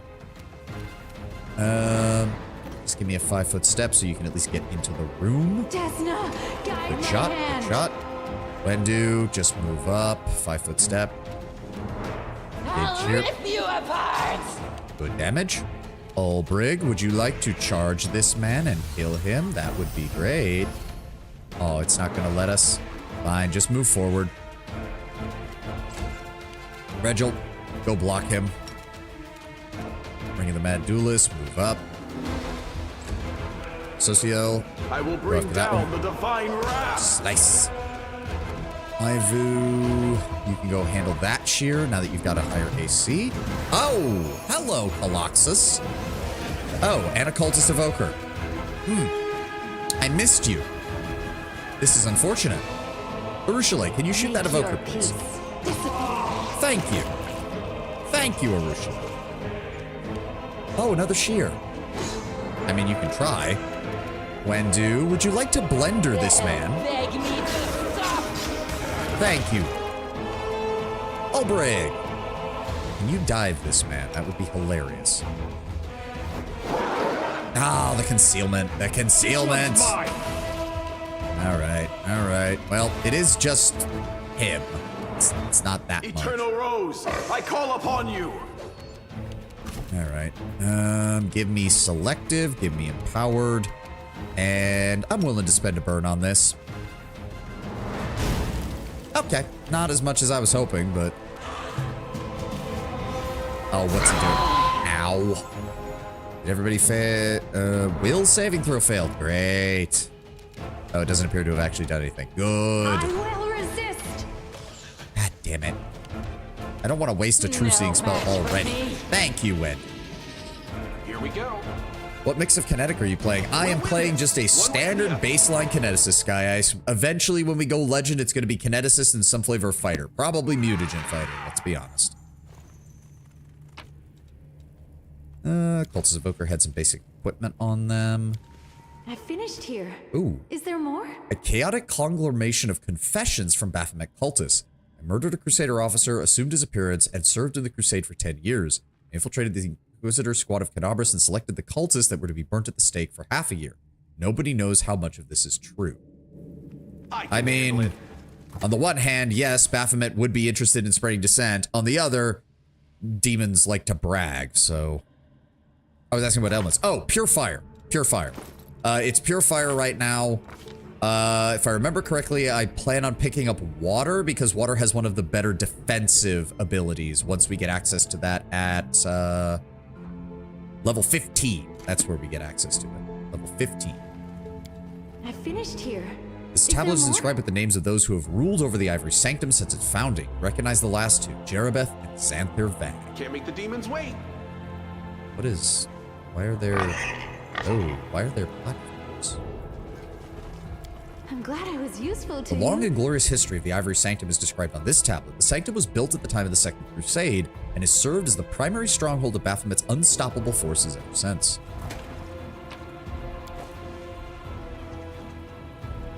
I finished here. Is there more? A chaotic conglomeration of confessions. I used to be a paladin of the Eagle Watch, but then I succumbed to the temptation, murdered 2 of my friends, and came here. I cooked for a Crusade army for 5 years. I poisoned at least 100 soldiers. Nobody knows how much of this is true. Beautiful. Of course. Alright. Blocked. Okay, hold on. The goddess protects us. What's going I'm on gonna go here? stand on this. And Sociel, help. go stand on that. There we go. Hello, Jerebeth. A familiar narrow shadow appears before you. The antenna of the creature quiver. The antenna on the creature's head quiver. its hands linked tightly together. I've been trying all the earth, not sure if I'll be impressed, but willing to give it time. If I remember correctly, the best way to build earth is as a trip build. Because you can make it with selective metakinesis, you can make it so that you trip entire groups of enemies without having to worry about any of your frontliners. You have arrived, Commander, comes the high-pitched voice in your head. You have discovered my castle in the clouds, though it is a far cry from what it once was. Jerebeth's voice buzzes with irritation. Deadlier, that's the name. I have something you need. Information. Assistance. You can help me in return. Let's talk. As a gesture of my goodwill, I'm even allowing your companions to hear our conversation. Am I not eminently reasonable? And just what are you proposing, Jerebeth? This place, this ivory sanctum, was my personal domain. But in recent times, I've been forced to share it with a horde of allies. There's one among them who would interest you, Xanthir, the Plague. Jerebeth's voice chitters with emotion. It drops to a heated whisper. Kill Jerebeth, behead Jerebeth, slam dunk Jerebeth into the waters of Ishtar. A swarm that walks. A mesmerizing creation. Who could have imagined that a mortal could be turned into something so extraordinary? He is behind many of the calamities that have befallen you. It is from his hands that myself and other demons have received our new abilities. Kill him, and the lords will struggle to find his equal for a long time. I won't simply stand aside. I will help you. I will tell you what I know and ensure that my servants do not attack you here in the sanctum. You'd betray your own kind. I would ask why, but it seems to be in your nature. Because I am demon. You detect amusement in Jerebeth's voice. Rules, laws, loyalty. Seek them in hell or heaven, anywhere but the abyss. I have served Lord Baphomet for as long as it has benefited me more than it has cost me. I was the mistress here. This was my castle in the clouds, this territory under my reign.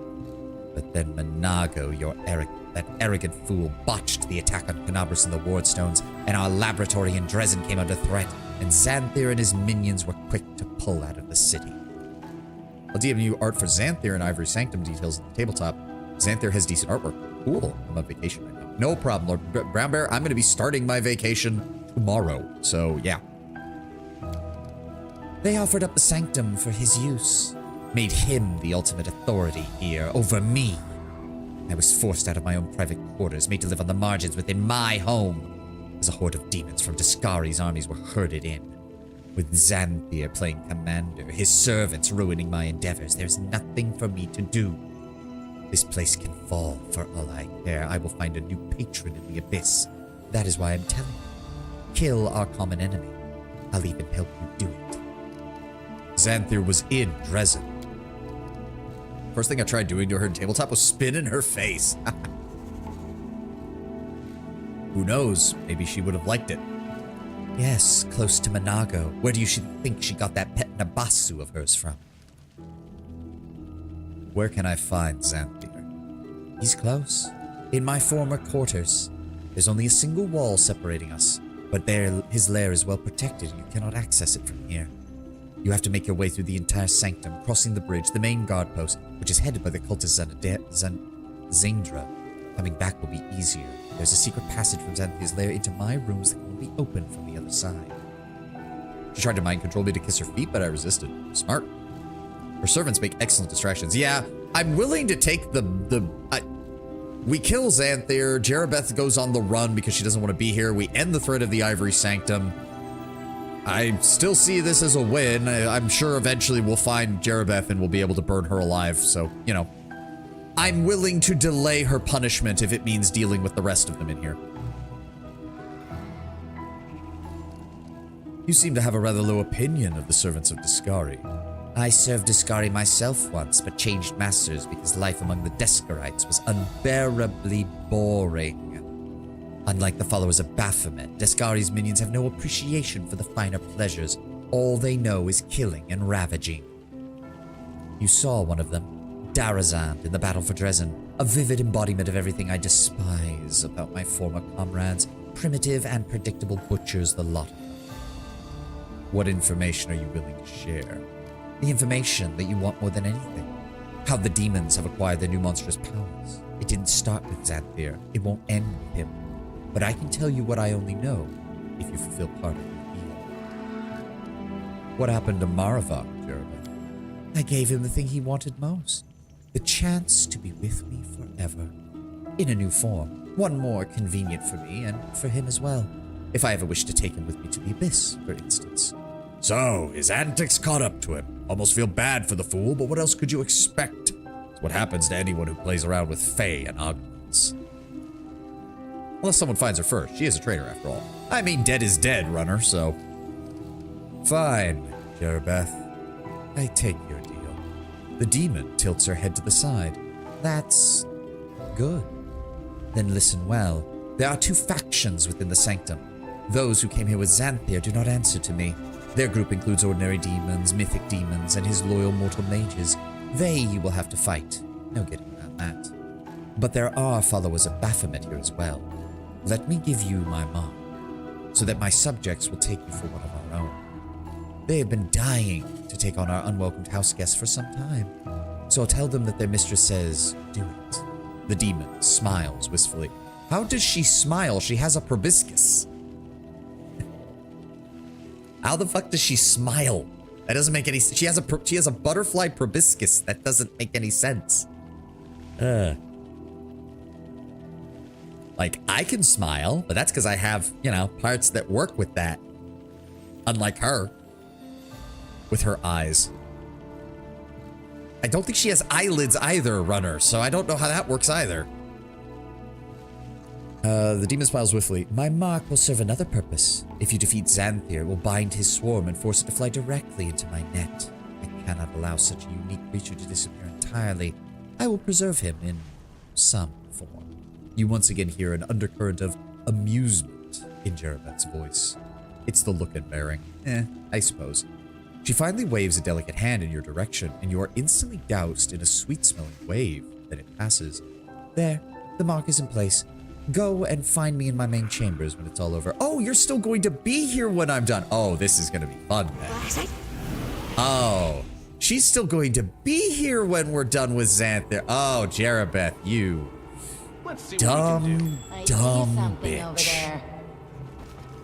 Pin her to the wall like a lepidopterist. Is that the people who do that who pin the butterflies and stuff?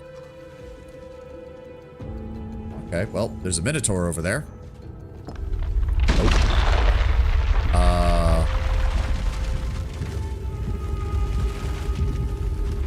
So when Duog passed that check, there was a giant explosion, and now things are dying. Oh, fuck! Still fight. Okay, you know what? I deserve that. You know what? I deserve that. Can we reload, please? Oh, no, the load was from... You know what? I deserve that. We're gonna play around it. I deserve that. We're gonna play around it. I completely deserve that. I wasn't even paying the fuck attention. You know what? The funniest part, though, is that I didn't even take any damage from that. I feel like a chosen one. Bro, just... I didn't even realize it was coming. I didn't even realize it was coming. I heard it, and I was just like, herp-de-derp-de-derp. Okay, let's give everybody a second to heal. Thank God we're still under the effect of the Commander's Banner. Except for the animal companions who don't get that bonus. Well, we just need to be careful not to let Ulbrich, Sociel, or Prism get hit any more than that. Loud crash and rumbling sounds are never good. Yep, should have realized that. Rock fall and everyone almost died. Okay, I don't suppose we have any healing wands. That would make things a little bit easier on my healing stuff. Can we sort by type by any chance? Magic missile, mirror image, hideous laughter. You know what? Hold on. Mirror image. Go ahead and give that to you because you're one of our main tanks. Hideous laughter, good hope, fireball, cure critical wounds. There we go. There we go. Also, do we have any actual scrolls of healing? We do! Cure critical wounds. Cure critical wounds mass. Cure moderate wounds. Don't think we have anything else, really. There we go. I was on unfair. Instant party wipe. Yep, that sounds about right. That sounds about right. Search for the beauty with your heart, not your eyes. Okay, let's go with Cure Critical Wounds Mass. Just go ahead. Thank you. Cure Critical Wounds. Let's get Ivu up. Ulbrig and Social are healing on their own, so I don't feel the need to do that too much. I just want to get everybody moving. There we go. And then Cure Critical Wounds. There we go.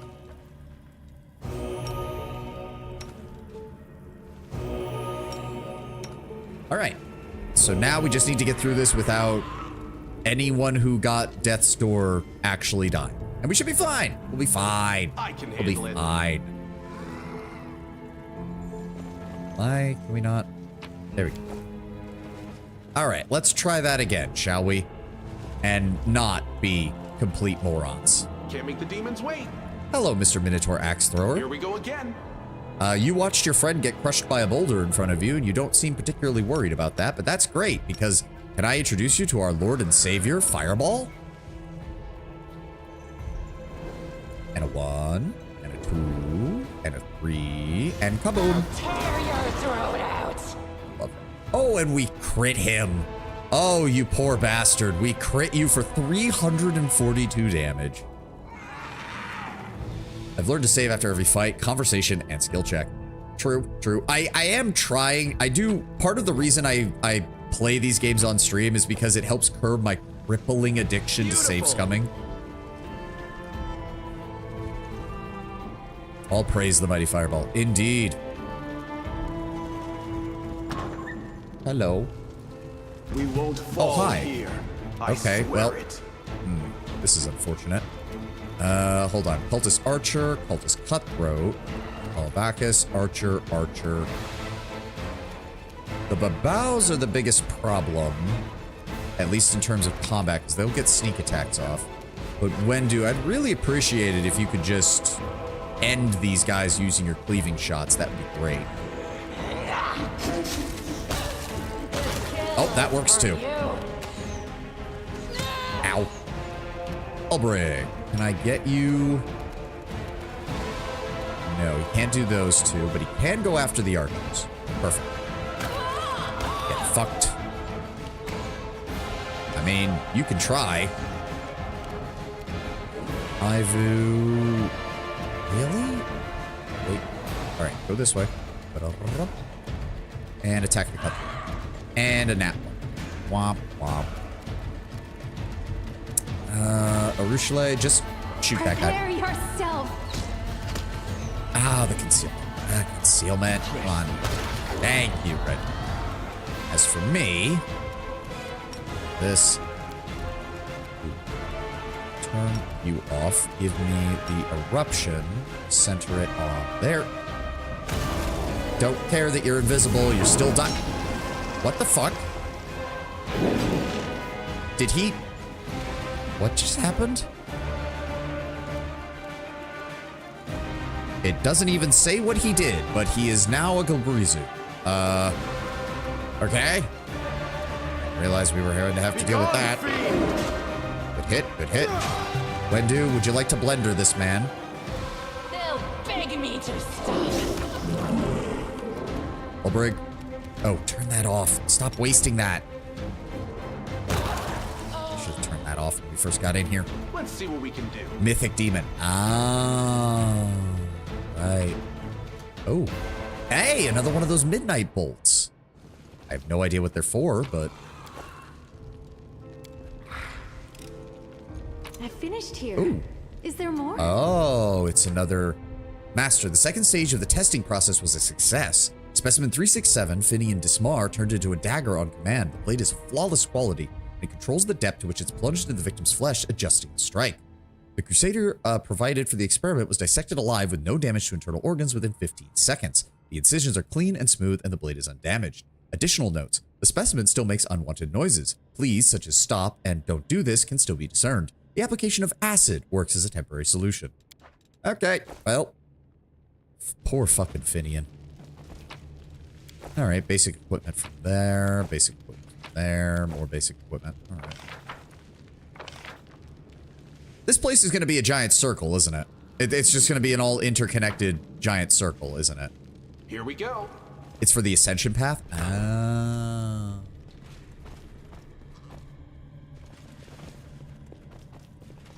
I will say the mood lighting in here is impeccable. Using either Minotaur or actual Auroch skulls with lights in them. That's one hell of a... Will defend my dream. We got a little too close. Distorted Mythic Babao. Permanent sea invisibility, permanent outflank, immunity to electricity, bypass epic damage reduction. Okay, I see what you're doing, game. I see what you're doing. Wendu, move up and blender him. I'll rip you apart! Fuck your mythic levels, I don't care. Oh, he didn't die. He didn't die. I don't like that. Desna, He also guide my multiple hand. prophets of Baphomet. That is a problem. Ivu, move up. He fully healed. Okay, fuck you. Alright, okay, I see how it is. I see how it is, you piece of shit. Give me that. Give me Blue Flame Blast, right on him. 118, there we go. Ulbrich. There, okay, so you just have to kill him twice, basically. Oh, good, you wasted your entire turn getting over to me. Thank you. That makes my job so much easier. It is not an option. Oh, he's gonna flame strike. Fuck! Wendu, please blender. Match for me. Thank you, Wendu. How much did we even get from that? 360 for that. 360 for that. And only 120 for the Babao? Even though he had like between his revive, he had like 400 health. You have to kill them twice. It gets annoying. Yeah. Okay, so that's basically any enemy with mythic in their name is going to do that. Understandable. All right. Okay. Well, we're gonna hold here while the ad plays, and I'll be right back, guys. It is a Babao. Fair. All right, but we'll hold here for about 2 minutes. I'm gonna stretch. Refill my water? Yeah, it is the 4 hour mark. I'm gonna go refill my water, and we'll be right back.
Lurking? No problem, Sky Ice. We appreciate lurkers here. Thank you for being here. Got another serving of gamer subs. Crimson Moonburst again. I'm almost out of that. I'm probably going to get it again. It's honestly really good. I'm still slowly working my way through their flavor catalog. And of course, they keep releasing new ones.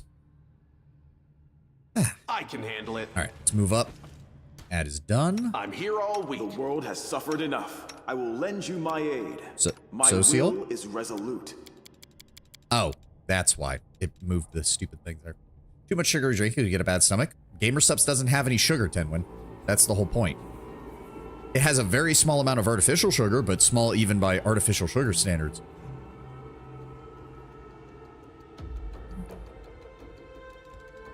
And I don't put it in anything that adds sugar to it. The canned versions do have flavor, do have sugar in them, but it's not much. I think it's like 10 grams in a whole can. Which is not bad by energy drink standards by any stretch of that. Sweeteners can cause it too. I know. As far as I know, though, no one has ever said anything about having issues with the sweeteners in Gamer Sub. And don't worry. And don't forget, Tenwin, I do drink regular water in between as well. Like, the first 2 hours I had some, the second 2 hours I had an entire thing of regular water to help get it out of my system, and I'm only doing this again because I've got stuff I gotta do once we're done with stream, and having a little extra caffeine in my system will help with that. I need to go get ready for vacation, which means packing and cleaning. Beautiful. Something over there. This isn't another trap, is it?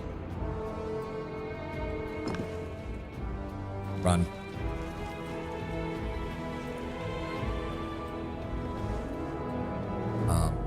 Was it? Only you deserve my obedience. Are we good? Okay, I guess Let's see what we can wasn't a trap. Careful now. Wait, there's another one. Oh, secret passage. Okay. Whew. I thought we were about to get hit by another fucking Here we boulder. go. Is that a trap? Oh, a vampire. We're just gonna stake him. Get fucked, buddy. Thank you for your... Ooh. Whenever the wearer of these bracers hits their studied target for the first time, the enemy must pass a fortitude saving throw or become blinded for 3 rounds. Okay, we're gonna give those to Greybore when we get home. That sounds perfect. I'm glad I was useful to you. Ooh, ruby ray. Oh, that's just a selling stuff. What is this? The layman and the wise man perceive different things in the same symbol. Seek out precious knowledge from where others blindly pass it by. 3 change places with 4. Turn the star to nothing. Behold a star in darkness, but a different one. Sniff, scurry, flinch. Are you practicing your, are you practicing Skaven speak there, runner? I can handle it. Or are you talking about my proclivity of pushing a button and then running the hell away in case it's a trap? Okay, yeah, this whole place is just going to be a giant circle with a whole bunch of interconnected rooms and corridors, isn't it? Can't make the demons wait. Hello. Disciple of Xanthir, Sheer, and a Merilith's Votary. What are we dealing with here? 155, and he's a Slayer. Fast healing 5 and permanent invisibility. Ugh. That's annoying. Alright. Wait, did he... Hold on. Uncanny dodge. Does he have improved evasion is the question. Oh, he's a vampire, so that's probably the guy who... Maybe? Or maybe there's more corpses we have to find. It doesn't look like he has improved evasion. Slayer proficiencies, keen senses, immunity. Oh, he wields a scythe. Interesting choice for a stealth expert, I suppose. Yeah, I'm not seeing... He has improved initiative, so we definitely want to take him down. Merilith's Votary is not that strong, so that's fine. I am a very popular Give extra-planar me hero from that. another planet. Why doesn't anyone here believe Give it? me Eruption and center it on him. 1 and a 2 and a 3. Damn it, he still managed to get the check. Yeah, saving throw succeeded. What is my DC for that? Yeah, the DC is not very high, and his class bonus is a 9.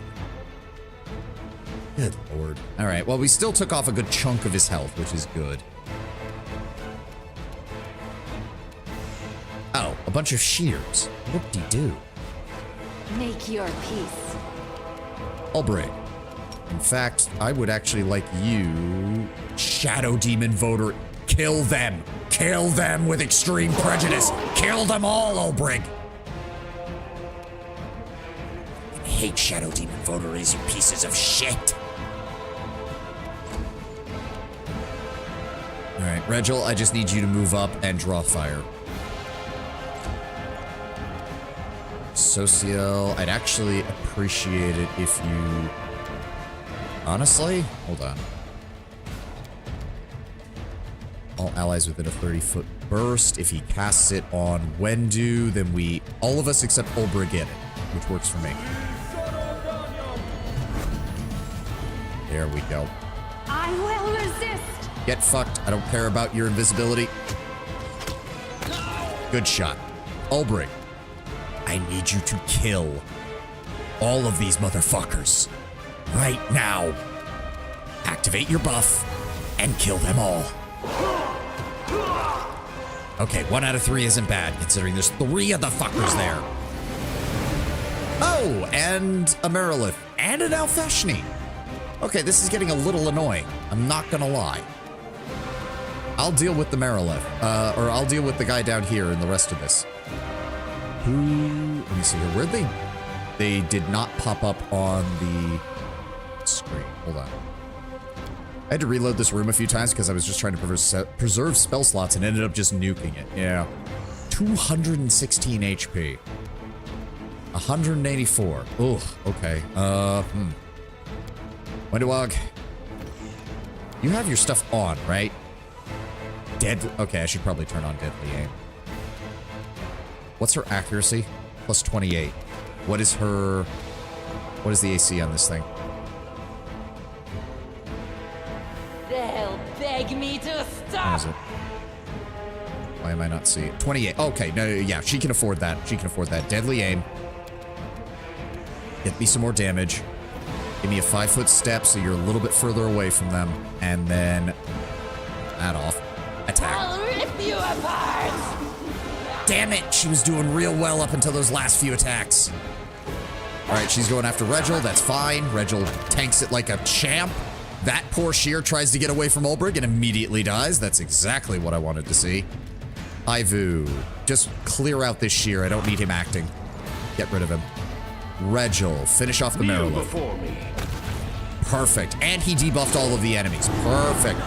You piece of shit. You stupid fucking piece of shit. God, I hate them. God, I fucking hate those guys. Oh, I hate that effect. Succeeded, succeeded, succeeded. And of course, Regil failed, even though I've given him bonuses to his will save. There's multiple Shadow Demon votaries. Run in and kill him. I don't care that you're taking an attack of opportunity. I don't want him casting more. Turn that off, turn that off. Make sure the sword is on. Let's go for the Merilith votary. Damn you! Goodbye. Ruchele, I need you to move up and assist against this thing, please. Prepare yourself. Good shot. Ulbrig. Believe it or not, this is actually a tough choice because that Shadow Demon votary is annoying.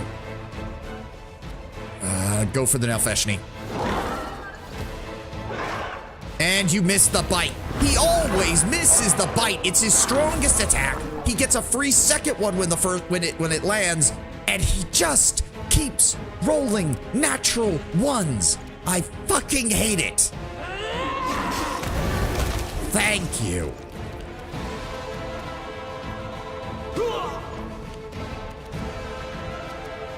That. Put it on the Shadow Demon votary. Engage. Oh, of course. Now he has displacement. Too bad for you. I already have true vision. Eternal Road, Get fucked. I call upon you. Those Shadow Demon votaries, they are so goddamn annoying. All they do is cast the same 2 spells over and over and over again. What is this? Elven notes. Good. We'll take those to the storyteller. Merilith votary with equipment. Good. Some scrolls. Some Should I? spoons. Don't know why the cultist had a whole thing of spoons in there, but okay. Merilith carrying 6 masterwork scimitars, so, you know, it's still 600 Let's see what gold. we can do. Not bad. What is that? Oh, Jubilo spoke. Good to know that the demons have good taste. Some more basic gear. Was this the cafeteria? Yeah, it looks like this was the cafeteria that we just slaughtered. I hate the shit. I hate these things so much. No matter how high I boost my will saves, no matter how fast I try to operate, they cast the same 2 spells. They get free spells with displacement and mirror image. They are so goddamn annoying. Yeah, there was a mythic Nalfeshni and a mythic Marilith in the room. You'd think those would be the most... No, these 3 fuckers in the back were the worst thing that could have possibly appeared in this room. God, I hate them. God, I hate them so much. Speak with your Rego, why are you not healing? not your words. Okay, so it was healing him earlier, but now the Commander's Banner thing is not healing him. That's great. The goddess protects us. Sociel, top him off, please. Thank you. I mean, don't get me wrong. I'm sure the Nalfeshni, especially as you said, Runner, if he does have those stunning abilities, is probably very annoying. But this entire run has had these shadow votaries just being a pain in the ass every time they show up in a fight. Beautiful. Also, I can't help but notice that Jerebeth claimed that her people wouldn't attack us, but so far all we have fought are Baphomet's people. I finished here. Is there more? What is this? See what we can do. What is this? Hello? Nobody? That seems a bit weird. Oh. Wait. Here we go. Wait. Sigils. Sigils. Hold on. Where was that note we found? No, not that. Not that. Is it in here? The layman and wise man perceive different things in the same symbol. Seek out precious knowledge where other blindly pass it by. 3 change places with 4. Turn the star to nothing and behold a star in the darkness, but a different one. So I'm missing something else because it says to seek out knowledge where others pass it by, and I don't know what that is referring to. I can handle it. But we need to make a note. Be careful. Hello. A crumpled, soiled sheet of paper that is laying in the pocket of some forgotten cultist for a long time. Several shapes are drawn on the page. A triangle, an upside-down, 5-pointed star, squares, and circles. Okay. I just use guys. I try not to, like, unless it does last a while, then, yeah, you know. I don't want to waste a whole lot of time here either. So hold on. This is why I have a notebook. So, triangle. A pentagram, because it's an upside-down 5-pointed star.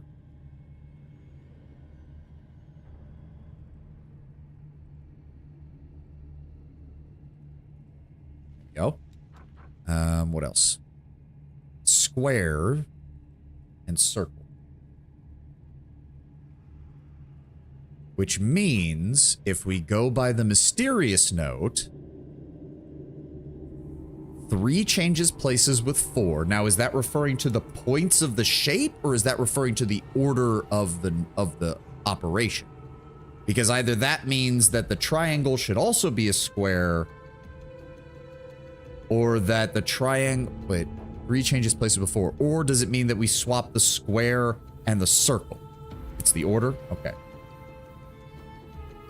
Turn the star to nothing, and behold a star in the darkness, but a different one. So the triangle's going to be the same. Turn the star to nothing. And then the circle and the square swap places.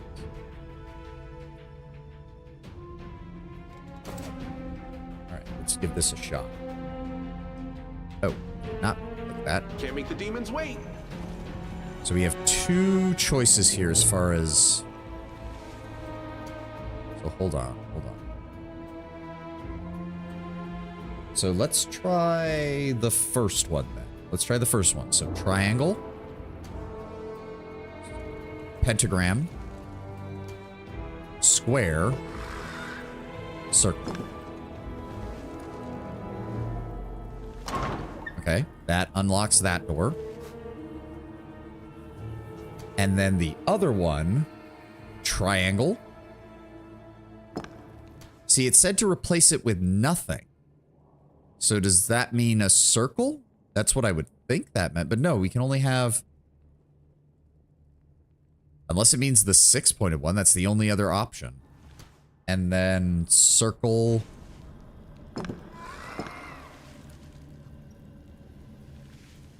No, that did not... Ow! Okay, well, that was not correct. Okay. Heal.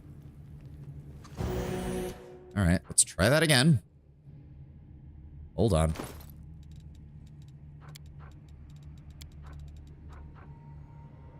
Let me double check to make sure I got... we know that one's right. So circle, pentagram, square... Or sorry, triangle, pentagram, square, circle. Right? The layman and the wise men perceive different things in the same symbol. Seek out precious knowledge where others blindly pass it by. 3 changes places with 4. So we know for a fact the 3rd is a circle, the 4th is a square. That can't be anything. There's no other option for that. Turn the star to nothing and behold a star in the darkness, but a different one.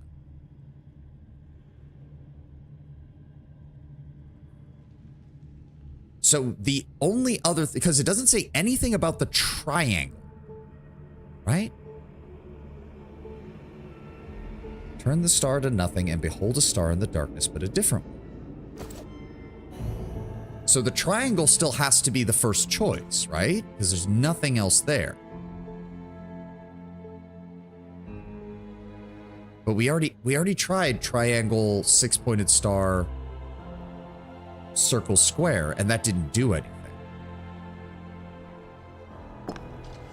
No, well, okay, is there a way to reset that? Because I didn't mean to click that. I right-clicked on it to see if maybe there was a way to turn it, and no, so Seal just pressed it. Beautiful. Bitch.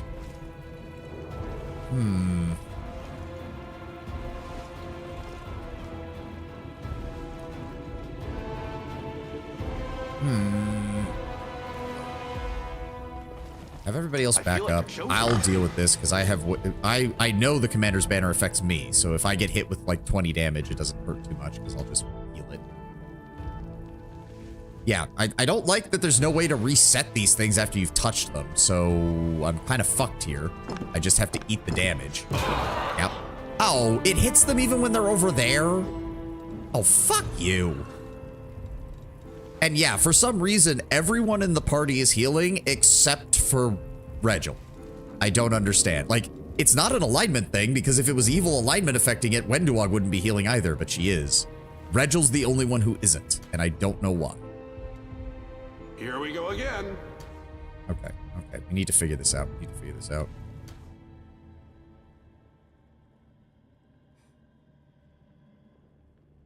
What am I missing? I must be missing something. The laymen and the wise men perceive different things in the same symbol. Seek out precious knowledge where others blindly pass it by. 3 change places with 4. Turn the star to nothing. Behold a star in the darkness, but a different one. So is it saying just... No, it can't be that there's literally not a second symbol because they're still referring to 3 and 4. So there has to still be a second symbol. But we already know that it's not this. And you can't select the same thing twice. Is there something else in this room that I'm just not seeing here? There's another door. All that. All that. Mixa, welcome. I'm trying to do this puzzle and I'll probably get annoyed and eventually just look up the answer.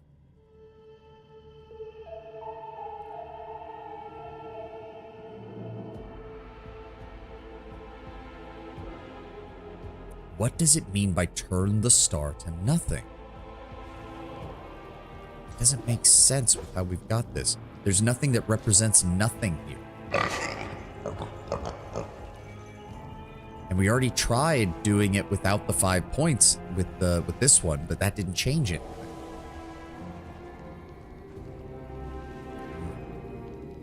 I mean, we could try it. Hold on. Triangle, circle, square, then this. Okay, so by nothing, it literally did mean remove it and place another symbol at the end. Okay, so I was overthinking it. That's on me. I was so close, and then I thought there was no way it could be that. Ursula?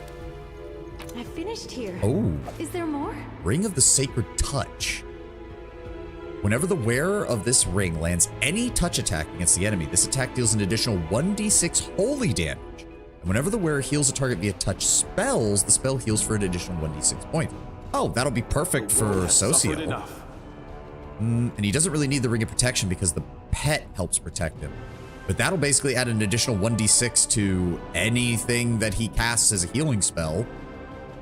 I don't really have an offensive spellcaster that can really do that, but... And also, again, touch attacks as spells dealing damage are much rarer. So yeah, you can drop that and go ahead and put that on. That'll make your healing spells a little bit better. Here we go. Kinetic Blast. It does affect Kinetic Blast? Does it? Because touch attacks can sometimes be a bit weird. As far as, especially when it refers to melee or not. I guess it does say any touch attack. The problem is... I don't want to give up enlivening leadership. I guess I could give up the Ring of the Natural Born Commander. We are already at a plus 48 to persuasion. So... yeah, I think we can afford to lose the 3 from the Ring of the Natural Born Commander. Although that is also a... oh, that's also a deflection ring plus 4, but... what's going on here? yeah, we should be fine. We should be fine. No, you're right. You're right. That is a better choice. Nah, Socio. Socio, give me that back. Where did I... where does ring go? Where does protection ring go? What the fuck? Oh god, it's staring me right in the face. Alright. Yes, let's go ahead and put Ring of the Sacred Touch on. Put it there. We're still getting 45 to persuasion. Socio can cast Shield of Face. I know, but most of the time I don't even waste a spell slot on that. I'm gonna be very honest. I will lend you my aid. I think, yeah, I've got 2. It does last 1 minute per level. Alright, let's see what's in here. This feels like we're... oh? What is this? Crap. Okay. Move carefully, people. There doesn't appear to be any enemies in here. Buddy? Oh. Oh. Pearl of Power for more casts. Oh, right. I have been ignoring those because those weren't in the original game and I didn't really think about them. Definitely something I need to consider. All right, let's loot this room. I finished here. Ooh. Is there more? Balanced Defender. Whenever the wielder of this +3 longsword wields any shield, it grants the wielder an additional +3 bonus on attack rolls with the longsword. Not bad. Can't make the demons Perfect wait. for Sela. Why is there another... I don't like the look of that. I don't like the look of that at all. Oh. Oh. A plant stands in a pot, swaying gently. Its vines and leaves strongly resemble charred human flesh. It slowly turns to you, and crazed human eyes stare at you from the surface of the flower bud. Beneath the pulsating plant tissue, you can still make out a feature of a face. It is the face of Maravok, chief of the ill-fated Wintersun clan.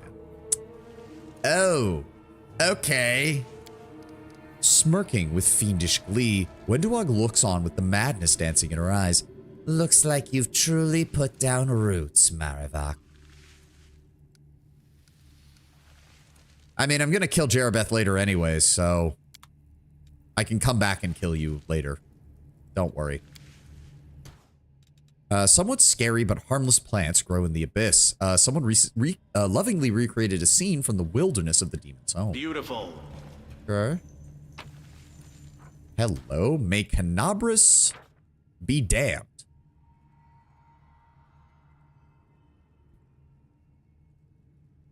I think we already, yeah, Downward Pro, yeah, we read this. Oh, it's one of Nura's pamphlets. I guess I shouldn't be surprised that some of the Crusaders of the Ivory Labyrinth have, or Templars of the Ivory Labyrinth have it. An entomologist tool, a board dotted with pins for displaying insects. Okay. Ooh, silver ingots. Here we go. So I'm taking that this is Jerabeth's room, is what I'm getting from this. Something open? Oh! I can handle it. What do we got? I finished here. Is there more? Statue, ruby ring, scroll of sunbeams, scroll of circle of death. Really? That's it? Okay. Well, that room's cleared out. I'm going to guess... So she said that one wall separates her quarters from someplace else. So obviously there's a wall that's openable, but only from the other side. Probably this one. Can't make the demons All right, wait. so I think that's all we can do in here. We do have another door over here, though. This is going to take, like, the entire rest of stream, isn't it? Ow. Requires key. Fuck you. Beautiful. All right, time to double back. I don't think we missed any doors. We killed Let's the see what we vampire can who do. was back here, so don't worry about him coming back. This way. Back this way. All right. So we do have more here and more in the main passage. All right. All right, Jerabeth, you said we wouldn't have to fight your guys, but so far I haven't seen anybody who wasn't one of Baphomet's, which is kind of getting annoying. We'll win this. That one said, way or the other. hello, Mr. Snipers. How would you like to die? And a 1, and a 2, and a 3. For free. Get fucked. There's no way. Ah, there we go. I was like, there's no way it's only these two in here. Cultist Archer, Cultist Sniper. Okay, go stand next to the Sniper, Regil. Windowwalk, I just need you to move into the room and get set up. Check the ring. What ring? Hold on. What ring? The ruby ring? Oh, for the damage, to make sure that it worked. Oh, yeah, I should have. Unfortunately, when you use an ability like that at the beginning, it doesn't appear that it... Oh, there we go. Oh, yeah. 1d6, Ring of Sacred Touch. You were correct, runner. Thank you for the advice. Thank you for the advice. Arushale, go support Wendu. Ivu, go block off this thing. Albereg. I don't suppose you could charge any of them, can you? Just the one that Regel's standing next to, but hey, that's still one dead enemy. Goodbye. Social, go block off the other Pinage. Smite. Oh, really? Those guys still went first? How high is their initiative? Modifier of +8, but they just rolled a 17. Wendewog, meanwhile, has a modifier of +14 and only rolls a 5. Regil, I need you to go over here. Hit, good hit. Wendu, how would you like to No just match for me. butcher these men alive? Thank you, Wendu. So nice of you, babe. Give me that, give me that, give me the long-range blast. Go ahead and hit him. Nice. I know it's RNG, runner. It is my eternal curse to curse RNG, even though I know it's doing exactly what it's intended. Desna, guide my All hand. right, that honestly wasn't too bad. Oh, and these must be one of the main barrackses. Spear +1. I'm going to guess most of this is just going to be, yeah, pretty basic loot. God damn it, I keep forgetting to turn off the Griffin aspect. He keeps wasting it because I'm standing around doing nothing. Cream soup with a snout. Why are you throwing a pig snout into a cream soup? Snipers, Panaji, Arushale. Please open that up. I'm glad I was useful to you. I can handle it. More basic loot. More basic loot. And the unsung feats behind the crusade. Oh, is this actually from Baphomet's perspective? Hold on. I want to read this. Ever since the Third Crusade, our Templar brothers, yep, Templars of the Ivory Labyrinth, may their true names remain veiled by dark anonymity, have served as an example to the other followers of Lord Baphomet through their impeccable service. Read of their great accomplishments in Neophyte, be awed, and be inspired. In 4664, at the dawn of our service in the World Wound, our brothers began to infiltrate the ranks of those who wished to serve Mendev and the rest of the mortal world. The Crusaders paid no regard to whom they were recruiting, and soon our Templars found the perfect material for their work. One night, two orders that shared a Mendevian outpost suddenly discovered irrefutable evidence that both parties had been hobnobbing with the demons in hopes of saving their hide in an upcoming surprise attack. The consequences were immediate, and by morning, the army had turned into squabbling packs that had completely shed the veneer of their noble ideas in their fight for righteousness. In 4665, with the onset of the Third Crusade, wait. Oh, okay. For some reason, I thought this was talking about the Second Crusade, but it didn't actually specify which one. It was just the year. At the onset of the Third Crusade, a saint appeared in the ranks of Iomedes' church, a pure and brave maiden who inspired their warriors. Unsurprisingly, among her admirers was a hot-blooded young man whose adoration went beyond the bonds of virtue. Leading a selfless heart to sin was no easy task, but the Templars had taken lessons from Alushinra's incubi for a reason. Our brother unleashed in the maiden the overwhelming depth of passion and sin, but as soon as the church caught wind of the orgies that were taking place at the heart of the new order, bonfires flared up not just for Iomedes' ward, but for her followers too, including the brave Templar who had revealed his true face to her on the eve of their execution. In 4667, a famed inquisitor who was particularly enthusiastic about roasting peasants at the stake grew despondent, and for good reason. His closest friend had opened his eyes to the rampant demon worship happening right under his nose. In the ranks of the Inquisition itself, this butcher had his work cut out for him, and in his great purge, he hanged and stabbed whoever his friend pointed to. Alas, all good things must come to an end, and soon the poor Inquisitor was apprehended and sent to the capital for trial. Before his execution, he made futile attempts to call his trusted friend as a witness, and yet that friend had gone missing, or maybe had never existed at all, for the Templars know how to cover their tracks. Can't make the demons wait. Just a small primer on basically how Baphomet has been playing the Crusaders for almost half a century now. I have to give Baphomet that. He's waging a more effective war than Dascari. Part of the reason the Hell Knights don't have cultists is because it's too difficult. Oh, you want to join? Fight a devil. Let's see what we can do. Yeah. Let's be honest, most of Dascari's cultists don't have the discipline to even try infiltration like that, and most of Baphomet's cultists aren't strong enough to handle something like that. Okay, so we have a closed door here, but it goes down, which makes me believe that it's progress. So I want to finish exploring the upper level as well. Here we go. Maybe find out where that fucking boulder came from. It was probably just dropped from the ceiling, honestly. So that's entirely on me. So we have a direction there. Was there anything? No, this is a dead end. Okay, so we've got two choices. Let's go back through this way since this is the main hall. No idea what anyone would worship Dascari. His portfolio isn't really anything that applies to people. Power. Let's be honest. Power. Also, he's fairly straightforward as far as demons go. So it wouldn't surprise me if some of his followers are literally just, I'm here for a good time, not a long time. Beautiful. Something over there. Oh, this just looks bad. Oh, there's another one of these. Let's see what we can do. Interesting. Don't. Oh, hi. Can't help but notice you guys aren't hostile, despite being called a follower of a disciple of Xanthir. Oh, there we go. Cutscene. You hear that noise? The Crusaders are already here. We can go fend them off, or else this is the end of the Sanctum. Not so. Oh wait, not so fast. The end of the Ivory Sanctum came along.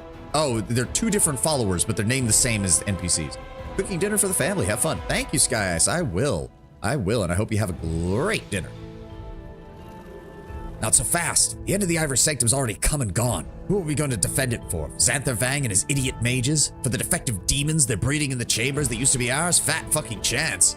You're actually talking sense. Listen up, I know a safe place nearby. We'll hole up there, and when the Crusaders swat the Locust Lord, we'll come back here and put everything back the way it was before. Lady Jerabeth will take care of us. I should totally just kill all of you. What are you standing around for? We're under attack. The enemy's already here. Prepare to mount a defense. Oh, just look at these creeps. They've killed all our people, seized our lands, and they squabble over them at each other's throats. Vultures. Ulbrich spits in disgust. I don't have time to deal with every minion. If you want to live, get out of my way. You Templars are nothing more than meat for the Dascari. Raise your hand if you want to fight for the great Xanthir Vang. I'm assuming this is just to piss them off. Jerabeth says do it. Yeah, but at the same time, I get experience for this, and I can't fail. So, The Templars are nothing more than meat for the Deskarites. Raise your hand if you really feel like fighting for the great Xanther Vang. They could die in the fight. And? Why would that be a bad thing? Oh, are you saying to... Oh, I see what you're saying. I see what you're saying, Rudder. No, that's a good point. That's a good point. Do it. Finally. You're all gonna pay. Betrayal. The esteemed Xanther, the Plagued One, will feed you all to the Locust for this. Labyrinth Minotaur, Prophet of Baphomet. Okay, well, that needs to get dealt with. Go against the Labyrinth Minotaur.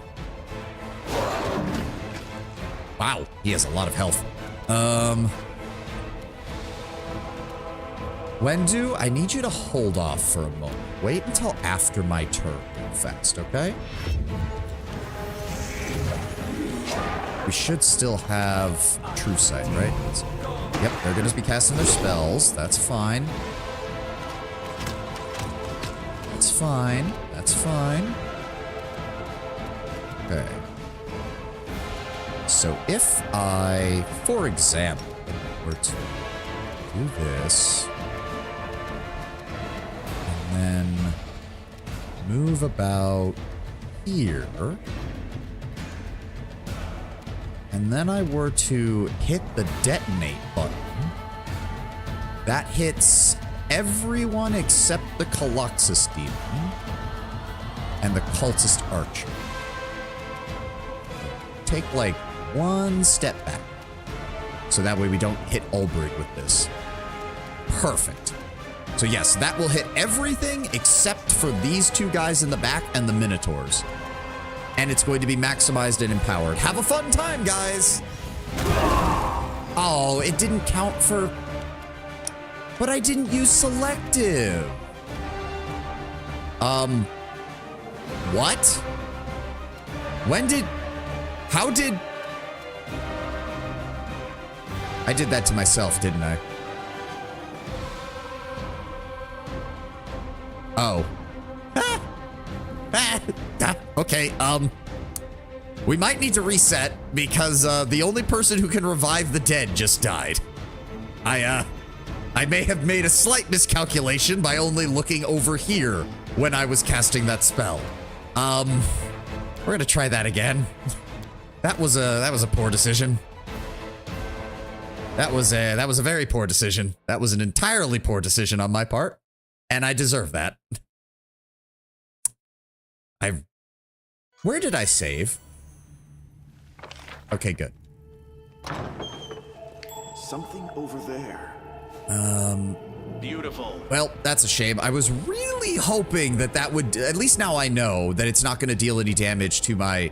It's weird because I feel like you're chosen. without selective on, it should have damaged everyone, including my quote-unquote allies. Like, there's no reason it shouldn't have. That's a bit weird. I don't know why exactly it did that. Yeah. And then they walk forward. You're standing around. Jerabeth says, do it. Slice. One of them goes down. All right, Wendu. Please move forward. And if that's the case, there's no reason not to just... There we go. Target the Evoker. No match for me. Wow, Wendu, how did you miss the last 3 of your attacks? Oh, he does have a 28 armor. Ugh. All right, Ulbrig, let's not go after them. I would appreciate if you went after the Painage. There we go, which will then allow you to bite him. Oh, he automatically died. Oh, that worked out. All right, would you all like to focus on the Minotaurs? That would be great. I might just even hold off and not even bother assisting them, because I'm pretty sure if those 2 Minotaurs turn around, they can probably make short work of this entire group. The only thing I want to do then, if I do that, and then I do, say, this, and then I center it right on them, I'll kill that guy and we'll see if maybe I can damage them. Nope.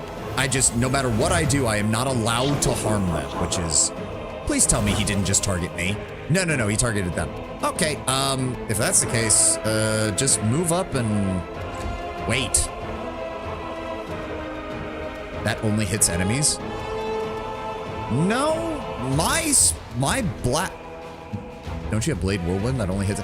I don't want to only hit enemies. I was trying to see if I could deal damage to these guys.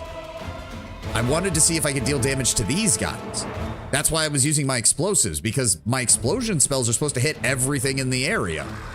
But they're not. Oh my god, this thing is fucking focused on me. Are you shitting me? Be gone, fiend! Whatever.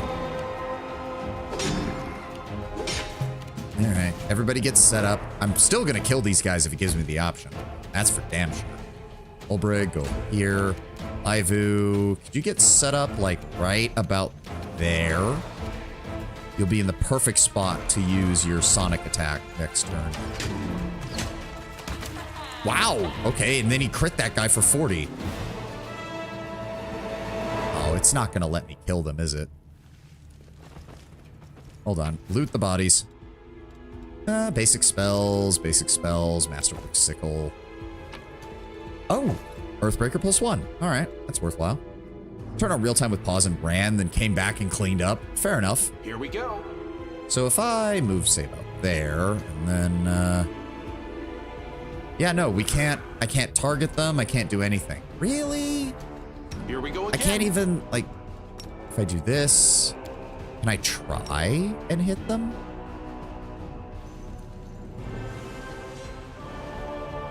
Or is it just not gonna let me?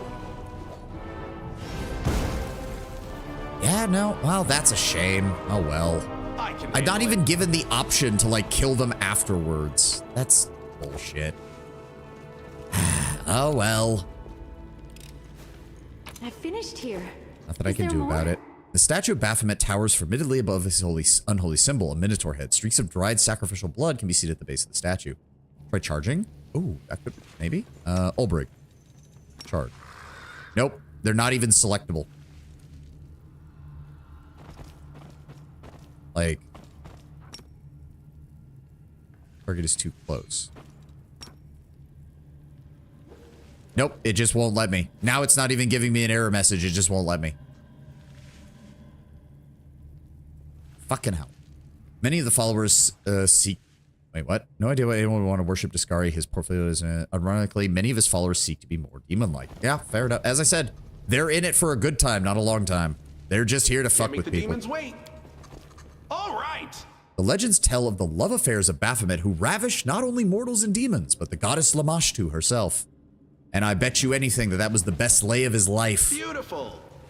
Okay, so who wants to bet the same combination of symbols is used here? I'm willing to almost bet. Diamond, welcome. Good to see you. Man, everybody is showing up for my final stream of the year before I go on vacation. Thank you, everybody, for showing up. You could restart and hang back. It's not worth it, runner. I appreciate it. It's just not worth it. It's not worth killing random enemies that the game's just not letting me kill. It's not worth it. Give me a triangle, then star, then square, then circle.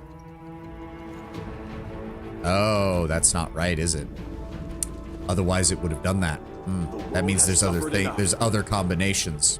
Shit. Use an apprentice lockpick here. I don't want to risk failing this. Hello. Quarterstaff of the War Mage. His +3 quarterstaff adds a +2 to DC for all saving throws against spells the wielder casts.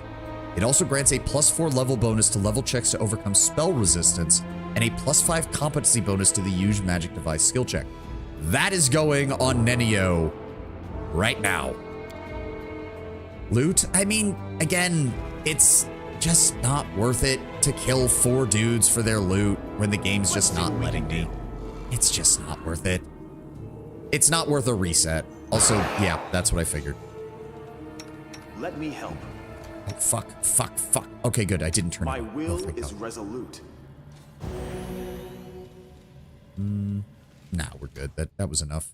All right, so we're gonna have to find the combination for this Here we because go. obviously it's different. Oh, there's another one. Got this one. Legends tell of how the cunning Baphomet deceived Asmodeus, the I can Prince of handle Hell. it. I mean, he didn't really deceive him. He just kind of got caught, got thrown into the labyrinth, and then managed to get the labyrinth away from Asmodeus. Wouldn't exactly call that deceiving. Can't make the demons So wait. much as it is, unless he was planning on that, but it really didn't seem like he was. Considering, didn't Lamashtu drop his ass after that? I finished here. Is there more? Oh, not another. Shadow Demon Votary, you piece of shit. Beautiful. I hate you. Teacher, it's the Crusaders, they're here. The Knight Commander himself is with them. Don't be such a coward. These pathetic knuckle-draggers are powerless before the might of the great Xanthi, the Plagued One. The figure in robes turns towards the cultist, who tasks to take a step back, bringing a hand to his mouth.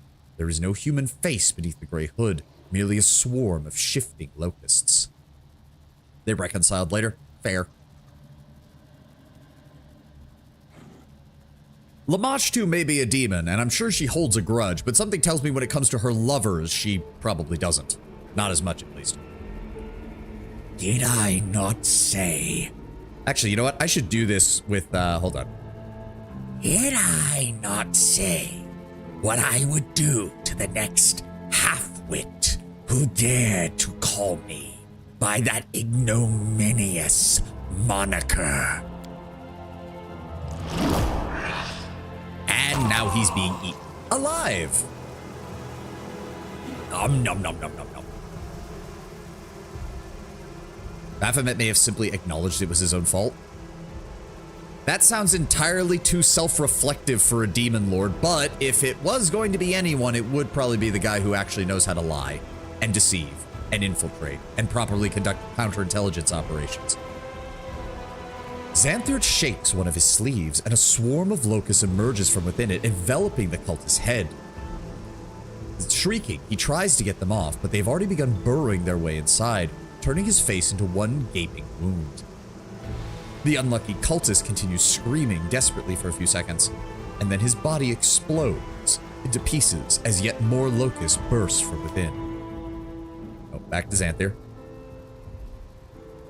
By the way, have an amazing Merry Christmas, everybody. You too, Diamond. Have an amazing Merry Christmas. You, come here. We still have time to complete the transformation. He beckons a demon over, and it scrambles eagerly towards the threatening-looking machines. Xanthir turns to his remaining students. And all of you, do as I have taught. Try, just this once, to follow my instructions to the letter. And if anyone drops another Nindrian crystal, he will only have himself to blame for his horrific fate. He thinks to stop us with this. A load of midges. I'll walk through the swamp and not even feel the bites. In the caves, we have underground hornets that can kill the average Neether in 3 stings. I survived 7. The hunger that walks, Gudrun, yep. Break the locust magic requires a 5 or higher. Disperse the cloud of locusts with your weapon. I mean, I should just be able to use a selective detonation and wipe them all out, but fair enough. Try to get through the cloud of locusts. Wait for the cloud of locusts to disperse. We do not want to do that. All right. So, I feel like this is the easy one, but that also makes me feel, since there's another mobility check, that we get some kind of debuff if we do this. So let's try to disperse the cloud. All we need is a 1. With deft movements, you manage to scatter the buzzing insects into the air, creating a gap in the wall that your party passes through into the chamber.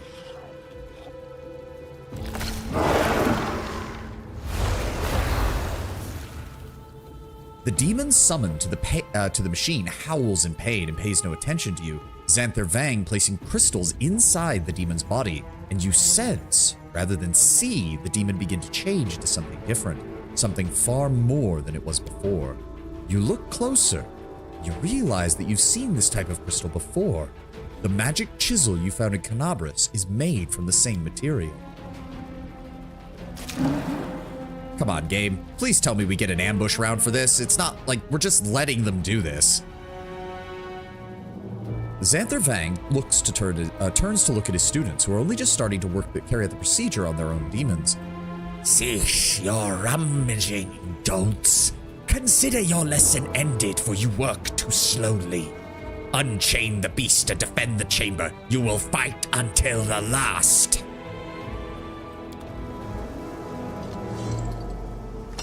And he disappeared. What's up, guys? Here comes trouble. Oh, no, wait. There's more of them over there. All right. Oh, of course, they get to go first, despite they're all going to attack me, aren't they? They're all going to attack. Fuck you and your invisibility bullshit.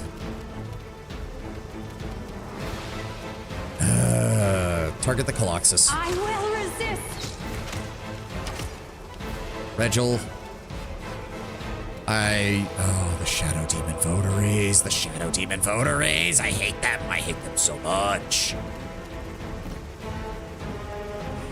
No. Let's do that. Engage him. It is not an option. Good. Ivu. I need you to come over here. Give me a breath weapon. Hit them all. Good. It's not much, but it works. You cannot get to the Shadow Demon Votary, you son of a bitch! God, I hate you. Transform to Basu. Ow! What the hell was that? That was some kind of sonic damage. What the fuck? Yeah, he rolled 15d6 for that. Holy shit. Okay, that's a problem. No matter what I do, I don't think she can. 5-foot step right there. Good, that puts her in rage. Kill the Shadow Demon Votary. And then she can take care of the swarms and took care of another of the cultists. I don't know what that spirit walk is, but I don't care. That, drop it down to a 2. Give me extended range. Hit that Nabasu. Down he goes, 188 damage. Fall. Now you tried. Prepare yourself. Oh, god damn it, concealment. Kneel before. Longer stream today. Yes, this is my final stream before I go on vacation, so I wanted to do a little bit extra. Plus, I was late by almost 15 minutes because an appointment that I had before stream ran late. So yes, we're going extra long today, 90. We're going extra long. The Vrock is next. Let's try to take him out. Ah, the mirror images. And there's the stun. Did anyone fail? No. Good. They'll beg me to stop. Perfect shot. Perfect shot. Give me the regular one. No. Selective. I can take another pointed bird. Selective. Eruption. I don't give a shit about... Why did he not move? Why did he not move? All you had to do was take a 5-foot step and pass the fucking spell. I will bring down the divine Thank you, Socio, wrath. for making up for my fuck up. Let's see what we can do. All right, well, there goes the rest of his mages. Now we just need to find Xanther himself. Chipped key of the Ivory Sanctum. And a bloodstained coded note. Crumpled blood-soaked sheet of paper on which it is just possible to make out the words Chamber, Lord, and below that are 4 symbols, but only the first 2 can be seen. A 6-pointed star and a triangle. Okay, so at least we know where 2 of them are. Oh, Demon's Blood. Headband of Inspired Wisdom +4. Nice. Here we go. What is this? Complex device combining technology and magic. The leather straps are used to restrain the victim and look to have worn from frequent use. Hello? Xanther Vang on the nature of demons. Interesting. The grubby thumb-through pages are covered in writing. The narrow margins, the scraps of parchment stuffed between the pages, and even the spaces between the lines of text are crammed with annotations scrawled in pencil. Supposition that demons are by their very nature superior to mortals has acquired such lasting popularity that many now consider the matter of using primitive creatures in the material plane entirely settled.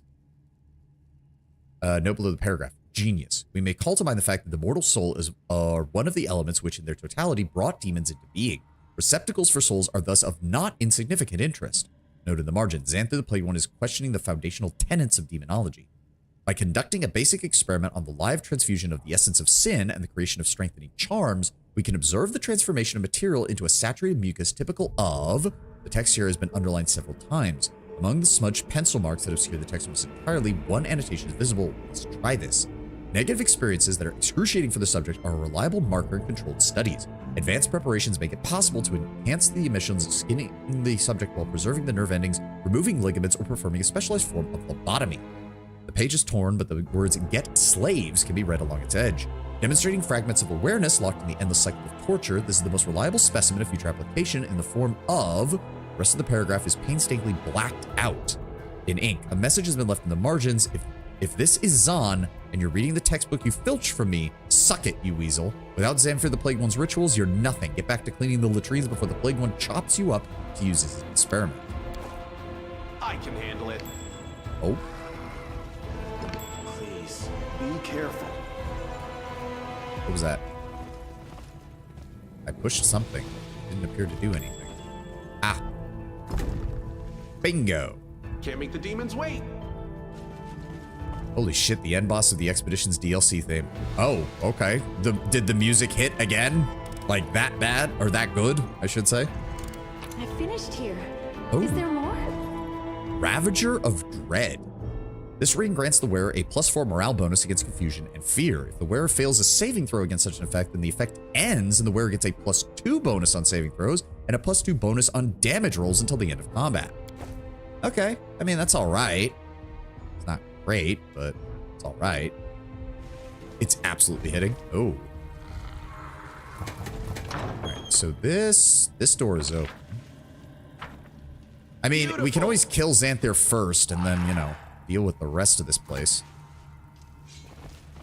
Wasn't there another switch? I'm here all week. Decide already. All right. Ulbrig. Wait, what? Did that not... Am I missing something? There's only 2 switches. Oh, wait. There we go. All right. Grab everybody else. Regroup. Let's see what we can Let's go hunt down Xanthir Vang. Oh, and there's the ad. Okay. One moment. Let's go ahead and let the ad play, and we will be right back, folks. We'll be right back in about 2 minutes. I need to go grab a snack.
There we go. Got some snack, drank some more gamer subs, and we're ready to go. Yeah, it's only about 30 seconds left. We can start moving. Now. Ooh, you. Wand of Contagion, Bubonic Plague, and a Lesser Maximize and a Magic Rod. Nice.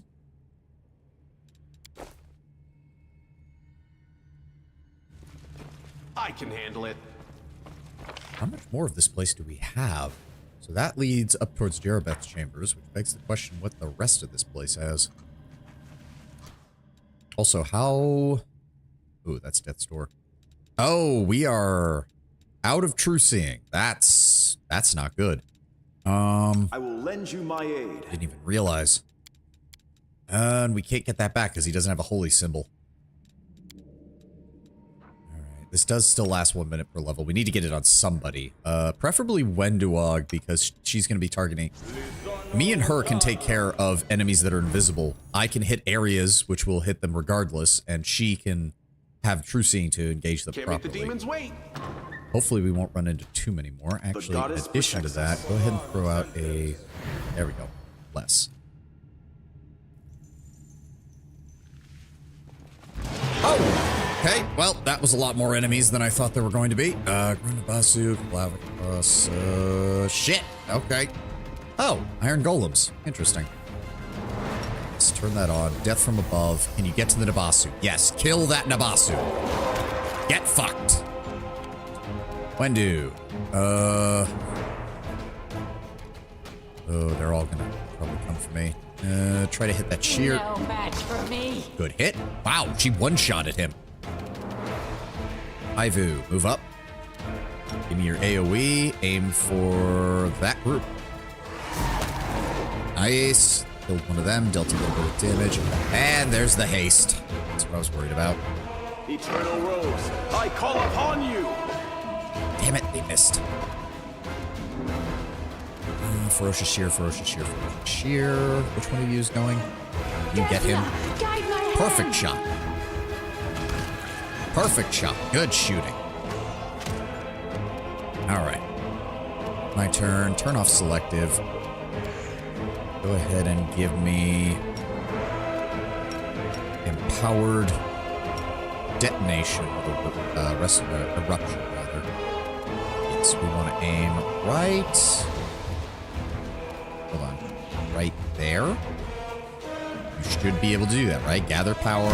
5-foot step. There we go. Perfect. Ow. Who are they hitting?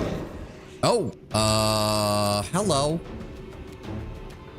Regil, why can you not stagger? Fucking hell. Just attack the shear then. There we go. Ulbrig. Did you also... How did you get staggered? When? How? Why? Who? In when? And how? How did that happen? Ugh. Ulbrig, just hang back. Turn that off so you don't accidentally use it again. Wendu, I'd really appreciate it if you could kill this Glabreezu. Thank you, Wendu. Such a good girl. That's my girl. Beautiful. Okay. Whole bunch of dead shears. Dear God. Well, I mean, at least they're dropping masterwork Bardicious, so it's at least worth something. Oh, what? I'd recognize bones like those anywhere. That was a griffin. No, that was more than one. Oh, what have they done? Oh, shit. Yeah, what have these vermin done to you? My apologies. I didn't quite catch it before Let's see what we can the do. text disappeared. Some loot. Oh, outside?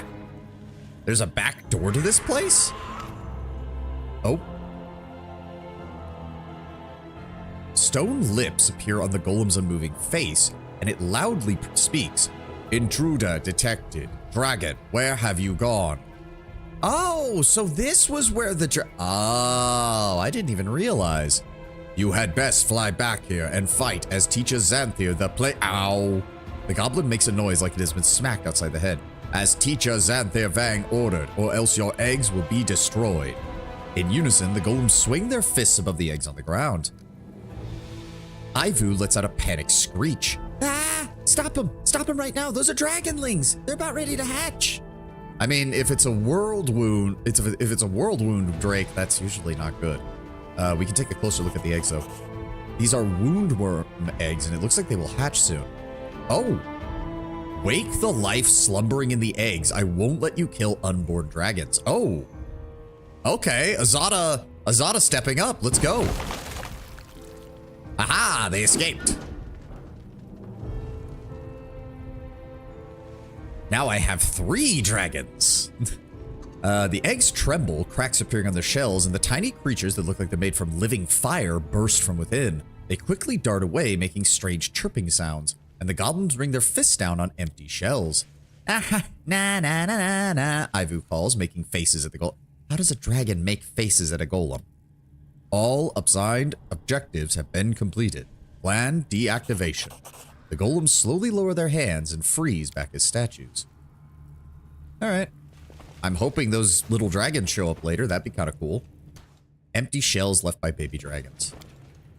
Bones gnawed by huge teeth and clumps of meat ripped by sharp fangs lie scattered across the floor, the remnants of a repast for a large and raging monster. Alright, well, I'm glad we took care of the dragon then. Holy shit, there is still so much that we have to do in here, isn't there? Even with the extended time frame, I don't know if we're going to be done by the time the street is over. Depends on how fast we can get through the rest of this. Lockpick. I'm glad I was useful to you.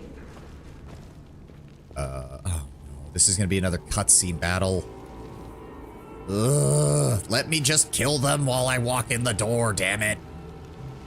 You wanted to do a year review, or is that do? Oh no, I'm taking that into account. I have no problem going above 6 hours right now, Tenwin. I just can't go much further past that. I do still have things to do. Where'd my notes go? My notebook's gone missing. I had it this morning. I found it was the chewed up cover lying next to the paper muncher's bedroll. I could let the enemy get its hands on the orders of the great Xanthi the Plagued One. I acted like a hero back in the— oh, it's that dipshit! Oh, do I get to embarrass him in front of all of his cultist friends? How can we hope to compete with that heroic feat, eh? Chewing a whole wad of documents? As a reward, Xanthi the Plagued One's going to turn him into a bookworm that walks. Hey, who's there? We haven't finished our research. We won't fall. Oh, here. shit. I swear it. Oh, why does he get to go first? Fucking hell do I hate these Shadow Demon votaries. Why? Every fucking time they go first. I don't think I've ever seen them not. I fucking hate them. Every fucking time. Press the attack. Thank you, Reggie. Ow, ow. Oh, gods, do I hate them. Gods, do I hate them. They'll beg me to stop. Fuck your invisibility and your concealment and your fucking mirror images. Gods, do I hate them. Gods, do I hate them. Your peace.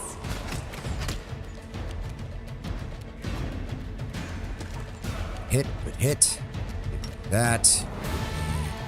That. Center it on him. There we go. Social, run in. Gone, fiend. There we go.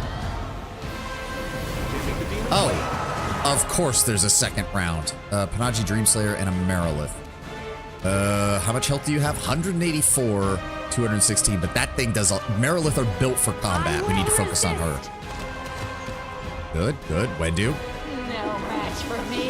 Thank you, Wendu. Such a good job. Retreat is not an option. Gauge. There we go. Ulbrig, finish him off. Perfect. 480 damage for that. 864 for the Marilith. Fuck yeah. All right. Actually, we did pretty good in there. We did pretty good. Still hate these things. Still hate these guys. The Shadow Demon votaries. The pieces of shit. Hello, Mr. Paper Muncher. One of the cultists, a half-elf whose face has gone white with fear, seems very familiar to you. In an anguished and apologetic tone, he says, I don't suppose you'd believe me if I told you I was just passing by. Why do all these troubles befall poor Telmir? You could let me go. I'll tell you what we were doing here. I have no desire to risk my life a second time to conceal his secrets. I don't even remember you. Have we met before? He gives you an affronted look. How could you forget? We met in the Tower of Estrad, and instead of surrendering, I started eating the reports from Master Xanthir, and I choked on one and almost died. But my motives were most heroic, you'll agree. I thought that if I had impressed you with my feat of valor, you would decide to let me go, but now it turns out you don't even remember me. The half-elf huffs, his expression like that of a sulky child. What are you doing here? He waves his hand, looking resigned. Xanther, the Plagued One, ordered us to develop a new type of infectious disease that would strike down not only ordinary crusaders, but paladins as well. As you know, paladins are power protected from all sorts of afflictions by a blessing of their patron deity. But that just makes the challenge more interesting. We set to work at our cauldron and started creating the most horrific of toxins. Success was within reach. Then someone mixed up the cauldrons with the ones used for cooking. The other cultists tried the food with some unusual seasoning, and well, we soon learned that the Ivory Sanctum is lacking in its latrine provision. Master Xanther threw into a rage and ordered us, those of us still alive, to continue our experiments further away from the kitchen. The half-elf sighs at the injustice of it all. So part of the reason I'm even able to invade this place is because you dipshits killed like half of the garrison. Great going, guys. Really seems like the life of the cultist hasn't been working out for you. The half-elf nods. Nods sadly. You could say that again. When I got accepted into the cult, I was promised power and might and forbidden knowledge, and look where it's gotten me. Forced to look after some stinking, infectious cauldrons. My hands are covered with blisters, and I'm still getting grief over eating those damned letters. Picking bits of them out from between my teeth. They started calling me Paper Muncher. And all I did was just serve the great Xanther, the Plagued One. Paying no heed to the danger to myself, I tried to hide from the enemy, you, the secret correspondences of our master. I'm not here to offer you counsel. You may be pathetic. If you eat with Xanther and trusts you, then I will let you go again. Oh, man. Yeah, that would do it. Go wherever you will, begin a new life, renounce the demons, and try to get the hell out of here, you dumbass. On the one hand, we should not allow an enemy servant to live. On the other, the more specimens there are like this one in the enemy's ranks, the closer we are to victory. Regil, that is the closest thing you have said to a joke in the entire time I've known you. I'm proud of you, buddy. With a mistrustful look at you, the half-elf says, that's not a bad idea. I could turn to the good deities, follow one of them. Maybe their priests won't make fun of me. They wouldn't have heard about that time I tried to eat letters. Yeah. Thank you for your advice, Commander, and farewell. Get out of here. Not a joke. I know, but it's still funny. Carefully arranged tools and materials for building magical objects that have clearly not been sitting idle. Oh. The Holy Flaming Orc Double Axe. If I had anybody who used an orc double axe, that would be great. And the Barding of Elder Beasts. This +3 Barding grants its wearer a +4 natural armor bonus enhancement AC and a +3 CMB bonus against large and bigger enemies. I think that would actually be an upgrade for you. You only get 3 from dexterity, but this would give you an additional 6 AC from that. Holy shit. If it's an orcish double axe or an axe made out of an orc. That would be an interesting one, an orc barbarian tribe that only wields bone weapons made from the bones of their ancestors. So your AC is currently 40. Oh, he can't use heavy armor. Oh, well, we're going to have to change that at some point then. Also, we did take a couple of hits there, and Regil's still not fast healing despite having the commander buff. Not your eyes. There we go. Just top everybody off, Socio. You still got plenty of castings of that. Thank you. Some loot. Some more basic loot, probably. Yep, some scrolls. Oh. Baphomet the Imprisoned. We are all children of Baphomet. Read this and pass it on. The story of our master is an example to his followers, a paragon of cunning and dauntless courage that all should strive to emulate. Set goals that are beyond your capabilities, so daring that once you succeed, your dying foes will be shaken and humiliated. Remember that Lord Baphomet was unafraid of challenging one who was not simply his equal, but a god, the accursed Asmodeus, whose staff our master wanted to steal for the beloved Lamashtu. Caught by the devil and betrayed by his beloved mistress, Baphomet was thrown into a maze so twisted and inconceivable that as the ruler of hell boasted, no one, not even the first of the Minotaurs, would hope to find their way out. But our master was not one to back down after a single defeat. With a pentagram branded on his forehead and a black heart burning with vengeance, Baphomet disgraced Asmodeus, not just by escaping the labyrinth, but by taking it with him as well. And to this day, the pentagram of the Lord of Minotaurs remains as a mockery of the god whose pride was used to wipe beneath the bull's tail. Take after Baphomet, risk everything, never break, and trample anyone attempting to trample you. Serve our master well so that Baphomet's army will grow in number while our enemies grow weaker. Hail Baphomet with deeds insidious and covert. Hail him, Hail him forevermore, the circle of loyal Templars. And we actually learned something from that. What did we get? No. Laboratory, nope. Baphomet the Prison. +1 competency bonus to CMD and CMB. If I was doing a deadly earth kineticist, that would be amazing. But I'm not. Alright, that's one more room cleared out, I suppose. I can handle it. Something over there. Alright, everybody's... And there's an enemy. Alright. We're gonna rest. I was about to say, we know what's gonna happen, Gabe. Just... Wow, you missed like half of those, Wendu. Ow. Oh, you tried to attack Ulbrich and missed. Ah. Kneel before me. Thank you, Reggie. The struggles never cease. Well, I was going to stealth and go disarm this, but I don't think we need to worry about that. Oh, we might actually. Hold on, it's around the This is corner. where I shine. Shit. There we go. I finished here. There we go. Another Earthbreaker +1. Is there anything Can't make the else demons around here? Nope. Only one direction to go. Please, be careful. Oh. Hold on. Arushalight. Only worth. You need to just be careful. Don't set these off. Don't set these off. You. I finished here. That's Is there more? one. That. There's another one. I'm glad I was Is that a- listening to you. For a second, I thought that was like a toilet bowl. Ugh. I mean, it wouldn't surprise me. I mean, the guys even made a complaint about how there weren't enough toilets because they caused everyone to die. I finished here. There we go. So that. I finished Perfect. here. Is there more? Alright, should be good. It does occur to me. Okay, we're more than halfway to the next level, which is still impressive considering just how much experience we needed. What is this? Okay, so there's obviously other buttons elsewhere. First come, first serve. What the fuck? The Eternal Guardian. Okay.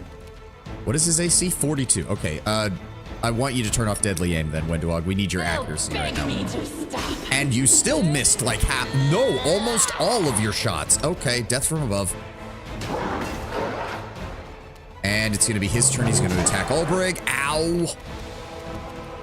Urushalite. Prepare yourself. Good shots, good shots. Regil. That. This one's Just need you mine. guys to weaken him so that when I go, we can actually deal some damage to him, because I can target his touch AC and we should be fine. Just chip away at him. Alright. Give me that, give me that. I am willing to take the burn on this if it means killing you. Get blasted, 141 damage. That also means we can activate +4 to Constitution, +2 to Dexterity. Perfect.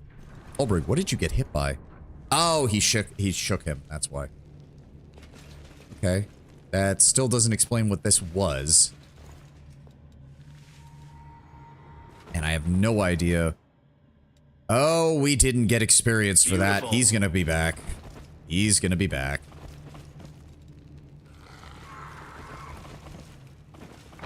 Bet you anything. Alright, so we need to... Okay, so hold on.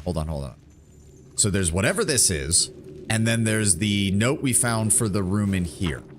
And that's two things that we need Let's to see work what on we can before we do. go.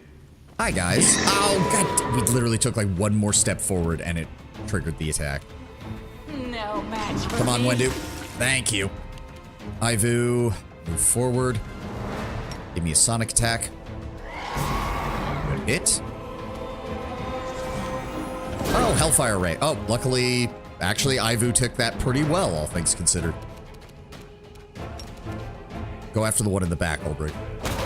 Oh, good job, Ulbrich. Well, that makes my job a hell of a lot easier.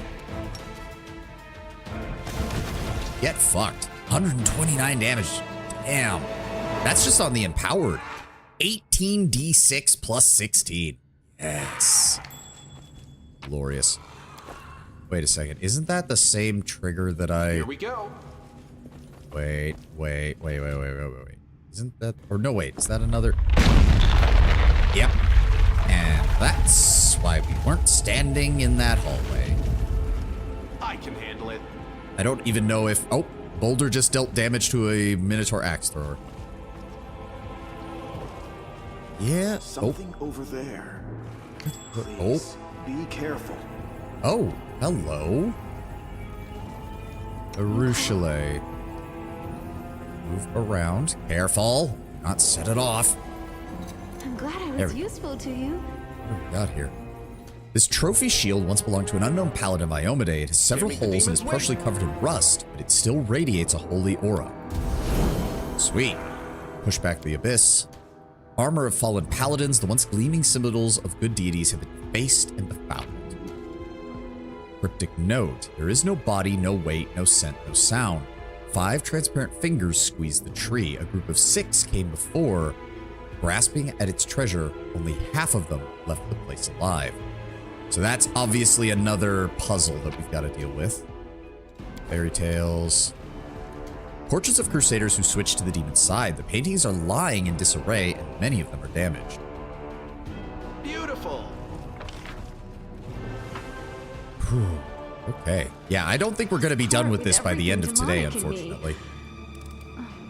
But that's Tell not me. Part of me wants to really really try. Oh, okay. Hold on. This is going to be exactly like the other one, isn't it? This is going to be exactly like the other one, isn't it? All right. Do that. Do We'll that. win this, one way or I'm the going to other. set up over here. Ivu, you're the least important for this fight, so let's quick save. And then like that. It's going to summon up. Yep, there he is. I am here by the will of great Baphomet. No blade, no magic will end my eternal vigil. You say that, buddy. You say that. The real problem is just that 42 AC of his. Good lord. Oh, and when do... Oh, fuck. Oh, good. That was just close enough. 2 out of 7 attacks. She managed to get 2 out of 7. Fuck. All right, a little bit of sonic damage. Desna, guide my hand. Missed. Try to get him. Come on, come on. There we go. That, I think that weakened him enough. If we just go for blue flame. Empowered. Go for empowered. Long range. Oh, not quite. We rolled low. We rolled low compared to last time. Oh, he wasted his... He wasted his turn doing that. Okay. All right.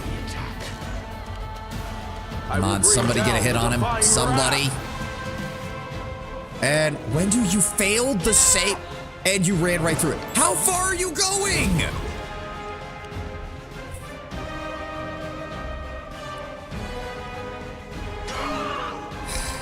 Well, this is aggravating in the extreme.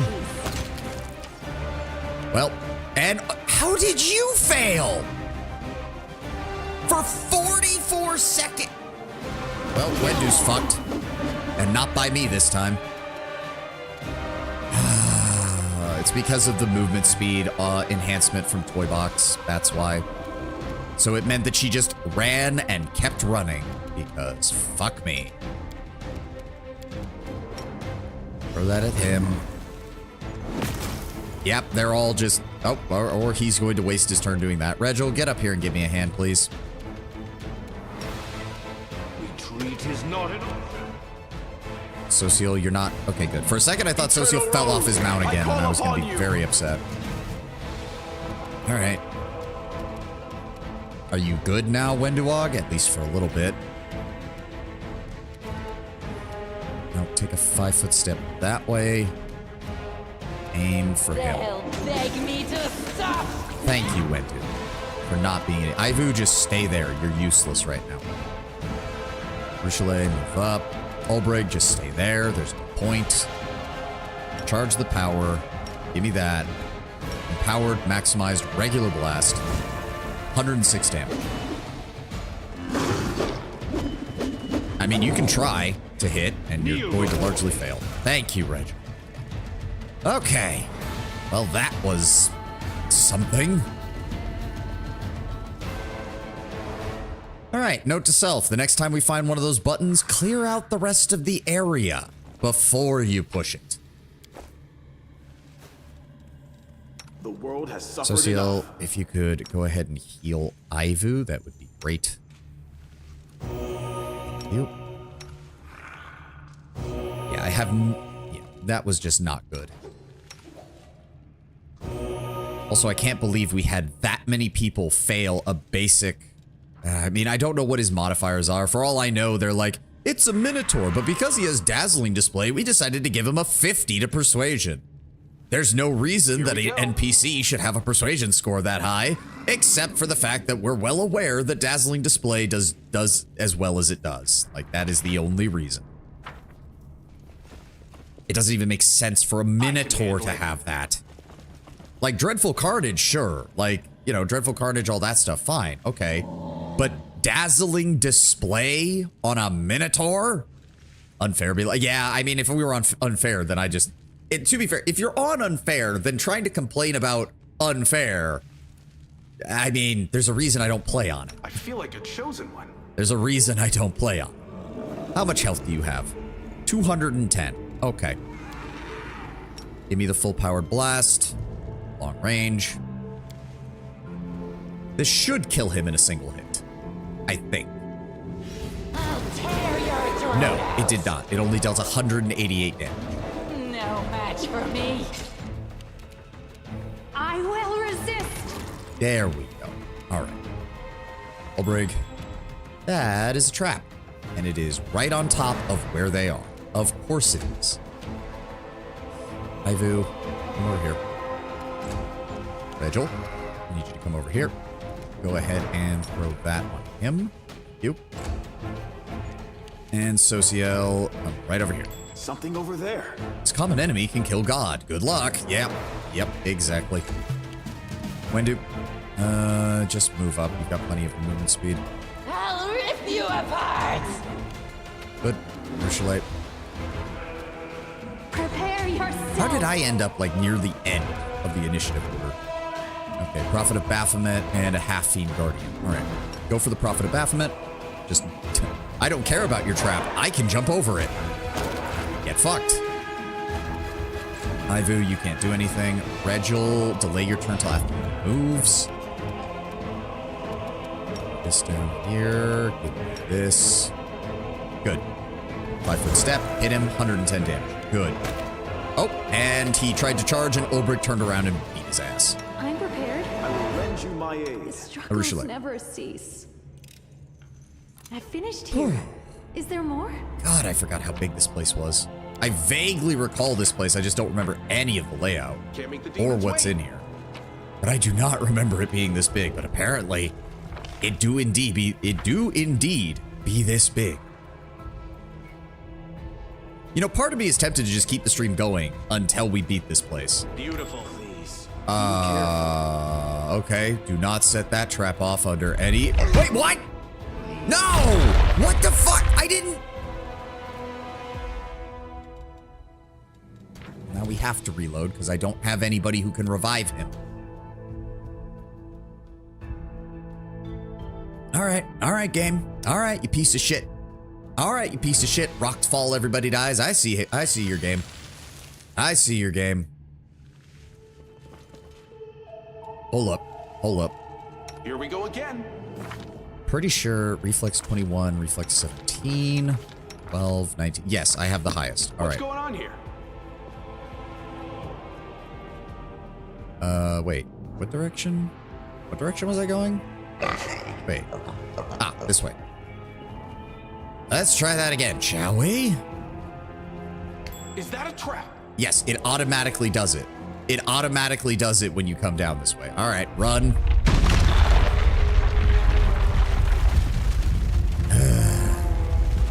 There's not even anything else down here. It's just gonna run into the wall and explode, isn't it?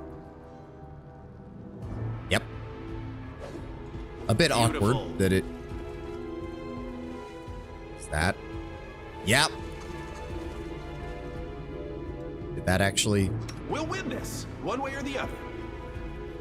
Was that supposed to set it off beforehand before you walk down this way? Okay. Okay.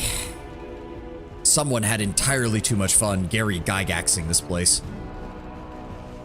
I shall not be swayed from my path. Please disarm this, Urushalay. I'm glad I was Thank useful Here to we you. go. I'm not taking any chances. Use the lockpicks. I finished here. Is there more? I will defend Mimics! You sons of bitches. my dream. I will resist. Olbrig, can you get to any of them? Nope. Yes. No. No. Alright, just that one. Wow, they have a lot of damage reduction. They are all going to come for me, aren't they? Yep. Well. This is aggravating. Wendu, just take a 5-foot step back so you're not in range. Go after the weakened one. For me. Thank you, Wendu. Good. Good, good, good. Turn that off. Turn that off. Let's hit it twice with the melee attack. 73 damage and 78 damage, and that's still not enough. Regil, ring on him and engage. Retreat is not an option. Okay, not bad, not bad. Social, go for the weakened one. Good. Yeah, we're gonna miss the other one. Oh, he managed to entangle him. That's not good. Crucialite. Prepare yourself. And we missed. There we go. Last one. All right, 360 experience points a pop is not bad either. Oh. Light Shield. Legendary. Oh, Light Shield of Cursed Allegiance. It didn't even say it was a +3. This +3 Light Shield emits a cursed aura. Whenever an ally adjacent to the shield's wielder is attacked, the enemy must pass a will saving throw against the curse or suffer a -3 attack penalty on their next attack roll. That would be good if you actually could build a tank around AC that used anything other than like the heaviest of fucking shields. Is there more? Okay, there's multiple triggers and traps in here. Another one of those little shrines to Baphomet. Hey, cold iron. Nice. Okay, so if I take Ivu, put him here. And let's take, say, Wenduog, put her over here. Oh, that's not everything. Can't make the demons wait. Not seeing... Oh, God, this one again. Have we found any other nodes? I thought the one that we found was related to the statue. How many more of these are there? Oh, there's another one too. That's the Lord one. There is no body, no weight, no scent, no sound. 5 transparent fingers squeeze the tree. A group of 6 came before, grasping at his treasure. Only half of them left the place alive. So... would that be circle for nothing? The 6-sided one. Then the pentagram for 5. And it said only half of them left the place, so that would be the 3, which would be the triangle. Well, let's find out. I'm here all week. Or, there we go. You'd think it would be the circle, right? Circle, 6, 5. Got it. Very nice. And that isn't interactable still, so there's no second Beautiful. one to that. And what in the hells did we just find in here? Demonic Resentment. Whenever the wearer of this helmet is under a rage effect, the rage's effect bonuses on melee attack rolls, damage rolls, weapon damage rolls, and will saving throws increase by 1. Oh, that's pretty good if we had anybody who raged. And Bracers of Breaching.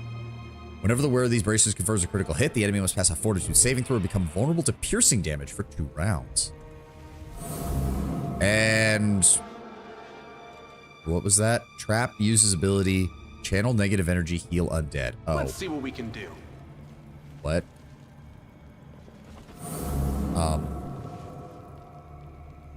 It's either us or Oh, them. that's why. That son of a bitch is in there. Fuck.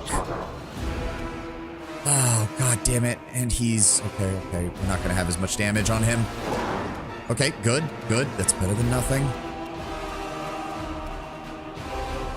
Denote one target within line of sight. Receives +2. No, that only affects her. This bond allows them to use a move action to grant half their favorite enemy bonus against a single target of the appropriate type to all allies within 30 feet. That will help, I think.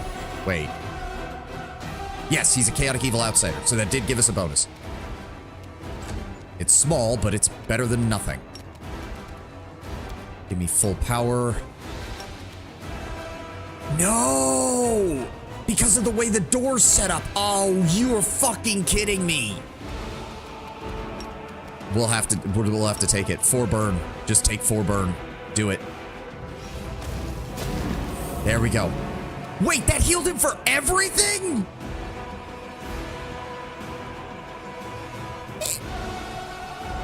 If I'd known it was gonna heal him for everything, I'd have moved him away. Where does it say that it's going to heal him for 160? 48 D6. Okay, run. Well, that was a complete and utter waste, and he does the stupid... How many people just failed that save? Good God. Now you know? Yeah, now I know. It's almost like quest design in which the only way to deal with something is to save and reload is not a good idea.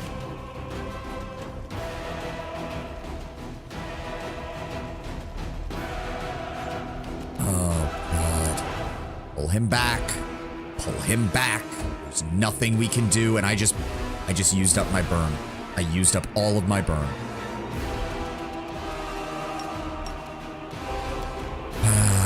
Son of a bitch. Yeah, I have to get him out to about here to get away from it. Come on. All the way. There we go. I think he's far enough away now. I only told you to take a 5-foot step. Why did you move the whole... Whatever. There's no point. There's no point. There's that. Kneel before me. Nope, we're still missing. Still missing. Brig, get your ass back here. Still missing. God. Desna, Miss, guide my hand. miss, and a miss, and a miss. Oh, God. All right, turn on Empower. Just go for the sword. Go for the sword attack. Damn you! Yep, that's still the most reliable form of damage. Yes, he is out of range. Good. Fall! Okay, and he triggered. He knocked me over? Yep, overrun combat maneuver. That would do it. Why is she unable to... How did that stagger her? How? Fortitude saving throw. Good God. I'll rip you apart. I have no... Yeah. Oh, my Lord. This one's mine. Nope, we need a nat 20 just to hit him. Make your peace. Oh, and of course he knocked me over. Of course he knocked me over. God damn you. I will bring down the divine wrath. I don't know why he's focusing on when to up. What the hell was that? What was that? What attack was that? Oh, fuck you. Against each opponent within reach? Fuck you, game. You piece of goddamn... Yeah, and there goes Ulbrich. Brrr, just running around like a chicken with his head cut off. I will resist. Oh, my Lord. That. Give me a standard blast. Almost got him. Yep, Social messed up. He's going to overrun me, which knocks me over again.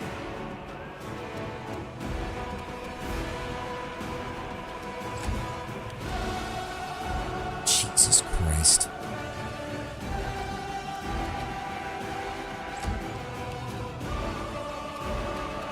Yep, it still counts as staggered. Yep, missed. Crucialite? Prepare yourself. Nope, missed every single shot. And me standing up is going to just... Are you still yep, here? and I get attacked. And... would anyone like to kill him? Please. Nope, he's going to get his turn. He's going to do the exact same thing again. And he just knocked Social off of his mount. How did he knock him off of his mount? Overrun. Oh my god. Please, someone hit him. Thank you. The world has suffered enough. Oh my god, that was annoying. Did we actually... yes, 10,000 experience points for that. Fuck you. We would have had him the first turn if it hadn't been like, oh, by the way, full heal. Oh. White Wind's Cloak. What is this? What did we get? What did we get? This damaged cloak can now only be coat can now only be worn as a cloak by a non-evil aligned creature. If this cloak is worn by a creature with no levels in the duelist class, such character will gain the precise strike ability. If this cloak is worn by a duelist, they gain a +4 competency bonus to attack rolls when parrying. Additionally, the precise strike ability now adds 1.5 of their level as a bonus to damage rolls. That's pretty good. It also allows the wearer to cast the Sacred Nimbus spell 3 times per day as a 9th level cleric. The duelist gains the ability to strike precisely with a light or one-handed piercing weapon, adding a quarter of her level as a bonus to her adding a quarter of her level as a bonus to her damage rolls. But duelist is a prestige class, which means the most that would have ever gotten you is a +2. Duelist only goes to level 10. What does adding a quarter of your level do? Nothing. Unless it counts the whole thing, but if it only counts your duelist level, that's useless. Congrats, you add +2 to your damage for a feat. That is so weird. Why would you want The that? goddess protects us. Like, don't get me wrong, I'm sure there's a duelist build that loves having that coat, but if you're... I mean, maybe Legend Duelist? If it works off of your whole level, then maybe. Because if it works off your whole level, then by the end of the game, you'd be at a +10 to your damage rolls. Ugh. Alright. Oh. Oh, I guess I probably should have done that. Well, to be fair, that at least helped me avoid another fight with them. So we've cleared... oh, we've cleared this entire area. Okay. Back to... I guess back to the main hall so I can do that puzzle? Yeah, why not?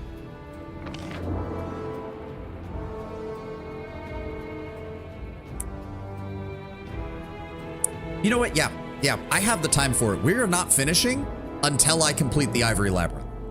Because it looks like there's just a little quarter of the map left to go. I'm calling it now. I'm calling it now. We're going to keep going until the Ivory Labyrinth is done. I'm not going to leave you guys on a cliff note or on a freaking cliffhanger as we try to finish this. All right. So what is the last? What was the other one here? So that was the one that we found over there, which means this one. There were 4 symbols, but only the first 2 can be seen. A 6-pointed star and a triangle. So we know the 3rd and 4th symbol. 6 and 3. There can't be any repeats. I mean, we could brute force this. You know what? We'll come back. We'll come back. Surely there's probably going to be a place I can check to, or where I can find another, note, and that'll probably reveal the other 2. Something over there. That. I'm glad I was useful to you. My Socio, will can you is go ahead and resolute. bless everybody? And let's see. Do you have anything else I want to use? Cleanse. That lasts for 10 minutes. You know what? Give me a Stone Skin Communal just in case. Let's decrease our chances of getting hit with shit. Or take as much damage, I should say.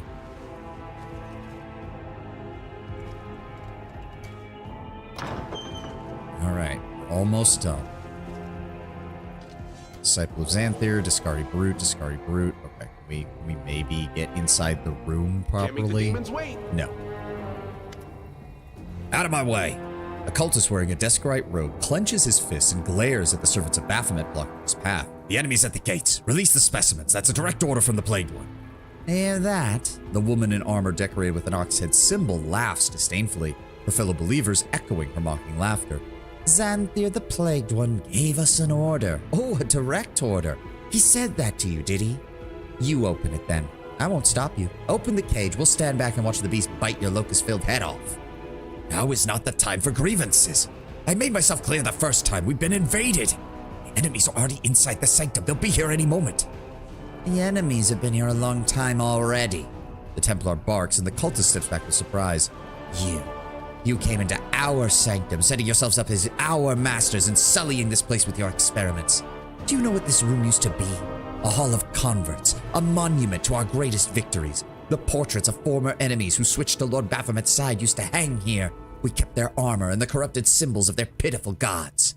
But your Xanthir, the syphilitic one, ordered it to be put in storage and built a zoo. There will be no sanctum left if the Crusaders... Stop. The frightened cultist turns and points to you, the eyes of everyone present in your direction. Who goes there? I haven't seen you here before. Jarabeth says do it. A predatory grin appears on the Templar's face and they reach for their weapons. Let's see your deranged one save you now. Traitors! Press the attack! Yo, old brig. I don't suppose you could reach any of these? Yes. There we go. Those two are down. And he already has concealment up. Piece of shit. There we go. Yeah, not even gonna bother trying to get these back. And okay, that was all right. I didn't realize you dumbasses actually open distorted mythic rock and another distorted mythic rock. Are you? Who opened the door? Desna, guide my There was no hand. one left to open it. No match for me. And now the succubus is about to get out. Old brig, good, good. Oh, at least they're joining in on my side. Small favors, I suppose. Regil, I need you to go after that succubi. Oh, there's two of them in there. Great. Just great. Retreat is not an option. And they're all mythic. What did he just get hit by? Temporary. Oh my god. And a natural nat 20. Of course. Okay, I mean, okay. Rose, I call upon you. I don't know why you would do that, but all right. Yes, please keep hitting them. You guys gonna actually do something? Please, thank you. Turn that off, just go for the empower. Why can't I? There we go. I have to go that far. He's right in front of me. Oh, Social's too close. He's blocking the... Damn it.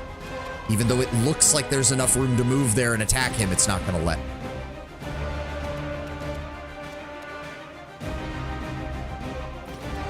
Yeah, Good guys always win. all right, well, we still hit him. That's the important part.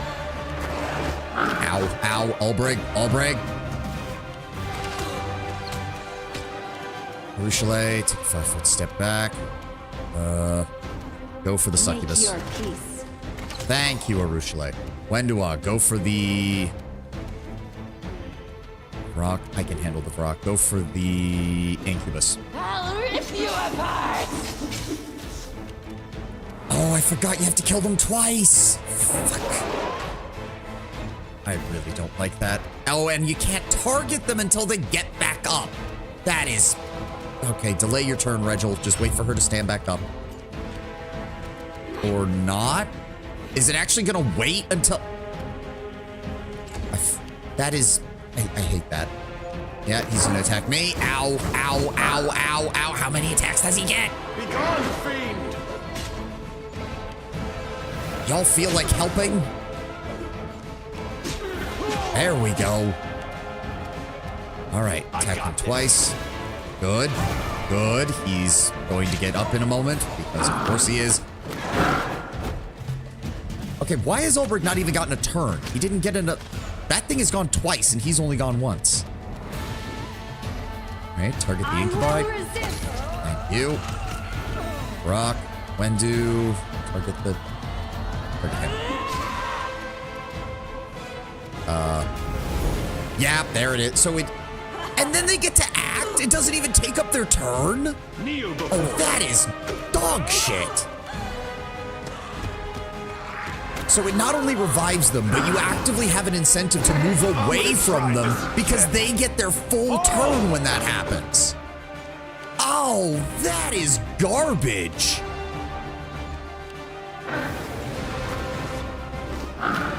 It doesn't even count as them standing up. They just get a full turn. They can do a full round attack action immediately. Prepare yourself. Wow, do I fucking hate that. No match for me.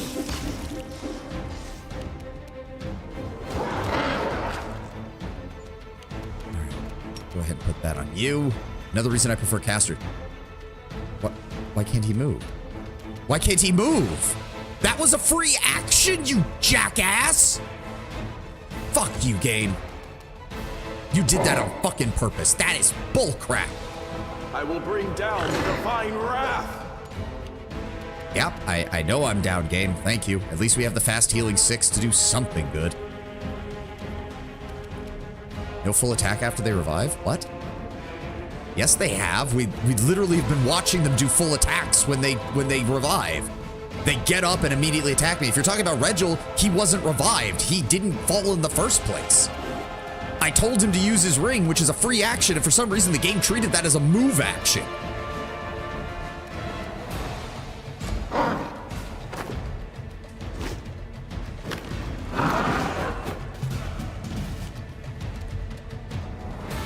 Oh, you're still talking about your stuff. I'm sorry.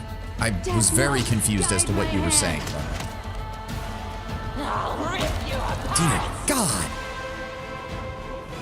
Okay, yeah, no, those enemies can get fucked. Well, we found some kind of key.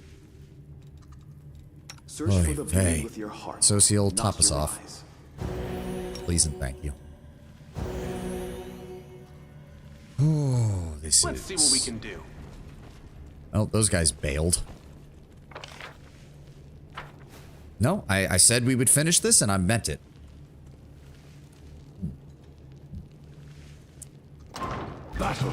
Oh, come on! You are fucking kidding me. And Ulbrich immediately failed the save. What did he get affected by? Mind fog. Great. Just great.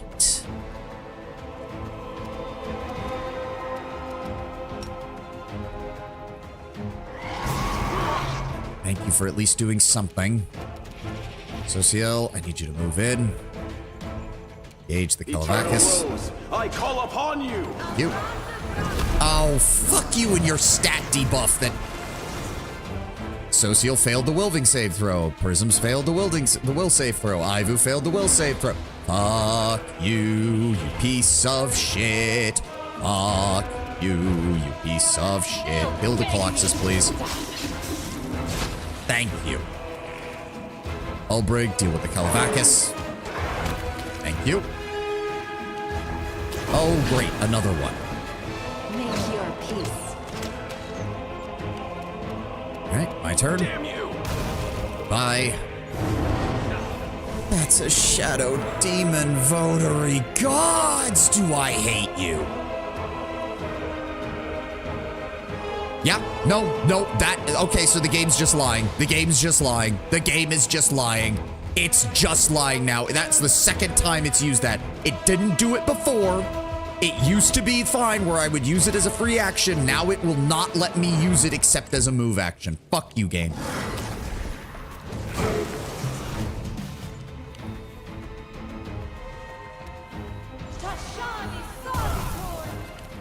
Fuck you. Fuck you, game. You don't get to fucking do that. You piece of shit.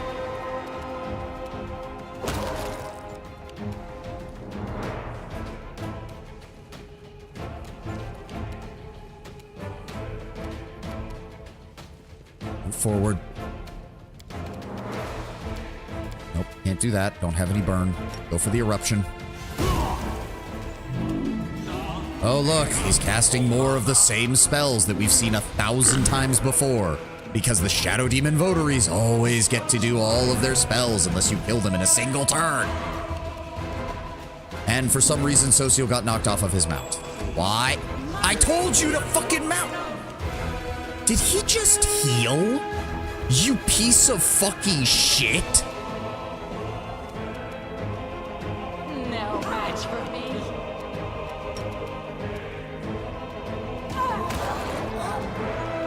Dear God. I will resist. Move those things now. I rejoined in a moment of great frustration. Indeed you have. This is absolute garbage is what it is. Thank you. Good God.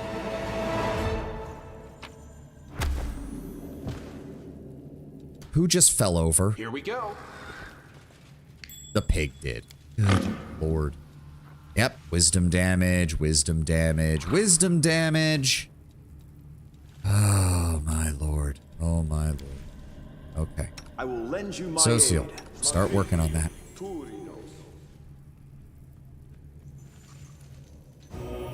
Was that enough? Yes, it was. All right. Now cast some on you, please. Thank you. And lastly, I said we would go until we finish the Ivory Labyrinth. For the first time, I don't have to really worry that much about an endpoint here. I really want to do this so that we're not leaving on a cliffhanger when I disappear for 2 weeks. I don't think that's too much to ask. Treasure? All right. Click the book. Thank you. Click the other book. Lockpick that. I finished here. Is Fortune's there more? Temper. +3 Holy Star Knife to confirm a critical hit. All allies in a 40-foot area are affected with the effect of the prayer spell for 6 rounds. Okay, that'd be great if the Star Knife wasn't a nat 20 only crit. Headquarter maps, scouting reports, mission plans. Your officers would be very keen to take a look at all of these documents. Good. Hope you named the pig Sir Pork Chop or something. I did not. His name is Prism. Because one of the names for Shellen is the Prism of Beauty or the Prism Rose or something like that. And I just thought that would be funny. Also, again, I like to imagine that Sociel takes very good care of his pig. That it is the prettiest pig in the entire army. Ad's cutting you off. Yeah, give me a moment. Give me a moment. We will continue in 2 minutes. Let me try to get some salt out of my system right now. Let me try to get the salt levels down. We'll be right back.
It's all right.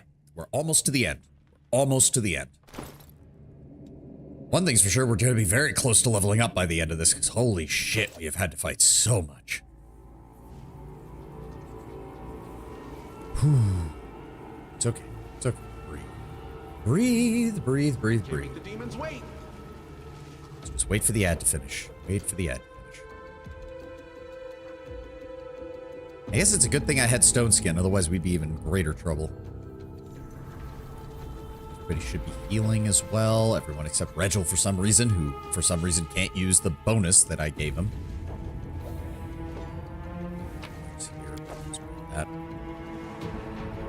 Wait, I touched the 2 triggers that we found. Not seeing... Wait. Wait, this just leads... Beautiful. Doesn't this just lead back into what we already found? Wait. Am I missing something here?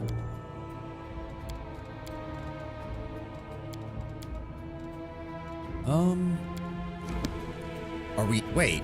Are we done? No. Huh? We already cleared out... Did Xanthir go back to his room or Let's see what something? we can do. Wait, what? Outside? Oh, this... oh, right. Completely forgot about that. Okay, so then I guess we... Wait, does that mean we have to brute force this? Because I didn't see any... We didn't find any other notes that would give us a clue to this one.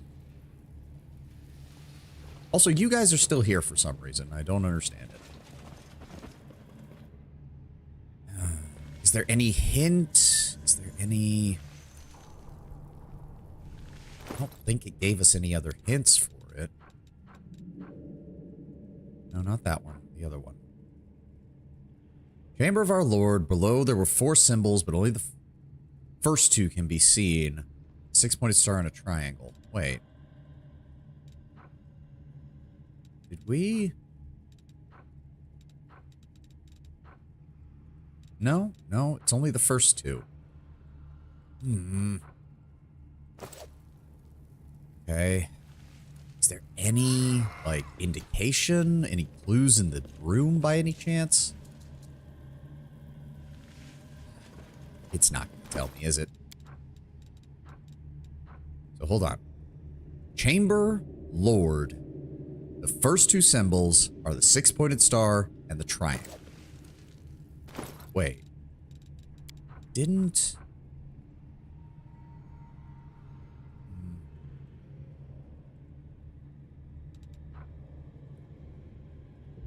No, no, none of the others give any hints as to what they are, so... Fuck it. Let's find out. So the first 2 are 6 and 3. So that is you and you. That leaves us with 0, 5, and 4. Alright.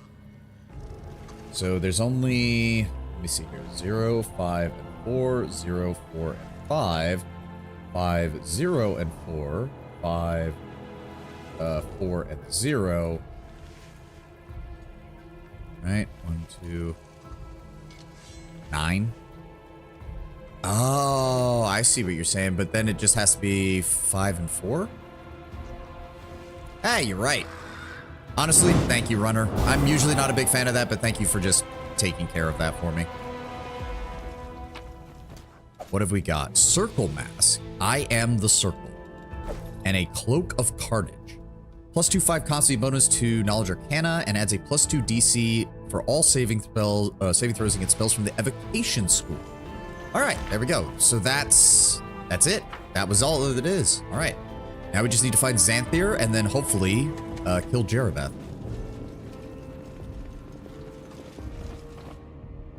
Okay.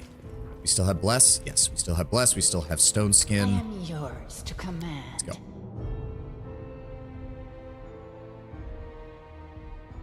Yeah, I mean, the fact that they named it outside, and it's the same outside as the front entrance, I was a little confused. Oh, hi, guys. Should I? Nobody move. I've got exactly the solution for this. Let's go with you two. I would love to have more burn, but I used it all up fighting everything inside there. There we go. Give me a charge on the Nalfeshni. Thank you.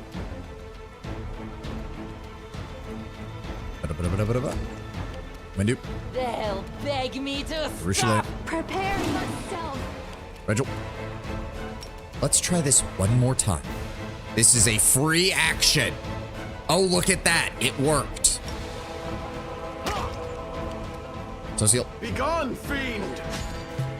Damn. Olbrig. Dive. God, I love that death from above.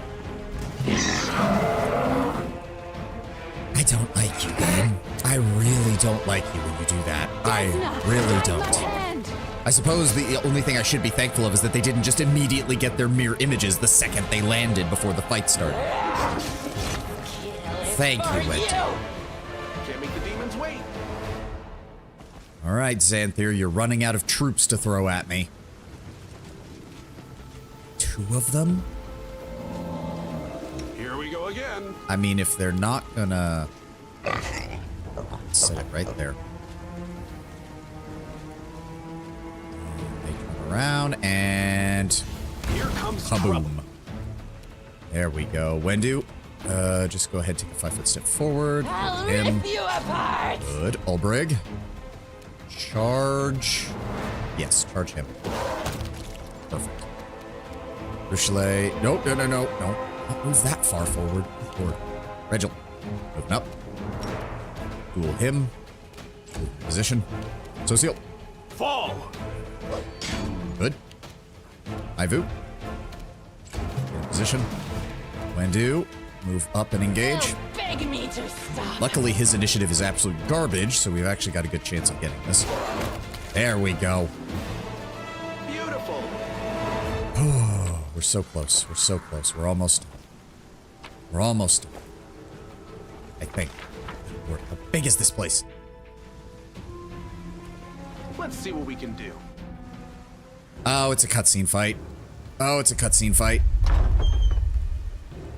Oh no, is there a whole other area? Is there a whole other area we have to get through? Fuck. Oh no. I should have rested before I came in over here. What the hell? Oh. This is not good. The demons land on the rock with one heavy thud after another, the sounds merging into an unending barrage. More and more of the fiends appear around you. Many of them are twitching, convulsing, their heads rolling on their necks like they've been stunned. Their disgusting flesh is bursting open before your eyes, and strange crystals grow from the wounds. Why is my VTube Studio thing lagging so badly? Holy shit. Hold on. Yeah, okay, no, when I take the focus off of here, it works fine, but the second we put the focus back on here... Oh, it's the visual effects. It's the same problem we had in Kingmaker. Once you put all these little effects on things, suddenly the game can't process anything properly. It's straight. Why? Why? I have plenty of memory, plenty of CPU, and the graphics card is working fine. Why does this, of all things, cause everything to lag? It makes no sense whatsoever. It makes no sense. It makes no sense.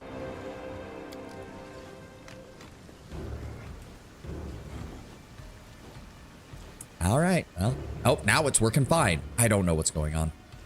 A well-built female cultist gives you a mocking salute. How goes it, Crusader? Don't you feel a little out of your depth?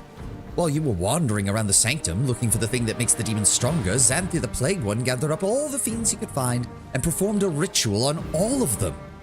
He was in haste and didn't take proper care, so a few of the demons died, but it makes no difference. Even with your power, you stand no chance against this army. Don't start celebrating before the fight's even won. Wouldn't want to embarrass yourself. I chose my moment well. This is a foregone conclusion. The cultist's words are drowned out by the resounding call of a war horn, and dismay ripples through the demon host. A moment later, everything around you is filled with a blinding light.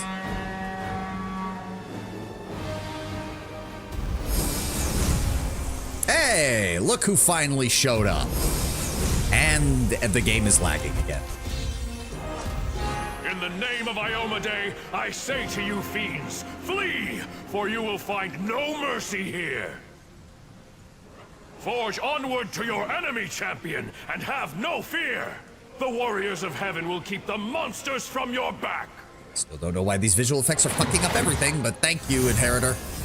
Okay, so we only have to fight half of them. That's still a bit of a problem for how many there are. Okay, so the lag only happens when they're standing still. That doesn't even make sense. You'll answer for this some other time. Yeah, run off. I'll find you later. Okay, so... I am your judge. And he gets to go first. Of course he does. Did he seriously just... My entire team is now fatigued, isn't it? I fucking hate you. I really fucking hate you, game.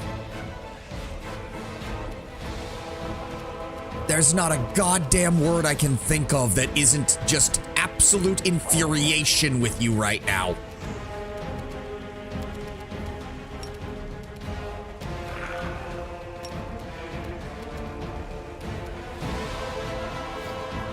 Oh, and we're missing because they have high AC. Of course we are. Go for the weak ones and try to pick them off, please. Oh, let me guess. They also have massively high AC. Oh, no, they actually don't. Surprising.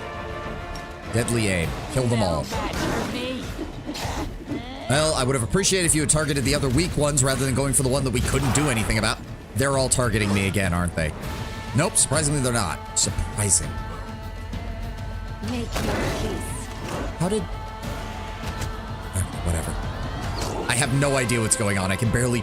How would you do this in real time with pause? Because this entire bridge would just be filled with enemies.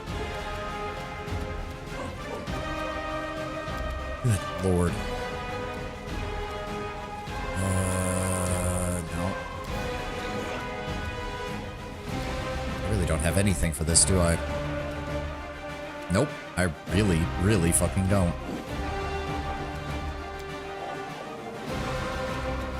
Nope, I really don't. Okay, so he'll just... He's somewhat useful, I suppose. Give me a 5-foot step back. Switch over to this.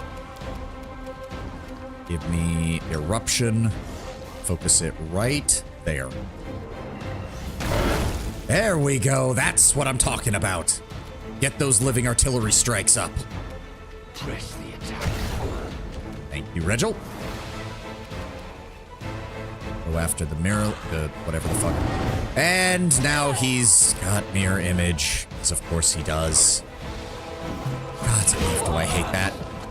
Well, somebody went down, I don't even know who. Olbrig. Why do you have to move? You're standing next to the guy. Whatever. Please, no, nope, you're just gonna miss half your attacks. Thanks, game. Wendua got, and so standing up is pointless because she's just gonna get attack of opportunity to death. Ow. How is he not dead? Okay, give me, she still has that, good. Give me sense vitals to get sneak attack damage. Go after him, please. I will resist. Thank you. Mythic, right. Eternal Rose, I call upon you. Good hits, good hits. I can't even tell where I can aim or not. Give me another eruption. Center it right there, I think. I can't even tell what I hit. Okay, I think we're good. Nobody's dead. That's the important part. Nobody is dead. Regil, go after the Vrok. It is not an option. And proceed to miss 5 times in a row.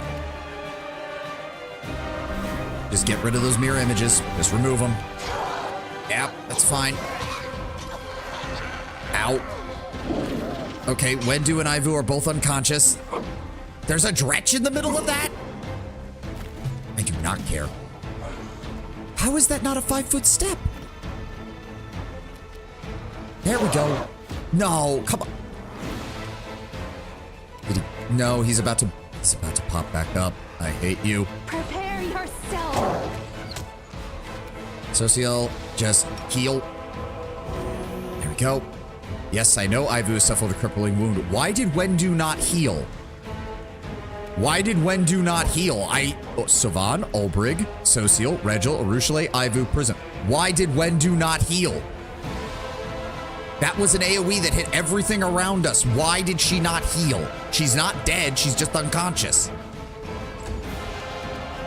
Oh, God. Alright, same as before. Where is it? Eruption. I said eruption. Focus it right about... I can't make out what this place even looks like because there's too many bodies. Right there. Okay. Overcomes the spell. Why did it only hit the Gabrizu? It should have. Oh, the stupid shit where they stay up, but they're not actually dead. Kneel before me. Because they're about to be revived. Oh, I hate this thing. Ivu, just stay down. There's no point in you moving. And Ulbrich is about to get downed. Stop. Oh, God. Please hit him. Thank you. Okay, now the Vrock is up. He's immediately going to attack. Okay, he attacked Regil. That's fine. That's fine. Desna, Holy guide my fuck, hand. these mythic enemies are a pain in the ass. Begone, fiend! Please Fall! do something. Okay, apparently not. Heal? Would you like to actually heal? That still did not heal Wendu. That makes no sense. She is literally standing underneath you. Okay. Turn that off. Give me a standard blast on the Vrock. Powered. There we go. One down. Regil, there's no point. I can't even move him far enough away. Actually, I guess I could. This one's He's gonna go mine. after Ulbrich regardless. Ivu, just stay down. Oh, look, he gets to just... That is so goddamn bullshit. Activate this. Go after him. Thank you, Ulbrich. Ruchelet, give me Hurricane Bow as well. Increase your damage. Aim. Almost, almost. I will Social. bring down the divine wrath. Good. Good. That. Empowered. Throw it. Okay, we're almost done. We're almost done. We're almost there. We're almost there. We got this. We got Goddess this. protects us. Socio, would you like to actually heal Wendu now that you've waited? Yeah, now it works. That doesn't make any sense. If it worked now, it should have worked while we were in combat.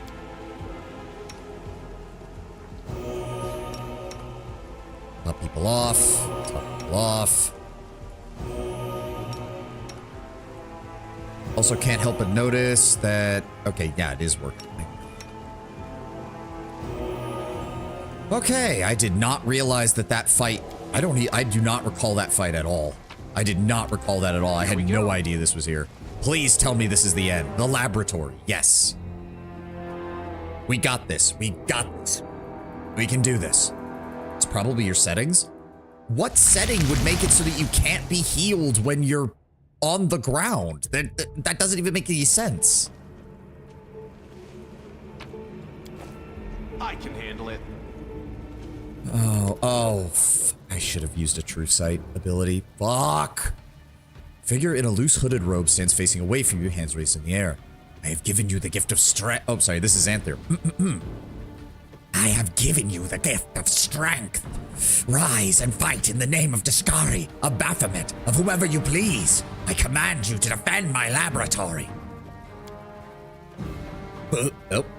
Fools, feckless, useless morons. I am surrounded by idiots. What have I done to deserve this? What crime have I committed that the universe would punish me so? He shouts and calls his names and thinks that will make people listen to him. I don't like this one. He reminds me of the bladesmith, the one who tortured me. I was an arrogant swine too, but he never berated and yelled at folk. No, he spoke softly, deliberately, every word dripping with venom. Hello, Xanthir, having problems with your health? The figure in the hooded robe turns to you, face and hands a writhing mass of locusts. If you listen closely, you can hear the rhythmic rasping of little feet and wings rubbing against one another. Your taunting words only serve to reveal your ignorance. Imbeciles swell the ranks of the demons and crusaders alike. As commander of the crusade, you have crossed paths with such fools more than once. No doubt. Tell me, how do you stand them all? Xanthir falls silent momentarily, during which time the rustling of the locusts under his cloak becomes even more prominent. You are all primitive apes, cavorting about the world in futile attempts to wipe each other out. Oh, how I loathe you all. I despise my idiot students who cannot take a single step without an order from me. I despise the demons, the self-satisfied imbeciles who tear chunks of flesh from each other to carry out my instructions. I despise Discari and Baphomet for forcing me to work with them. The chittering of the locust grows louder, sounding threatening. And I despise you, Vandal. You come into my laboratory, smash up my specimens, interfere with my work. Now away with you. Get out now. Oh. They didn't even give me a chance for a one-liner. Alright, well, this is the last of our... Everyone is still fatigued. I forgot. Well, we did damage to him. 448. Okay. Let's do this. What is his AC? His AC is actually pretty low, but he's probably going to get spells that'll buff that up. Oh, yeah. He's, yeah, mage armor, blur. Oh, he only has blur, not displacement. Thank God. I'll rip you apart! Regil, that. Focus. Press the attack! Yep, concealment. And there's the invisibility. Fuck. And summon monsters who then immediately... Okay, nope, they don't get to immediately go. Thank God. Still has Hurricane Blow. Target. Xanther. Did he just... No, he only has blur. Damn it. Give me... Crusader's Edge. Put that on... Can't put it on window. Put it on Olbrich. Why didn't you cast it? Why didn't you cast it? You stupid...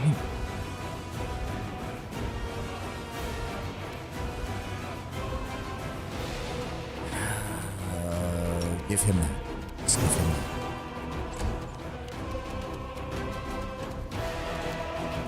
Give me detonation. Where is Ivu? Ivu. Oh, that. Okay, that hits everybody. Move it back slightly. There we go. 78 damage. Why did that not deal any damage to these guys? Why did that not deal any damage to these guys? Oh. Olbrich, attack. Okay, did hit him. Good. Ivu, attack. Wendu. They'll beg me to stop! Good damage, good damage. If only you hadn't missed 2/3 of your... We won't fall here. I swear it. Okay, well, now something else has happened. Oh, no. They count as mythics? Are you shitting me? And I still can't charge. I still can't charge because of the stupid fatigued effect that got thrown on me. What? When did you lose your fucking mind, Ivu? Oh, great. A locust. Jesus Christ. Oh my God. Shoot that one. Ow. All right. You off. You off. Will that even allow me to hit them? Are you still here? Nope, they're immune to it when it's a melee attack. Of course. Well, son of a bitch. Wenduog, please tell me I kept the Swarmbane clasp on you. I did. Thank God. Thank you, Wenduog.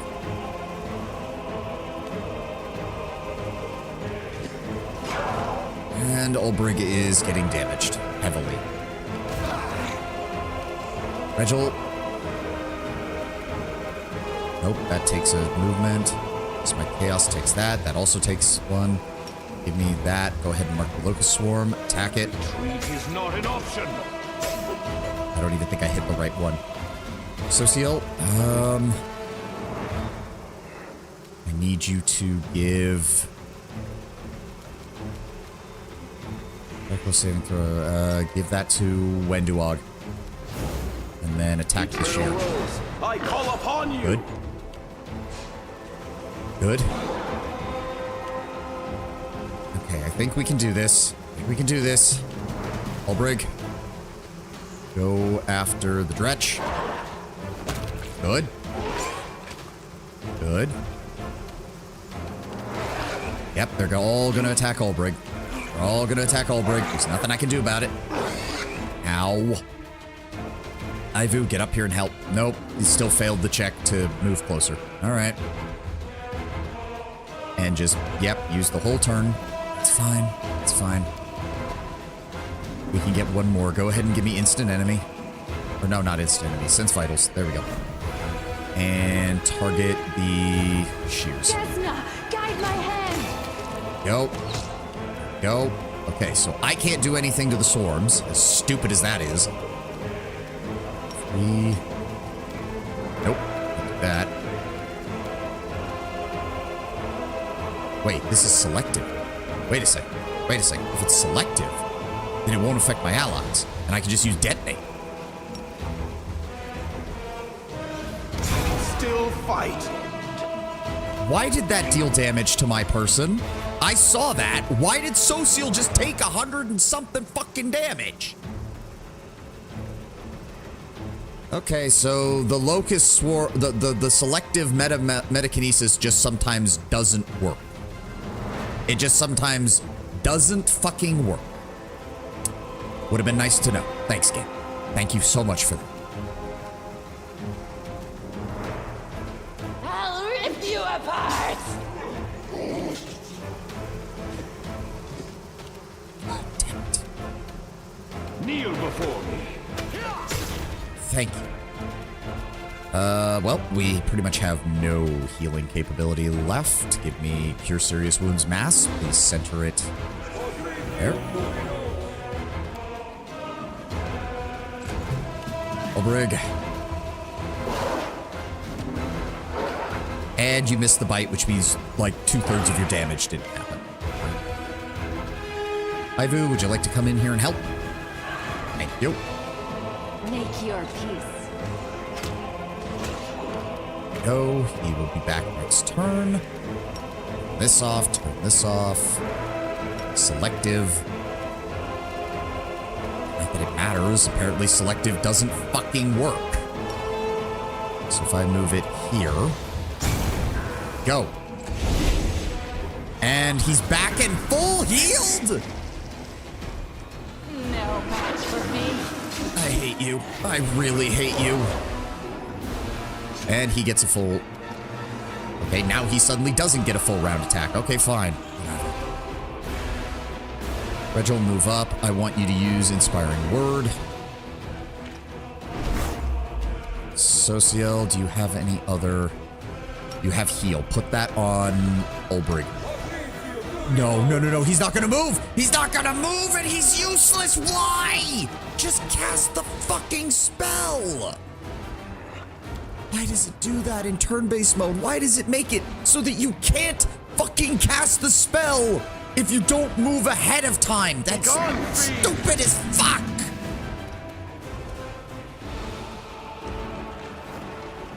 And he has concealment. Of course he does.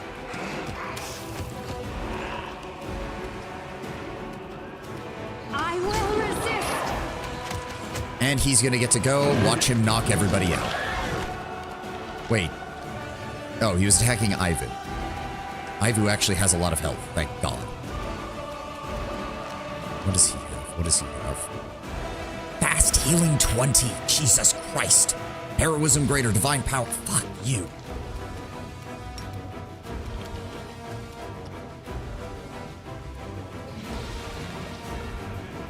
Wait. Unraveling infusion, right? Yeah. I want you to go hit him in melee with that. You guys always win. He's immune? How? How the fuck? How in the flying fuck is he immune to my... I fucking hate you. They'll beg me to stop. Oh, for the love of... You cannot be serious. Do not tell me there's a third round to this.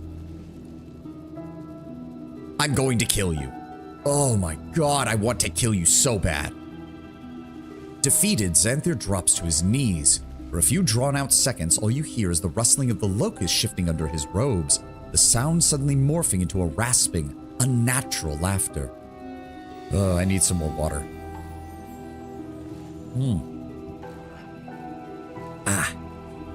Who would have predicted that a vandal, my enemy of my masters, would be the one to rid me of excruciating servitude? You are an unforeseen, unknown quantity that has solved the impossible equation. Such an elegantly simple solution to my problems. The eager laughter dies away as quickly as it came. Xanthir lifts his head and looks at you from his locust swarm of a face. You have earned a reward. I know why you are here, what you seek. You destroyed my lab, stood in the way of science, halted my transformation experiments. But I doubt you know the source of the Nandrian crystals necessary for the process. I will show you to the truth, Vandal. First, you must answer 2 of my questions. Why are you so sure I don't have that information already? Doubting my intellect is a foolish move. If you knew the truth, you would have directed your efforts to destroy my supply routes, not breaking into my laboratory. The defeated foe lectures the victor on reliable strategies for warfare. Typical. And why do you think I should believe you? Because it's the logical thing to do. What motive do I have for concealing information that you will never learn from the notes scattered about my lab? He falls silent for a moment. Furthermore, I very much like to see your face as enlightenment dawns. I'm not going to play games with a monster like you. Pity. I hope that questions to which you need to find answers would stroke your interest, as they did for me. I miscalculated. I judged an inferior being by my standards. I will simply give you the answer, but do not feel any sense of pride that you obtained it so easily.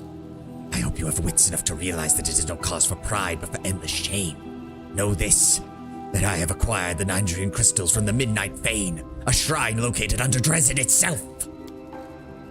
Xanthir steels himself and slowly stands. What is it like to know that the enemy has all this time concealed itself in the bowels of your very own fortress? Don't bother answering. It was a rhetorical question. Now let us finish this, Vandal, end my existence, and free me from the burden of carrying out the orders of idiot masters and offending my eyes with the sight of their feckless followers. Are you really so eager to die? Why should I even answer your questions? Why stave off the final transition into blissful oblivion? He cocks his head to one side. I will answer you out of my own curiosity. I want to see what intrigues a lowly creature such as yourself. Have you seen my underlings, so-called students? What I ask you, can they hope to learn from me, the buffoons that they are? A parody of scholarly devotion. They hear my words but do not understand. Fanatics and cultists, idiots besieging me with endless questions. Killing them is pointless. I cannot banish them or use them as test subjects because as soon as one dies, 2 more sprout to take his place. Xanthir's voice is drowned out by the locust's furious cheering. And the demons I work with? Unable to fulfill even the simplest of instructions, their tiny minds can think of little of how to chew one another to pieces. Darazan, Minago, Jerebeth, plotting against me as soon as I took up my post. How am I to work under such conditions? I am surrounded by utter morons. My only ambition has been to study the sciences, to discover secret truths. Instead, I am obliged to manage a herd of brainless animals. I find myself at a dead end. I cannot abandon everything and leave. I will only exchange life in an unbearable place for life among nameless ruins, aware that my former masters will find me and exact retribution. I can hardly continue my work without a laboratory. He grows silent for a moment.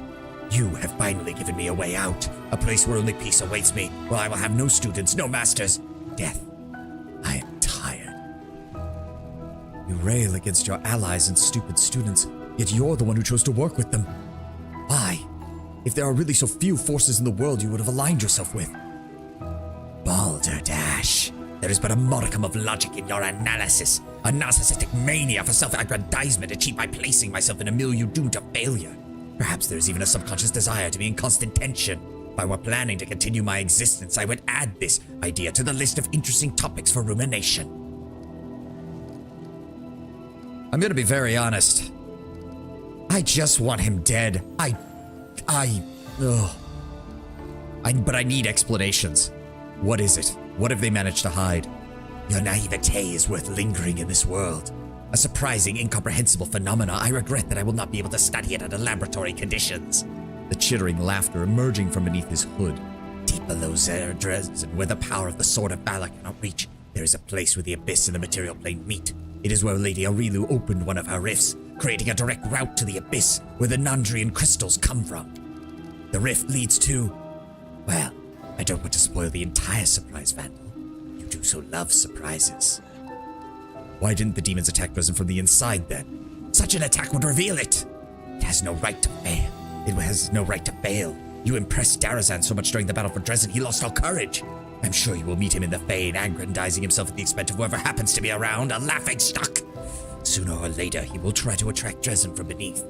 He's more afraid of Discari than you. What are the crystals? They are keys.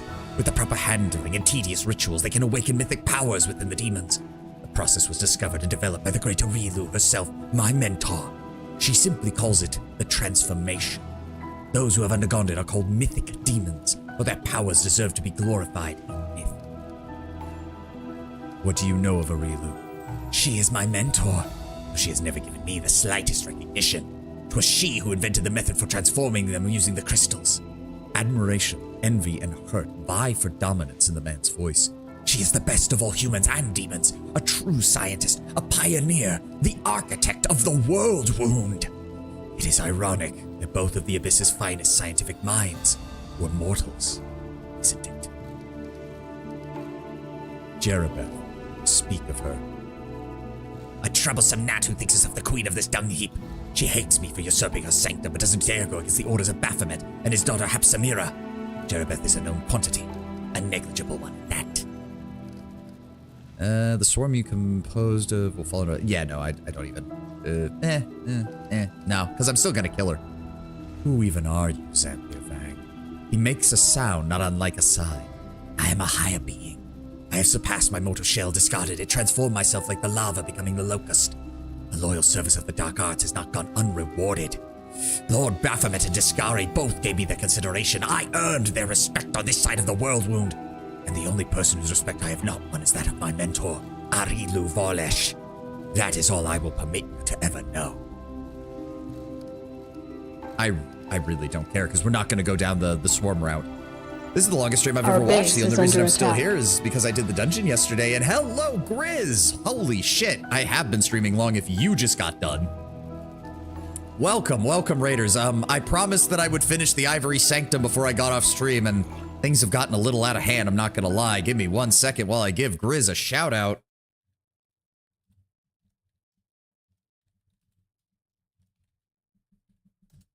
There we go. Shadow given to the Silent Grizzy. Thank you, everybody. How's the grind going? The grind is going great, Grizz. I am, as I said, I promised I would finish the Ivory Sanctum, or Ivory Labyrinth, sorry, before we finished, and the place was longer than I thought it was going to be, and I have achieved very high salt levels. It's time to put an end to your existence. Farewell, Vandal. I would thank you if I hated you any less than my master. May Baphomet and Discari burn, and may you burn with them. Can we please finish this? Please? I'm begging you, game. This one's mine. Fall! Thank you. Oh my god. And we got another over 7,000 experience. Gotta bounce, but don't lose, or I'll have Kataka clip it for us later. I seem to have finally made it to the end. Oh my god. A key, some scrolls, whatever the old grimoire is. Grants its owner 3 slots of level 1 spells, 2 slots of level 2, and 2 slots for level 3. Hot damn, that's good. And a headband of vast intelligence plus 6. Holy god. Oh, thank Christ. Let's finish looting, finish this place up, get out of here. Plus 4 bleed. Falchion confirms a critical hit on already bleeding enemy whose hit points are below 80. It instantly kills them. Oh, that's actually really good if you get a, because that's a Falchion. Falchions, yeah, they start with an 18 to 20 critical hit rate. That would be perfect for a crit build. Hot damn. Let me help. Okay, please heal. Let's go ahead and heal you. Go ahead and heal you. Cleanse. Go ahead and use that on the pig. Still gonna do the whole year. Yes, I 10 win. I said we would. It's not gonna take that long. I just wanna. Well, first of all, I didn't realize we were gonna be here this long. I'm still doing it. Okay, I'm still gonna do it. Diary of a Student of Xanthir, Great Xanthir the Plague One. The new guy and his bloody candle stopped me from sleeping last night. He's trying to get to grips with the ritual before the more advanced studies. We'll see how well he studies after I chucked all of his candles in the latrine. Today we were loading crystals onto the machine. Our teacher watched our every movement, and no wonder none of us have successfully performed the transformation ritual without oversight. The new boy opened his gob to say something, but the Plague One shut him up quick. I think by sending one of his locusts under the new boy's skin. There's no time for chit-chat when you're working with the crystals. They're worth as much as diamonds, and they're delivered here straight from the abyss. Everything was going fine, except the person in charge of the ritual supplies turned out to be an idiot like the one before him. We forgot to do a quality check on the prime ingredient. The crystals can vary in quality, and the transformation requires flawless specimens. One time, some lumpin, dull-looking crystal found its way into the machine. The machine completely broke down, and the subject was blown to pieces. The Plagued One was raging. Once he calmed down and kicked the surviving students out of the lab, we were down by 4. Pity we didn't lose more. I really should smother a few of them some night when I get the chance, but I'll get to that later. Sometimes I think that what we're trying to do here is pointless. You have to actually be Xanthir to remember all the details and nuances of the transformation. It's bad enough having to check the crystal. Well, it's never mind having to hold it all in your mind. It's the correct proportions and minute calibrations of the machines. So far, not even one of the advanced students has completed the transformation process successfully. The demons come out broken, mad, or lame. Maybe I should sneak into the Plague One's study and read through his papers. Maybe I'll find something I can use as crib notes. The entries end here, probably because he got spotted and was immediately killed. Oh, we did learn something, though. What did we get? Nope, not that. +1 Copsy bonus to Fortitude against distorted demons. Well, that's nice. Oh, yeah, this literally popped us back into... Oh, level... That's a 34. Okay. Magic sarcophagus with a tight-fitting lid. The locust creature can sleep inside it, unafraid that the swarm will disperse. Okay. Alright, just need to find Jerabeth and kill her. Please let me kill Jerabeth. Don't say that she can just escape out of nowhere. It'd be annoying. There she is. Hello, Jerabeth. Here we go. You discovered Jerabeth engrossed in a task. She is holding a locust between 2 delicate clawed fingers. One of the locusts that previously comprised Xanthir Bang, and you watch as she slowly pushes a needle through its body. The demon observes the locust's convulsions with fascination. This will require a lot of work to preserve this beauty. See, using another living being in one way or another, that's the closest thing to compassion possible for demons. To coexist with others we like and take pleasure in it is simply beyond our capacities. Greetings, Crusader. Have you finished your business in the Ivory Sanctum? If so, I'm happy to answer your questions. One of the Baphomet cultists ran, Zenedra. Where can I find her? She is crafty and crude. She has a hideout under your nose not far from Dresden. Search the temples of your good deities and search them carefully. One of them is larger than it looks. Tell me everything you know about the Nandrian crystals. Oh, I can tell you much. I've gone through the ritual myself. When I return to the Abyss, I will destroy the memory, the feeling of incredible helplessness and pain. Horrifying pain. The crystal is not like an ordinary magic potion you may have encountered. It changes our very essence, our soul, if you like, entirely. But you're hardly interested in my trials and tribulations. The crystals are brought here from the Abyss, from the Midnight Isles, the realm of Lady Noctilia. With her express permission, by the way. Hapsamira, daughter of Lord Baphomet, oversees the shipments herself. Xanthir has always been in charge of the transformations, but he was not the one who devised the ritual or discovered the properties. The architect taught him that. Aurilu Vorlesh is unbearably arrogant. She thinks she has the right to push real demons around. Don't think that you've solved this problem. Sooner or later, she will share the secret of the ritual with another, and demons more powerful than you will begin to inundate the lands of the world once more. Who commands the demon forces of the world? Lord Discari started the invasion. Aurilu Vorlesh opened the wound for him, and she expanded it for him again. Later, he was joined by my master, Baphomet, now former master. Few people know that Lady Noctilia has been helping them from the shadows as is her wont, but commanding forces, battles, that is beneath the notice of the Lords of the Abyss. Each of them has their archpriest. Deathskari has his echo, a lesser incarnation of himself. Baphomet's forces are led by the ruthless Hepsamira, his daughter by blood. Each of the archpriests has their own lieutenants under their command. Myself, Minago, Darazan, the captivating Xanthir, we mustn't forget. And then there's... All is silent in your head for a moment. And there is her, Arilu Vorlesh, architect of the world wound, born a pitiful mortal, not even a demon, not even reborn in death like Xanthia. She stands apart from all of us. She goes where she wants, talks to the Archpriest as an equal, sees everyone else as underlings, nothing more. I'm not even sure she obeys the echo of Discari or if he obeys her. What do you know about her? Your head is filled with a harsh rattling sound. Jerebeth is angry. Arilu Vorlesh, 100 years ago, nothing but a human, a common eldritch sorceress of Sarkoris. But Sarkoris did not care for the arcane. Druids, shamans, and priests ruled these lands, and they despised all who wielded magic differently. The mages, held in great suspicion, saw their days out in the prison of Threshold, and that is where she was held. From her cell, she appealed to the Lord Discari, and for some reason he saw something in that mortal plaything worthy of his attention. No one knows of what they spoke of, what they did. But Arilu emerged from her prison cell utterly changed. She emerged when the earth all around was fractured, and all Galarian sundered from the wound inflicted upon it. Right there upon the walls of Threshold did the world wound begin to break open. It changed her very nature. She turned herself into a half-being with her own. On her own or with the Lord's help, I do not know. Her powers grew exponentially. Many of Discari's generals surging through the wounded Galarians saw her as a queen. Gutless losers. Arilu was entirely unaffected by the fame. It was as if nothing could provoke her, not the hatred of her former people, not the fear and envy of the demons. That is how to this day she roams between the planes alone, pursuing her own ends. Arilu Vorlesh, betrayer of humanity, architect of everything you see around you. What do you know of the Midnight Fae?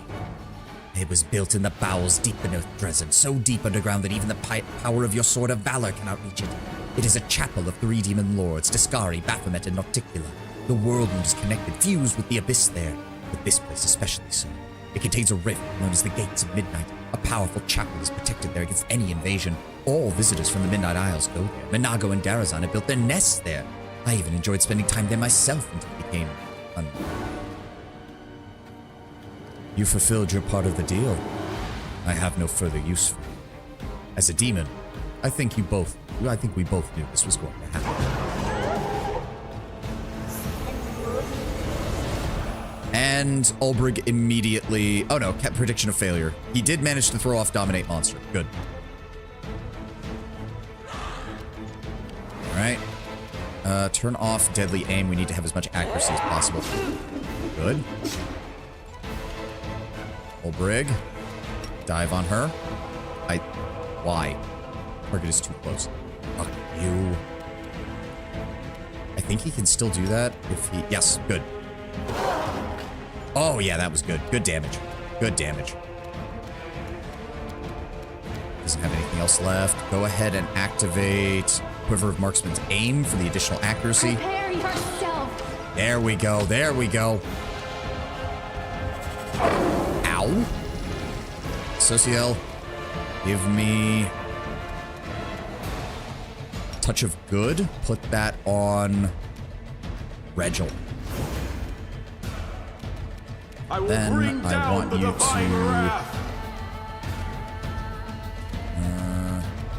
target her. And okay, nope, we did clip her. Good. I think my melee attack is probably the best choice here. Yeah, double empowered melee attack. There we go. There we go. She's down. So now we just got to deal with these two. Good job, Regil.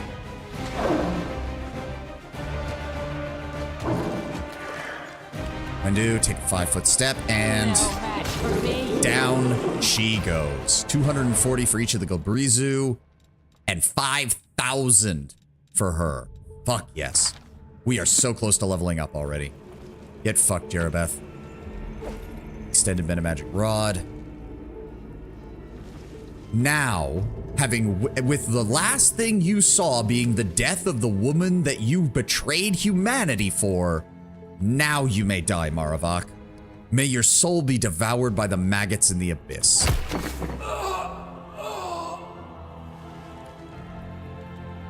I can handle it. And that is where we will call it.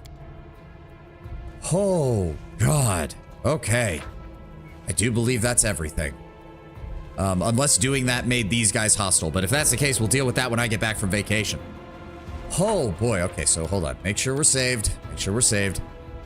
Whew. Yeah, that was long. That was long. That was long. All right, let me make sure that this works. Hold on. if I go here, and then I'm going to drop this, and it worked. Okay, I finally got that shortcut to fucking work. Thank you all for being here. Thank you all for joining me. Let me just let me zoom in a little bit here. Hold on. Let me just zoom in a little bit here. Boop. There we go.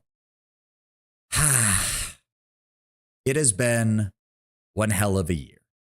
I thank you, all of you, Tenwin, Lord Brown Bear, all of my regulars, and everybody, the surprising number of everybody who decided to show up for my final stream of the year. Thank you so much. It means a lot that you guys have been here. It means a lot that you be here. And I hope for all the new people that you choose to return once I get back from my vacation. I'm going to be gone until the 2nd of January. I will try to post on Twitter. If you're new here, all the links and everything, I'm sure you're all aware of stuff like that. It's all down below. You can find my normal schedule, my YouTube channel as well. There should be a link there as well. Everything gets uploaded to the VOD channel. So if you want to see how I've gotten here, or you want to see a few of the shorts that I've uploaded, or you want to see how salty I can get when the game drives me insane, you can all find that down there. But in all seriousness, hold on, let me, there we go. There we go. I just want to say thank you. And I mean this from the bottom of my heart. I don't know if this will ever be anything more than just me streaming for the sake of me streaming, enjoying my time, and just being a hobbyist VTuber. If it eventually becomes more than that, then, you know, so be it. If not, then I'm still happy that I'm doing this every day. It's really helped me a lot as far as dealing with the day-to-day, you know, drudgery and everything of working and, you know, doing what I need to make money so that I can do this for you guys and for myself. So it means a lot that you guys have trusted me with your time and with your interest. Even if all you did was show up for one stream, it still means the world to me that you even, you know, that you did. To my regulars, especially Lord Brown Bear, Tenwin, to some of the other people who maybe don't show up as much, but still have subscribed to me, I doubly thank you. Because of you guys, I'm able to, you know, I'm able to get the games and the DLC that we need to get more stream content. It's not much of an income, thank you, Twitch, but it's there and it's helping to cover some of my costs. I hope I don't sound too monotonous with this, but my throat is actually starting to hurt after this. It's very good we're not streaming tomorrow because I don't think I'm going to be able to talk much tomorrow. I just want to say one last time, thank you all for being here. Thank you all for joining me. It means so much that you guys have been here, and I hope to see all of you, or at least as many of you as I can, next year when we start up again. We're going to be keeping the same schedule. I'm going to try and introduce a little bit of variation. I also doubly want to thank Acidic and Susumi Ray. They're two of the people I follow on Twitter. They invited me to an Among Us collab a few months ago. You guys might have seen some of that. That was my first collab with anyone else who was a VTuber. I just want to thank them as well for introducing me to a few other people, putting me in contact with people, and setting up the event. I hope that we get to play again. I don't know if they'll ever see this, but fuck it, you know. Thank you, Acidic, for that. Thank you for the opportunity to meet you guys and to hang out with you guys and play some games. I hope we get to do that again. Thank you all for being here. Thank you all for joining me. I still repeat myself even when I have a prepared ending because I sometimes just forget. And I will see you guys next year for my first stream of the new year. I hope you all have a glorious rest of your day, a glorious rest of your weekend, and an absolutely amazing, very Merry Christmas and a Happy New Year. Have a good one, guys. I'll see you in 2026.